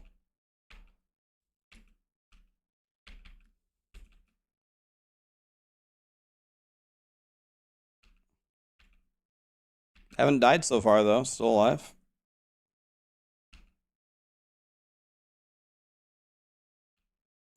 Is the price going to go up when Last Epoch releases? I don't think they're going to raise the price, no. If they are, that would be news to me. I'm playing a druid right now.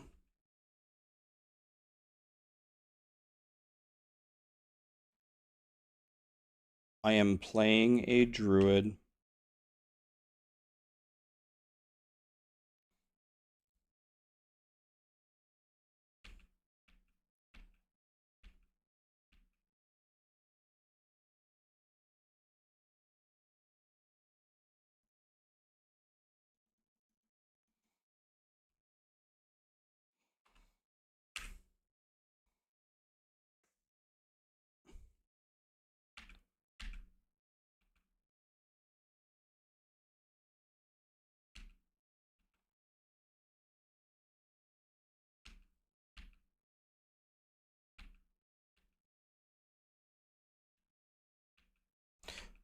What level am I? I'm 28.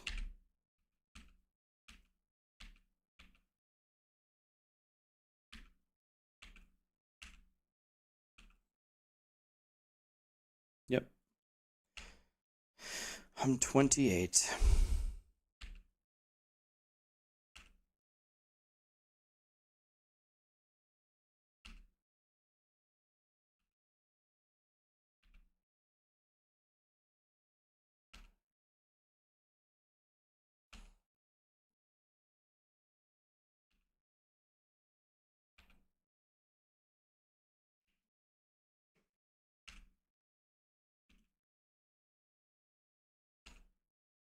Did they say on the launch, are they going to improve the Last Epoch multiplayer? Because I played multiplayer before, and I know a lot of people have said there's like a lot of bugs with it. Are they actually going to fix that?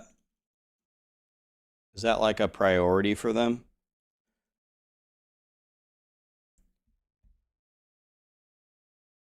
Is there any promising chatter about Last Epoch coming to console soon? I have heard that console is something that they would like to do. And one good piece of news about Last Epoch is their CEO only plays controller. And it seems like the controller on Last Epoch works pretty well. So that obviously is great news for console players. If it works well with controller already, then certainly that's half of the battle already solved. Multiplayer is supposed to actually work on launch. Okay. That's nice.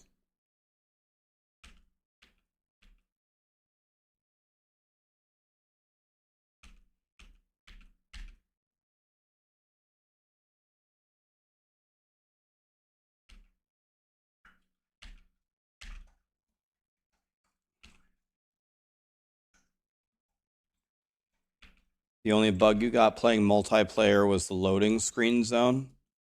DM and I did a stream where we played multiplayer, and it had a lot of bugs to it. We actually did 2 streams, I believe. It was pretty buggy.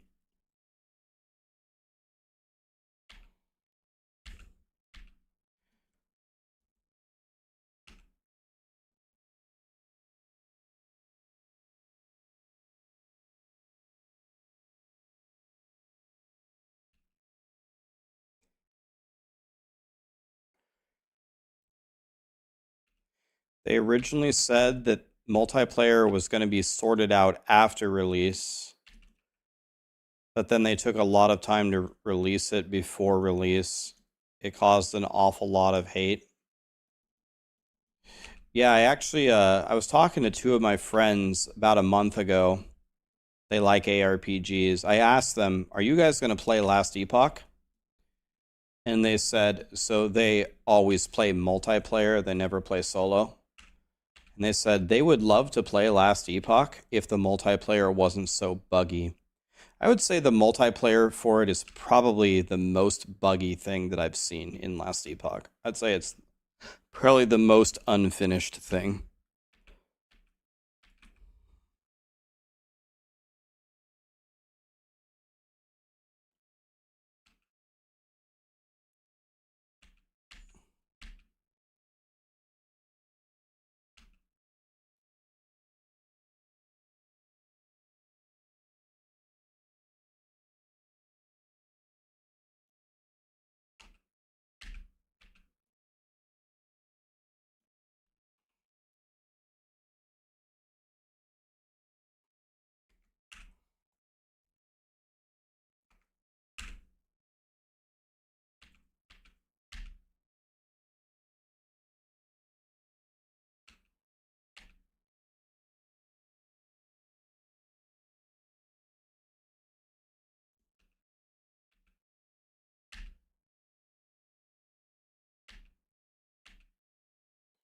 Is their trade like an auction house? They have 2 different factions that you can spec into when the game launches. You can either spec into solo, or you can spec into trading and you kind of like level up within it. And then that's how they like handled it. So you can choose, do you want to be like a trading master or do you want to play SSF and get rewards? I don't know if they have trading in the game currently. I don't know if they have trading in the game currently. Are they doing anything for trading? Like, are they going to give us like an auction house or any kind of an interface to trade? Is there an interface to trade?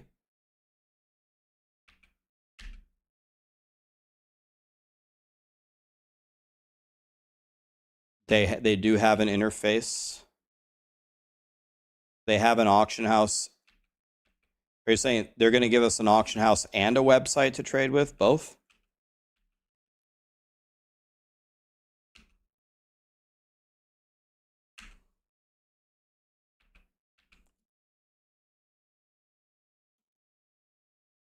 Everything is in the game. Okay, that's nice. Have we seen any screenshots of this or how it's going to work? Is this, I mean, usually when Last Epoch does stuff with UI stuff, it's usually actually pretty good. So it's probably going to be good, right?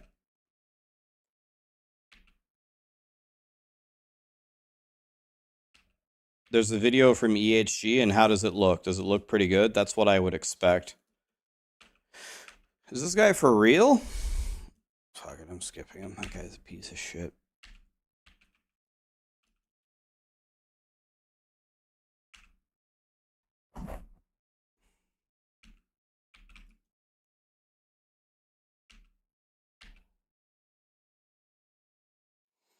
What is going on here? These guys are invincible. S tier music. Thanks for saying that, man. Rigo Warborn. Thank you so much for the subs, guys. Appreciate that.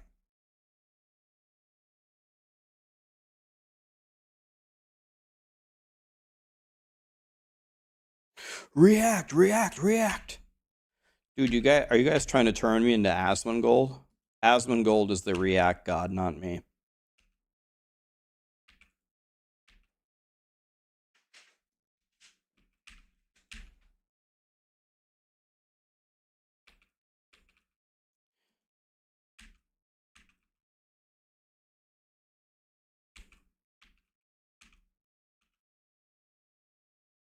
Raxxanterax. I just hope Asmongold's back is feeling better. I watched his video yesterday. I really like his stuff. Asmongold is a god. We can't have him having back problems. He needs to be blasting.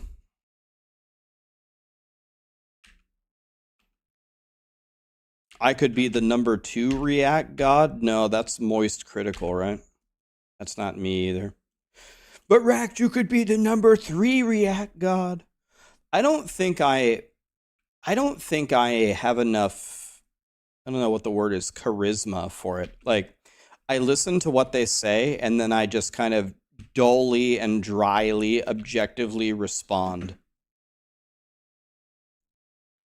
I'm like that really boring college professor.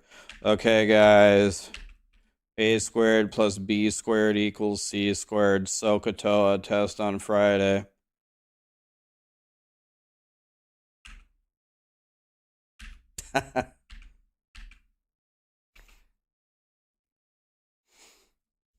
Ben Stein.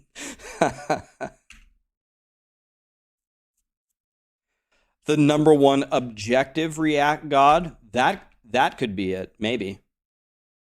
But nobody wants to watch that. That's not exciting.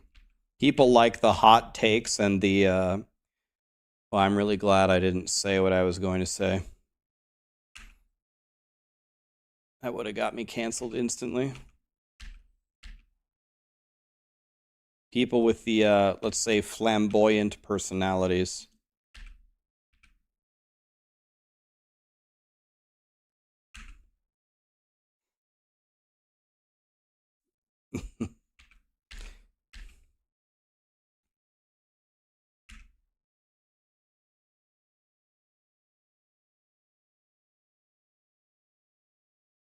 Hot takes or hot tubs?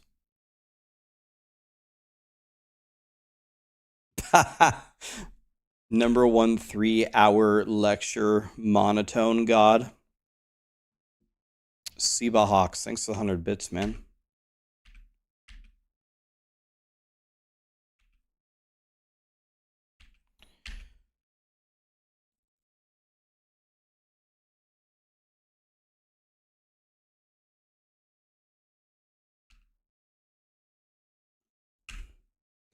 We live in a world, guys, where everyone is offended by everything.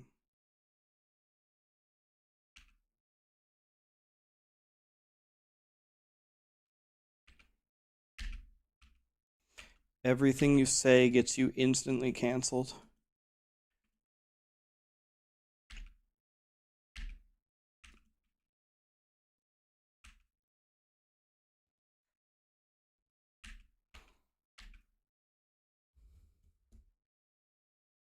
I would have absolutely no problem. I would vote yes on this in 2 seconds. I'm not kidding, by the way. It's not an exaggeration. I would vote yes, where if it was a law, like a punishable offense to be offended. If someone has proof that you have came to them and said, I am offended by anything that they said or did, that they would have a legal case against you. I would vote for that.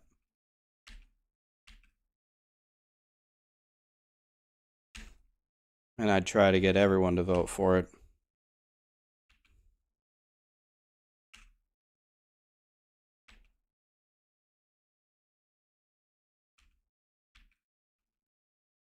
All right, let's try being a yogi here. That worked very well.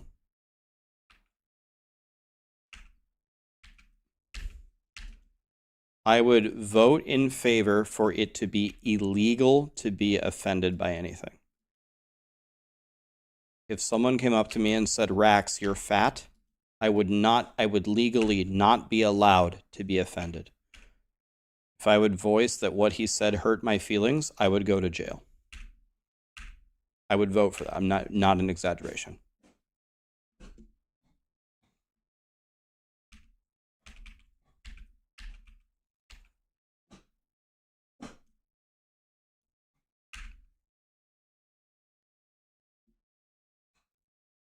My gauntlet character is dead.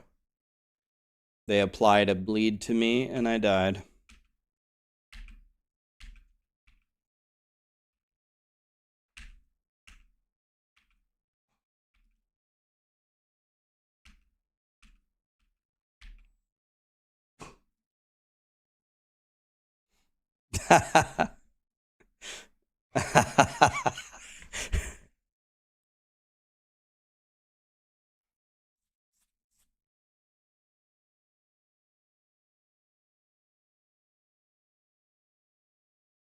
If a guest comes into your house and shits on your carpet, how are you supposed to react? You could punch him in the face, you can throw him out, you just can't be offended. The illegal part is being offended.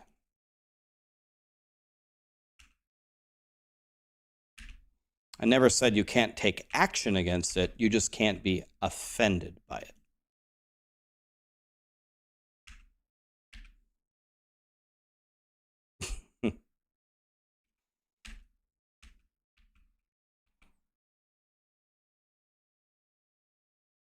Apollo, the $2 super chat. Those are some cold takes, Rax.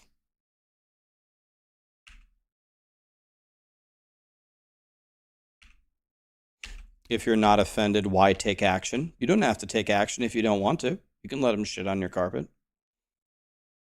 You also are allowed to take action as long as you're not offended by it.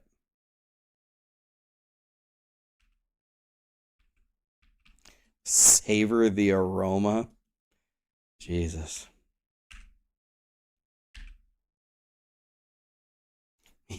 Yeah, or just not have carpet.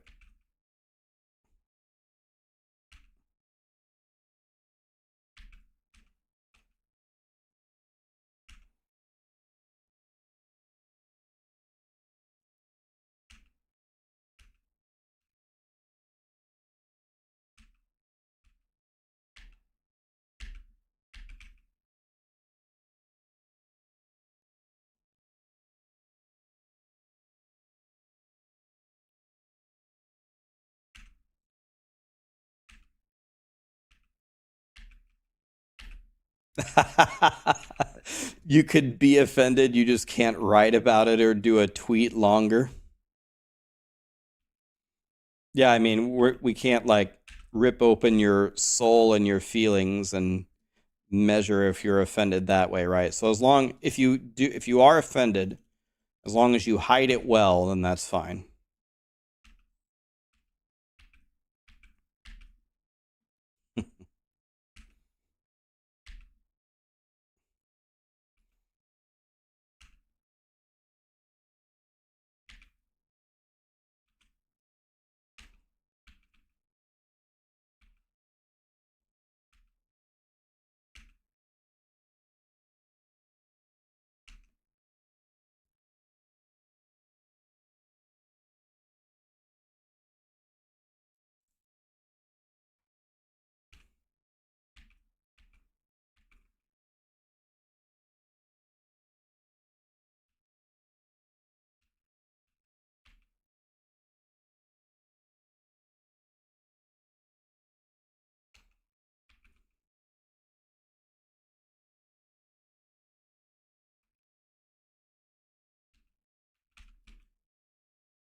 I watched Ben kill the Feared. Yeah, it was incredible. We watched it live earlier, or not live, but we watched the rebroadcast earlier. It was great. Can anybody else pass him now? Did he win?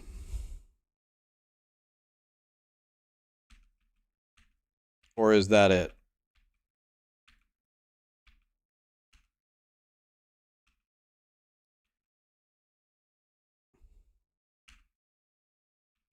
Beating Uber Elder is the win? Okay.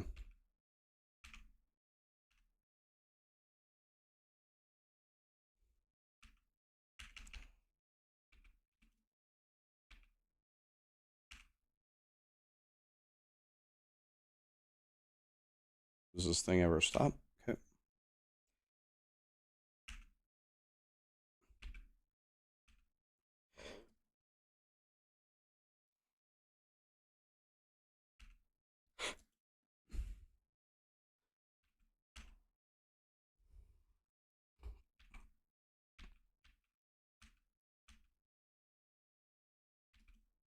Okay.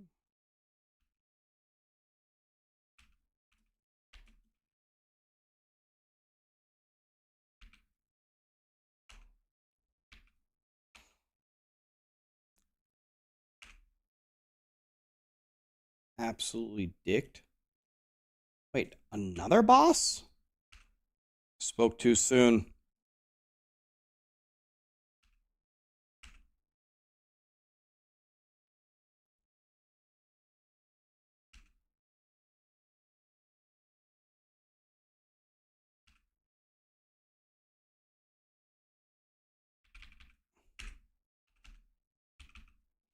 The hitbox of this boss seems very weird. It's very hard for me to hit this guy. Zethor.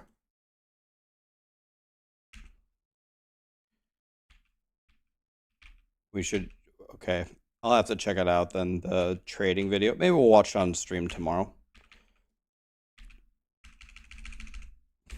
We'll watch it if it's that good.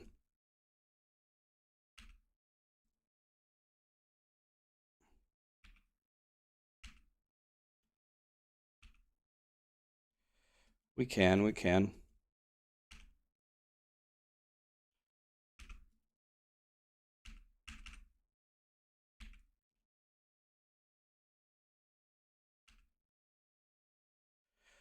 Okay. Should I just see how far I can keep going with this druid until, without upgrading my gear? until I die.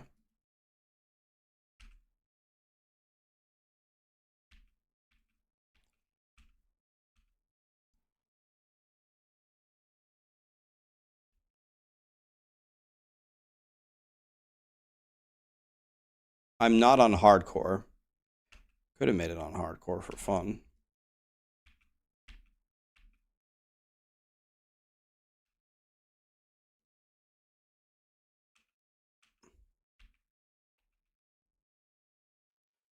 Absolutely fried.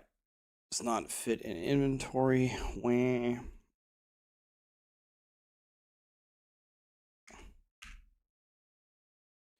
Can't hear the game sound on YouTube. Thank you. Is that better? Can you hear it now? Okay. All right. I think what I'm going to do here is find a stopping point here. That was a good little stream. Yeah, there's a waypoint right here. I'll probably pick this up tomorrow. We'll probably get to the end game. What level am I?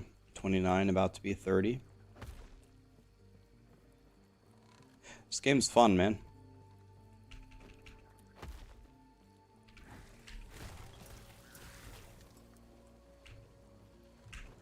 Yep, that's how we get him. Am I going to Chipotle? God, I hope so. Oh, God, Chipotle is so good. You got the max armor percentage? Ah, yeah, I forgot about that. Those little blessing things in the end of the monoliths. Hell yeah, DJ. Yeah, I turned off the volume to play the Woody video. Sorry, I forgot about that.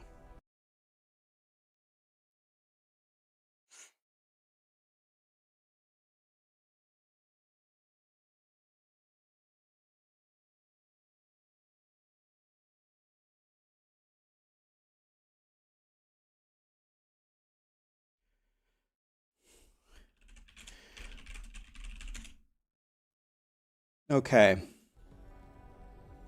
How long did we play for? We played for 5 hours. That was still pretty good. It was a good little blast. Last Epoch is so fun. What a great game.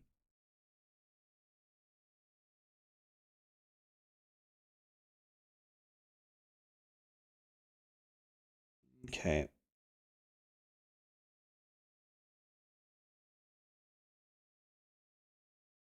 Why don't we raid someone? I could raid DM. DM's been going for a while. Why don't we raid somebody that we haven't raided before? I've raided Captain P67. I've raided Aaron Action RPG. That guy is in Portuguese. That guy is in Spanish. What about Dreadful? Anybody know Dreadful? Is he cool? Why don't we raid Dreadful? Dreadful is cool. Cool, not really. All right, 1 vote for him, 1 vote against him. Today was Pal World with your boy. Hey, Ghost Runner, if you want to join our server, let us know. We got room. Thanks so much for being here, guys.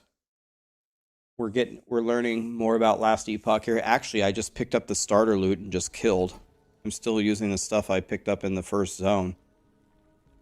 Heck W, but we'll actually start to make a real build here soon and actually try. Hey, I haven't been killed one time, so don't fix what ain't broken.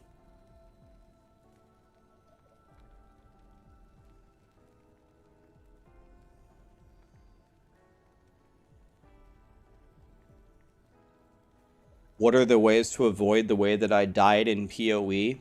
A lot people have sent me messages about the way I died. They said, I just have to know that boss. They said that boss just shreds you. And a lot of people die their first time fighting that boss. Just knowledge of the bosses, I guess. I didn't know that he was going to kill me in 1 second like that.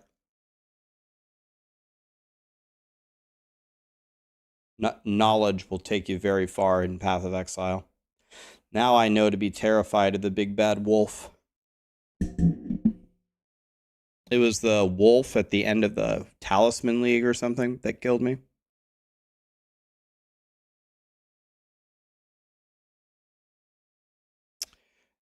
Have a fantastic night, guys. Say hi to Dreadful. We'll be on tomorrow. More Last Epoch. Good night.